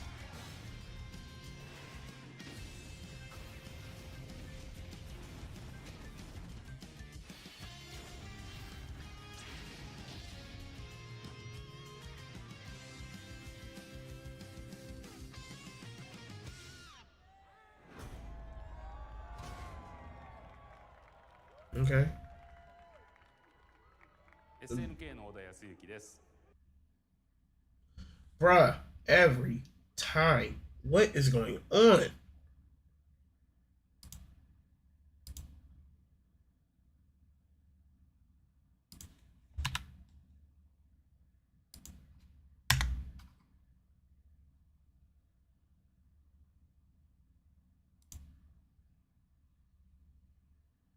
とストリートファイターの両方の楽しさを満載したキャラクターに仕上がってますので、ぜひ剣をプレイしていただければと思います。画廊伝説シティオブザウルブズをこれからも盛り上げてまいりますので、皆様応援よろしくお願いします。では配信開始までエボ2025画廊伝説シティオブザウルブズ決勝トーナメントをご覧ください。 Can we get like Hold on. How about that announcement? Ken Masters in a few hours? How we feeling? Absolute insanity. Love seeing the collaborations with Street Fighter and Fatal Fury. That said, ladies and gentlemen, of course, both of these series have a storied history. Fatal Fury, City of the Wolves, taking over the world right now. But I believe that it's about time for us to see our top 8 competitors. Fatal Fury, City of the Wolves, EVO, are you ready? Then let's go ahead and get into our top 8.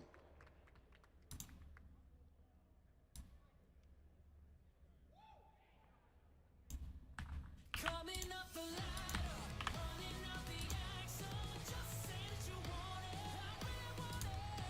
The lights come on, so you really want it. Are you okay? In the city of the wolves. In the city of the wolves.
It'd be nice if they say Capcom versus SNK 3 is in development. I would take that. Ladies and gentlemen, for the first time.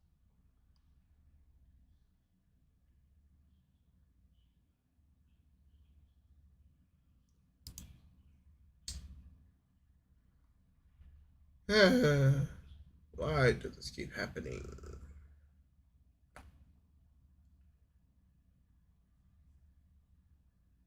We have Fatal Fury, City of the Wolves here at EVO. And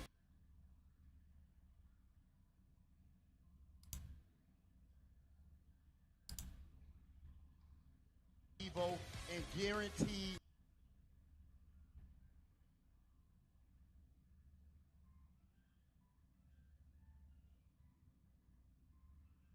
self, of course, always doing it with a smile on his face, but his opponents cannot say the same. Koji, K-O-G!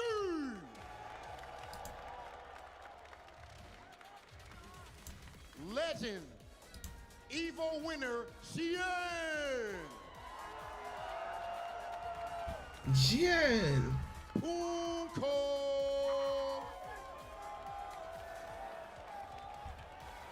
The crowd said, take your shirt off. Kubo!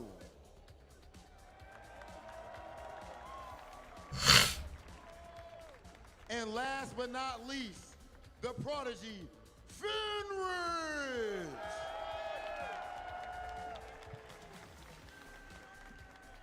Ladies and gentlemen, this is our 8 competitors, but there can only be one Fatal Fury EVO 2025 champion. Ladies and gentlemen, EVO 2025, are you ready?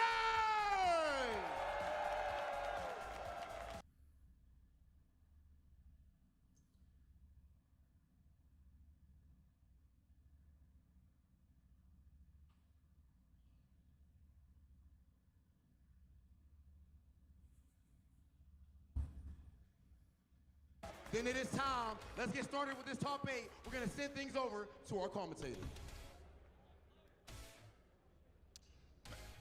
I want to thank Rob TV for taking care of all the yelling for me, because honestly, I got to save all of my energy for what's about to go down in the next 2 hours. Fatal Fury, City of the Wolves, top 8, and it's already a barn burner. It's already bracket busted. A couple of names ain't showed up, but at least we're here, Aru. I'm Hellbog, it's Zatsaru, and once again, we're doing an EVO top 8, guys. Surprise, surprise. How you feeling, bro? I'm feeling pretty good, bro. Like, it's such a treat to be up here, you know, commentating with you here in the EVO main stage. Thank you all for attending. You know, it's a little bit early in the day. You guys, I'm sure you guys had a late night last night, but y'all made it here. I did not. I don't know what you're talking about. I was a good boy. Yeah, you're okay. Okay, I definitely saw you in the casino. Well, yeah, I was sleeping. I'm in a hotel, bro. Come on. Okay. Okay, but no, it was definitely a dramatic evening previously, because the top 24 was, as it tends to be in semi situations, an absolute tornado of great play, upsets, domination, and a bloodbath, really. Yeah, it really was. I mean, you take a look here.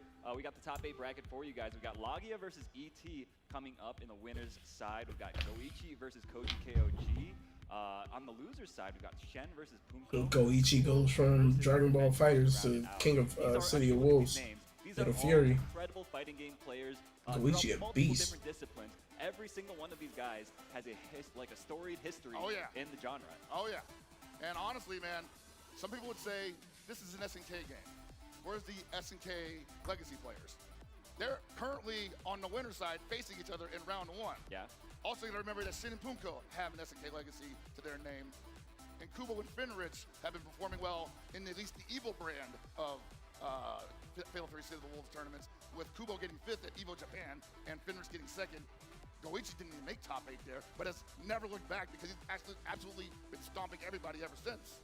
Yeah, definitely. All of these guys have a claim to fame in this game right now.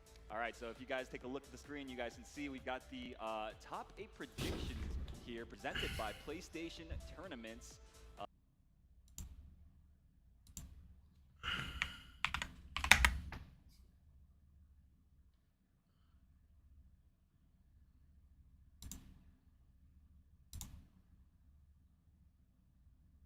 Presented by PlayStation Tournaments.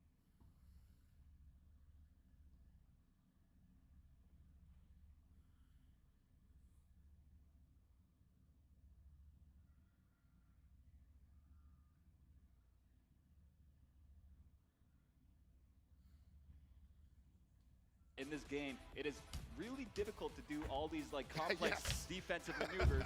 JDing, HDing, guard canceling, all that stuff. These guys are incredible. And as you guys can see, most of y'all are thinking, agreeing with me, Goichi, right? 51% of y'all. So thank you guys for, you know, reinforcing my bias. The man has a track record that is not deniable whatsoever, so I'm not at all begrudging anybody that picked Goichi over Lagia, but I can't wait to put egg on all your faces. I mean, we'll see, we'll see. All these guys in this top 8 have been grinding so hard for this. This is the moment of the year that they have all been training for.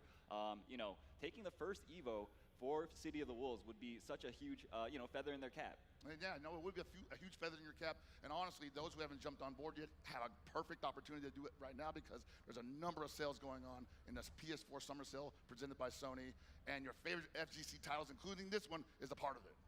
That's right, that's right. I mean, I took a look earlier myself, and basically everything you could think of is on sale. So if you are interested at all in any of the games in the fighting game genre, which you should be, I mean, you must be if you're watching this, definitely check it out and get those games for cheap. Okay, man, we got some victory paths too because it wasn't easy getting to this point. They had to go through some absolute monsters, people who are not strangers to top 8 scenarios themselves. You look at Lagia right here. Look who we had to go through. We had to go through Kizzy K, Rigo Sam. Had to go through Mike Ross. My goodness, what a and it went 2-1. It went 2-1. The guy is incredible. Bisu is up there too. For those of you that are, you know, Grand Blue enthusiasts, like these are all incredible, incredible names. A very stacked bracket here, as you can see in this victory path, as presented by White Claw Zero Proof.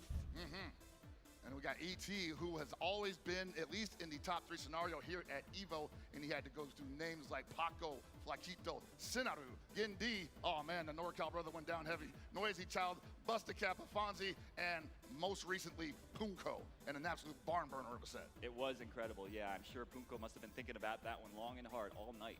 Man, I saw him in a suite last night running through another couple of sets with people, and it definitely looked like he wanted that one back, and he's coming in angry. Absolutely. But right now, it's about the first match of top 8. See the Wolves, are y'all ready?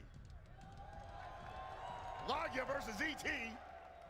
This is going to be so good.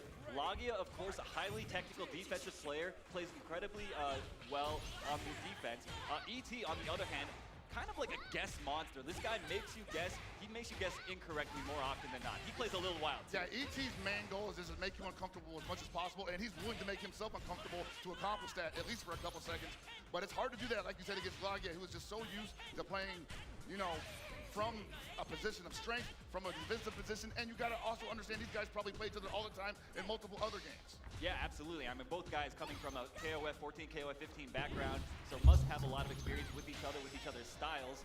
But this is a different game, Cow Pockets. It is indeed, and then right now, it looks like ET might be getting the better. Ooh, as I say that, but the early drop, it is the first game of the evening. These things are likely to happen, unfortunately. Yeah, another unfortunate drop for Lagia. Could have taken it. Nice, finds the command grab, and that's going to be round 1 to Lagia in this first game of EVO Top 8. I always respect Lagia for being able to hold on to the game plan even after some of the spaghetti falls on the floor. And you see right there, that's a prime example of that. Nice rev guards, but gets thrown. I mean, we're seeing ET go for quite a lot of throws. Nice run under, that was so incredible. And most certainly. And also you gotta remember that both of these characters have air throws, but ET is the only one that's gonna be leaving himself hanging and vulnerable to it with these double jumps. We've gotta be careful that Lagia doesn't start calling him out. Ooh, that was almost the counter hit on timing. That was so unfortunate for Lagia. He's gonna take a lot of damage. He could lose altogether. I think that's a round right there, Aru, yeah. And I want to believe that he wanted the air button there, and it ended up getting it on the ground, and ET hit the rev low, and it was a counter hit because of that. That's right, that's right. All right, so Lagia now has to make this.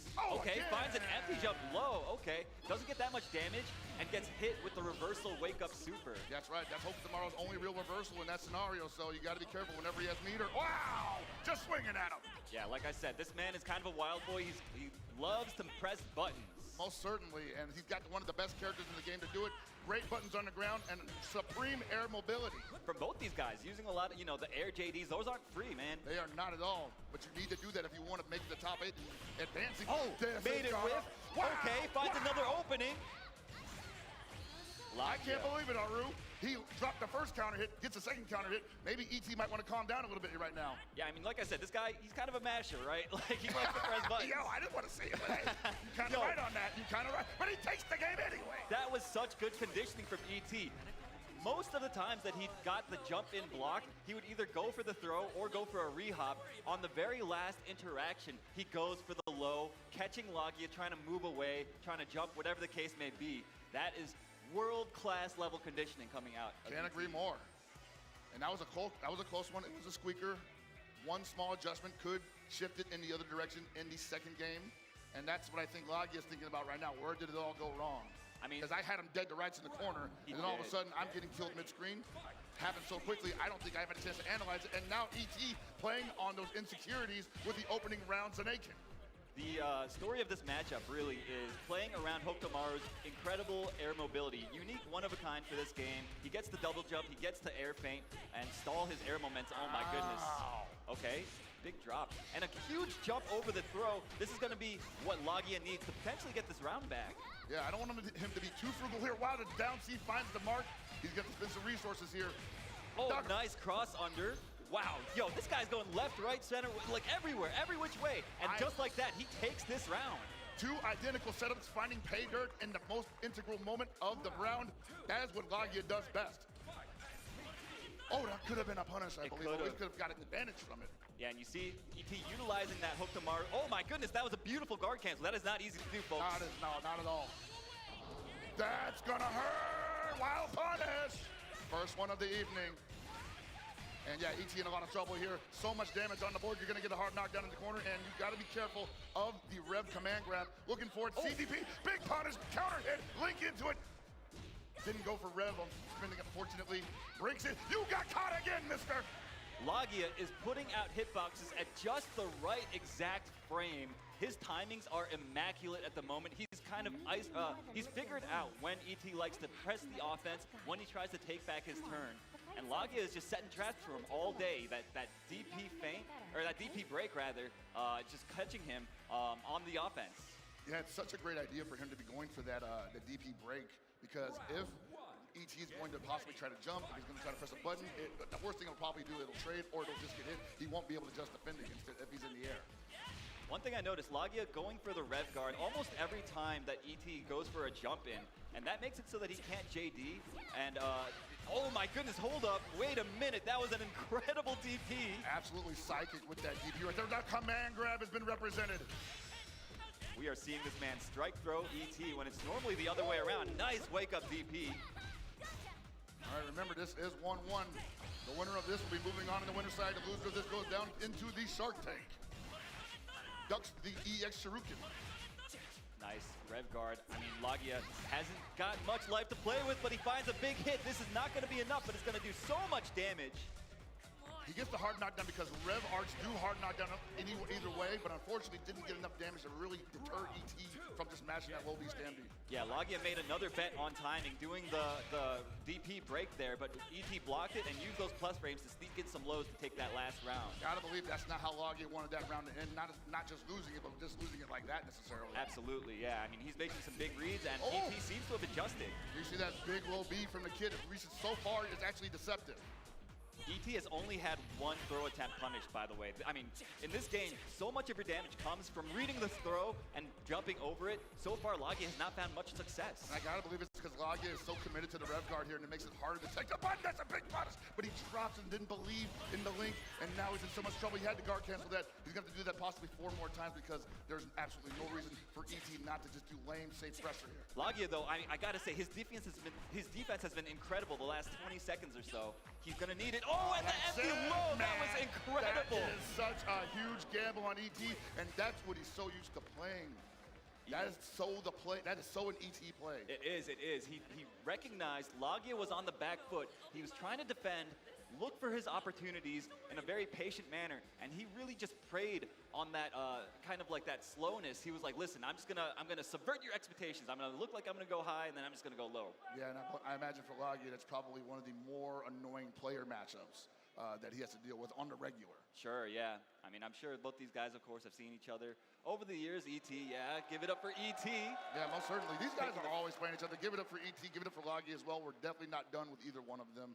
And I can't wait to see what they do next because this is definitely just a fact-finding mission right now, gathering data, as it were. Yeah, you know, obviously they were both in winner's side, so Lagia does have another chance to rally in the loser side, but it's not going to be easy. I mean, these guys, you take a look at the bracket. Look at all these names that are in the loser side of the bracket. I would not want to face any of them. You got Shin, you got Punko, who is absolutely on a tear all weekend. You got Kubo and Finrich, who has been just showing up the tournaments to stomp on people's guts because he's already qualified for like everything right now. Yep, yeah, he's just coming to get that experience, play the best of the best in tournament settings, and get that always trophy, doing really well. obviously. Get that trophy, too. obviously, Of but course, yeah. the EVO trophy, highly coveted, the highest honor in our community, right? So. Most certainly, man. Like, it is definitely a war of attrition, though, because I've had a couple of conversations with a couple of the people who didn't quite make top 8 but were close, and they've been telling me that this year has been unlike any other because of this game and because how little time they had to get as good as they did,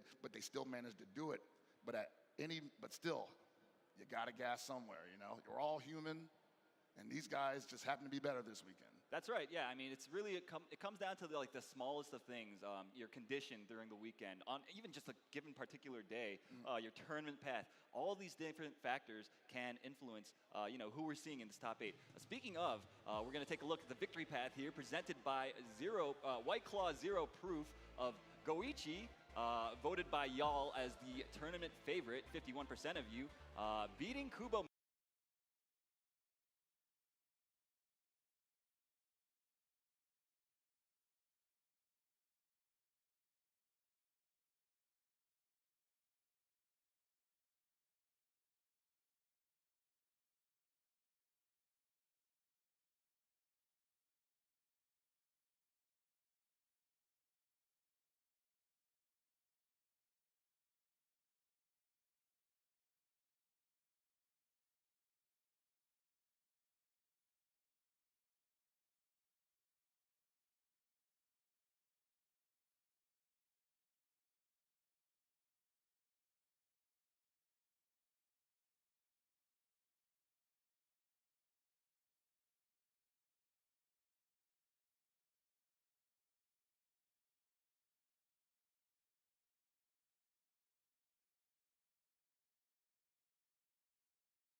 Part of the mix routine.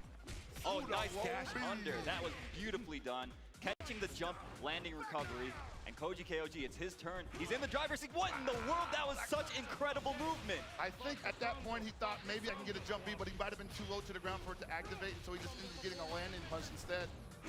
Wow, what are you swinging at? Staying in the corner. Nice anti-air, though, from Koji KOG. That is not easy to react to, y'all. Not at all. And you see Goichi getting pushed out of the corner, and this is not where he wants to be as kind because Billy can definitely just play this range. Take a couple of hits from that extended hurt. Wow, he tried to challenge the Panzer. That was OD.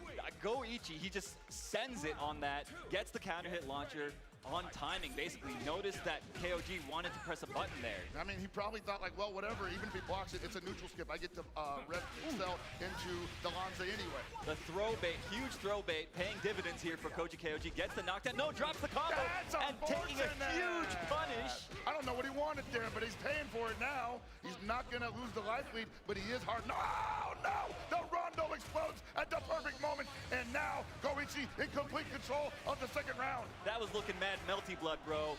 Oh my God! Getting the huge damage. My goodness, this character is out of control. Koji can't believe that happened. He's like, whoa, where'd my health go? I can't believe it either. I thought we had, more match to commentate, but here we are. Okay, they're just going right back into it. Goichi looks mad focused, bro. Scaling is a funny thing, my friend. Yes, sir. Oh! Extended hurt box again. I think maybe Goichi's been studying where the Billy buttons possibly are most vulnerable if he swings too far away. We are seeing such impressive matchup knowledge on display here. Remember, this game is mad young. It's like 3 months old right at this point. These guys have labbed and practiced so hard to get to this point, man. Yeah, and it's only, like you said, 3 months old. There's still so much ground to cover, but dude, you got to be able to win EVO. And the moment he gets to close D, but he didn't believe in it. And now I think Koji might be a little shook. Oh, nice anti-air. Goichi, his defense was looking a little shaky for those last 3 or 4 interactions. I think so too, and like, by the grace of God, he's still on the screen. How many times he's gonna try to throw bait and Goichi's just not gonna bite? That was incredible. Okay, finally finds him standing. Not a kill yet, but one more touch should do it, and he's just gonna super out of the command every time. Don't test him, he'll try it at least once. The overheat, finds the overheat, gonna JD all this, and now it's basically his game. Throws out the double fireball, finds Koji jumping, almost no way out of that situation there. Yeah, that is a checkmate situation because he can't, like you said, JD, when you're in overheat, maybe he thought he could thread the needle by hopping in between them. Also managed to save the super bar, because if he just sends out the super from that range, that's also a checkmate. That wasn't a counter hit, so that pole vault didn't end up finding the mark. Dude, Goichi, I mean, obviously, we talk about this guy's defense. This guy's hold up, hold the phone. Woo-wee! And Koji, once again, not ready with the punish string. Yeah, got a little too far for the close D to come out. Getting the hard knockdown with the throw, getting another throw. And that's got to be rough because, those little mistakes happen and Kine gets to take so much advantage of a situation like that. And you see the hyper that's there, making sure that Billy doesn't get overheated for blocking the entirety of that super. These JDs, though, gonna save a lot of rev bar for him. Yes, okay, managed to save himself from overheat with those 2 clutch JDs. Not enough yet, Aru. Not quite enough. Another amazing JD from Koji KOG. This defense is out of this world. He's fighting, he's trying to get out of it, but no! Big whiff, but he got hit by the falling Lance. Is he gonna catch? Is that gonna catch? It's not enough to kill, I believe, but this last hit does so much damage. Koji KOG's defense bailing him out of certain death. And a huge, hold on, he whiffs. Too slow, oh my God, that's so unfortunate. The jump C was just a little too slow to punish the Rev Panzer. That was so insane. He played like the best round I have ever seen defensively. Goichi like, yo, my bad, bro. My bad. Oh my God, bro. I feel it for both of them, honestly. Oh my Lord. KOG always a character. Very emotive guy, this one. Yo, he played like, I get it, man. Yo, I feel it. Dude, he put it all on the line with that last round, seriously. He played, like, you cannot oversell just how well he played. He's about to write a very sternly worded tweet that amounts to buff jump C for Billy. Please don't.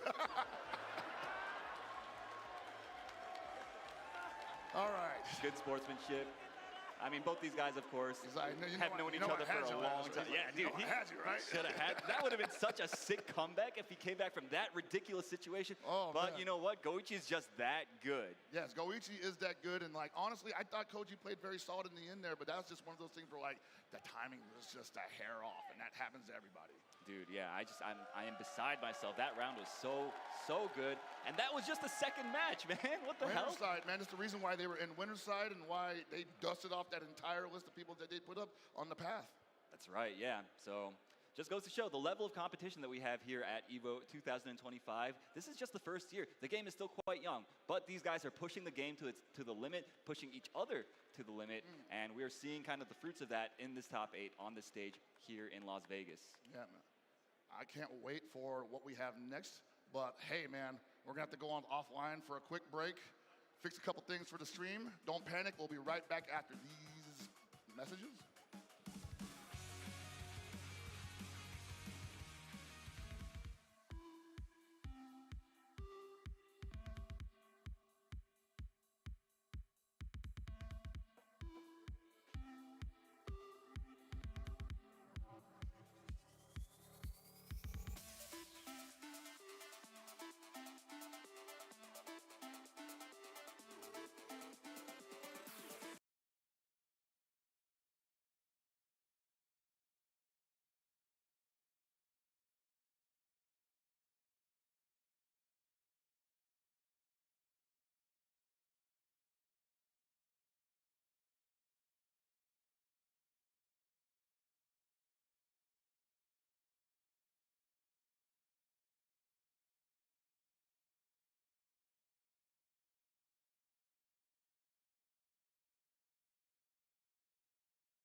Who's hungry? We're going to Chipotle. I need people on the bus now.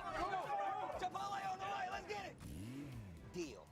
If you can guess how many beads I have, I'll commentate your Chipotle order. I'm guessing around 1,000. Now that's meaty. Of course you go with queso. That way your burrito will match your playstyle. You can tell he's been labbing that burrito.